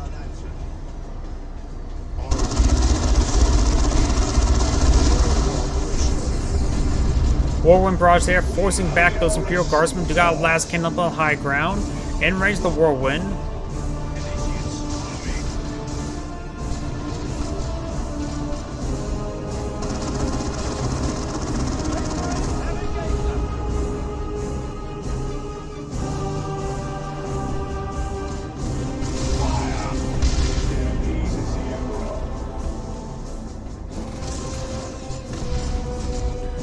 Missile launches this onto the generator, so it looks like he's going to be out of power very soon. We've got some Ogrins supporting out. We upgraded the Bonehead Sergeant now. The Lord General is not reinforced, so they won't have extra melta guns. And we do got a creepy barrage on top of the Devastator Marines. Lascan set on up, trying to hit that Dreadnought.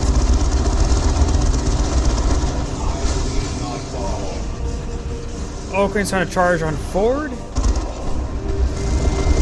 And another assault barrage there, completely whipping though. Ogrins are anti-vehicle melee, so they will get some good work in. The Dreadnought's still sticking around. He needs to get out of there because it's going to get ripped apart by that.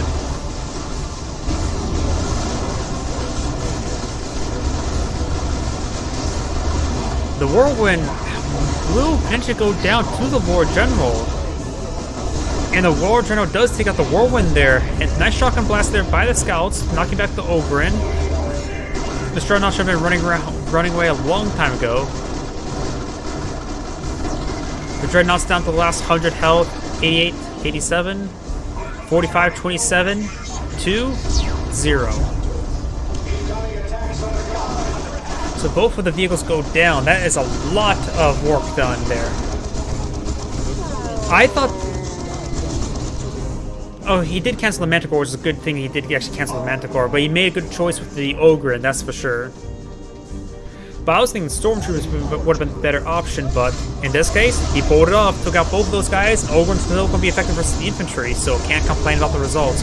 Also, the Lord General has been upgraded with the Commissar and not being upgraded with the Box Operator, and that was a great frag grenade there, but thanks to Commissar, he was able to reduce the damage significantly.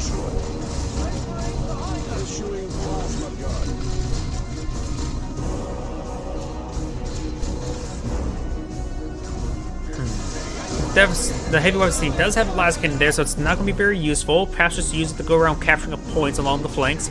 Perhaps send it to this point there. Of course, when it's not receiving fire. But there's no need to reinforce it, and no need to use the fight with it for the time being, because it's nothing to shoot at, nothing it can actually do anything with. These forces are being reinforced and re-healed up. The Lord General could eye swapping out his weapons, though the melter guns still be effective versus heavy infantry.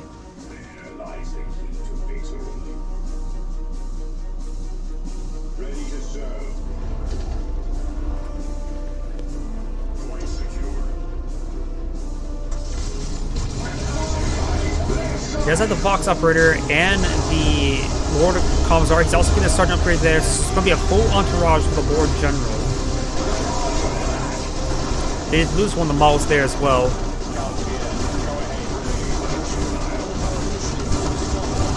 Ogryn's getting some good damage there onto the Tactical Marines. We've got a Creeping Barrage being deployed on out. They are hitting the Ogryn. Force Spectre Devastator. I think that Creeping Barrage should be able to win out this fight, no problem. The Plasma Gun, Tactical Marines were forgotten about and fully gets wiped out there. There's now a second Devastator deployed now, so he's gone for 2 Devastators of heavy weapons. Or heavy bolters. No Las Cannon. Or no anything else. Not like you can get anything else. The Plasma Cannon Devastators are a different squad entirely. Another Tactical Marine squad has been deployed now. Perhaps it's going to be upgraded to Storm Guard Veterans. Storm Guard's Veterans with high explosive rounds wouldn't be half bad versus these Imperial Guardsmen.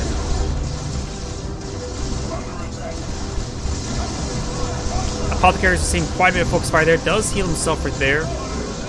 Does utilize the combat stimulants there as well.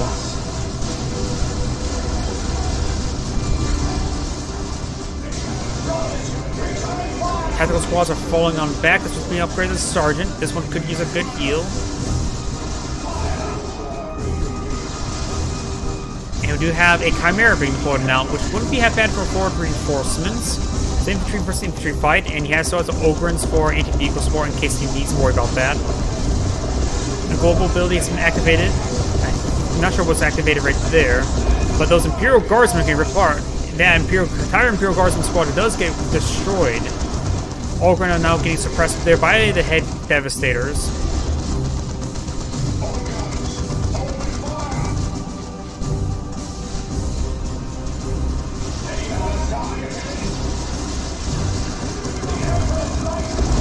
Chimera's charging on forward, getting ripped apart by the Vengeance rounds. Does pull out the Lord General there, but he's severely wounded. And there is the Storm Guard Veterans. Not loaded up. Is loaded with arm-piercing rounds right now. He needs to fall back or else he will get ripped apart. There's also a heavy turret being deployed.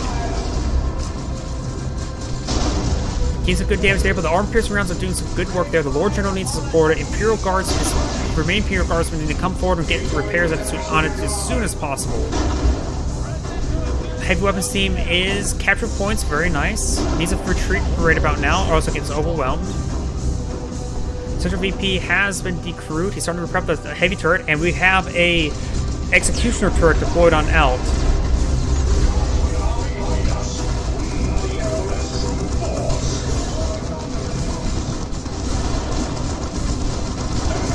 Ogryns are charging forward, trying to tie up that Devastator up in melee.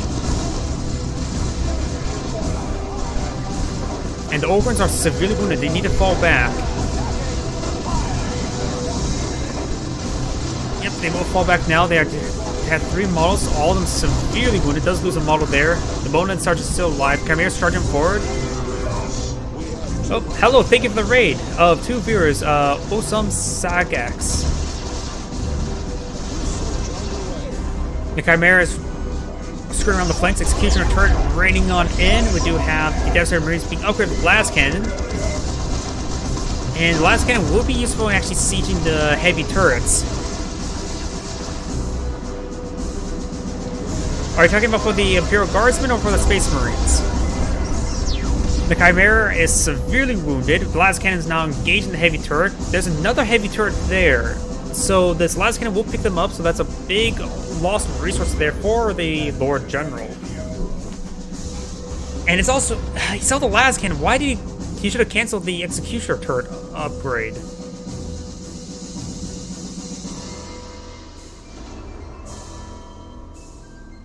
Oh, did the Chimera go down as well? I wasn't paying attention. Oh, the carcass is right there.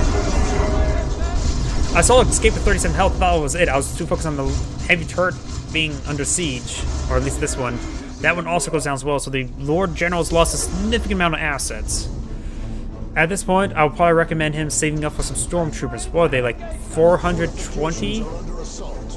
400, like, requisition, 20 power? Something cheap.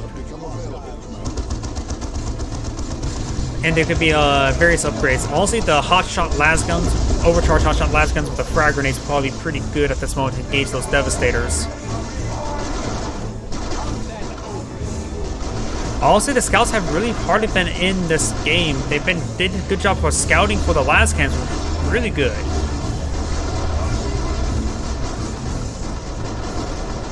Heavy weapons team will fall back. The apothecary is retreating as well. We've got the tactical marines along the flank. Scouts under attack.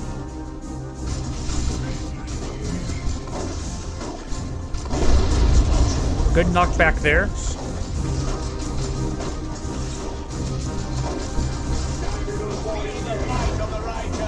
And the tactical marines are falling back thanks to Ogryn's closing the gap. Could see a shotgun knockback there by the scouts, but they're a little bit low in energy. Last Cannon Devastator won't really be all too useful for the rest of the game. We got some stormtroopers being deployed now. Looks like our 415, not 420.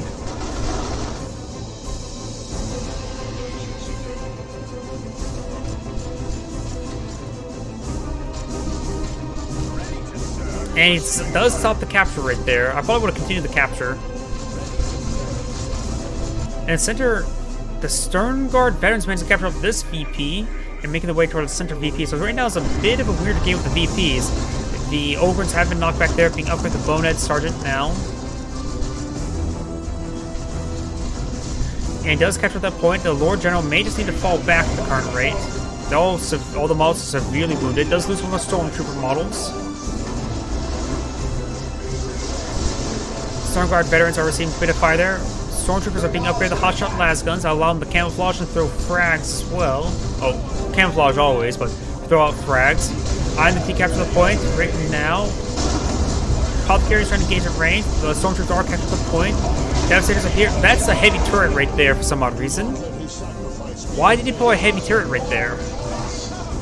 Heavy turrets are more of a long-range support. They're not a front-line support unit.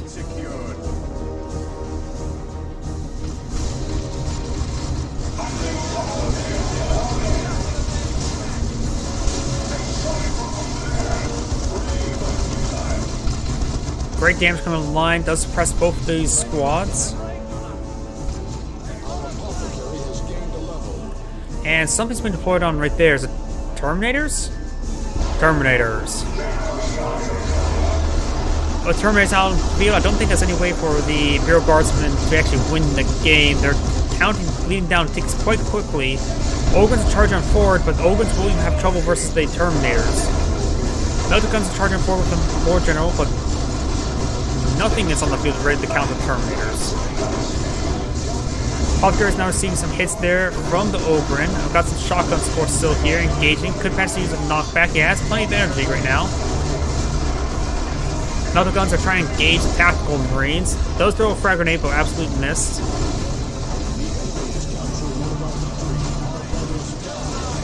Ooh, and the Stern Guard veterans fully gets wiped there, holding back the Imperial Guardsmen. He has to charge forward. The central VP, or no, this far VP is actually captured up by the heavy weapons team. He may just need to keep that guy there to try to capture the point entirely, but likely does fall back. Shotgun knockback interrupts the capture, but that could give him time to decapture the central VP. He needs to get the Stormtroopers trying to capture the point now. Apply on some heavy cover. And the heavy weapons team will run by these forces. Terminators have been upgraded with the heavy flamer, which is going to be very effective versus current composition. Has he captured Central VP, so it's down to 6 tickets remain. Stormtroopers are remaining being spotted. Ogryns are trying to chop away against those Terminators as they start burning the ground around them, scorching the earth. Lord General does go down there as Stormtroopers have captured the Central VP, but they're going to get annihilated. Ogryn now falling back. Heavy Flamer making his advance. And that Ogryn squad wouldn't fall back. He's going to be thrown away. Bonehead Sergeant all that remains. And here comes a creeping barrage. Largely in a bad direction. Terminators are eyeing to capture that VP. And now we do have a Primus Psyker on the field cube, but that's the end of the game. Looks like the Imperial Guardsman has surrendered. This is Angry saying thank you for watching. And signing off. I'm getting a bit exhausted right now. I'm probably going to call it a day for streaming. I've been streaming, let's see, in this session 4 hours. I did like 3 hours this morning with Red Alert 3. I'm probably going to call it a day. Thank you for watching and have a good day.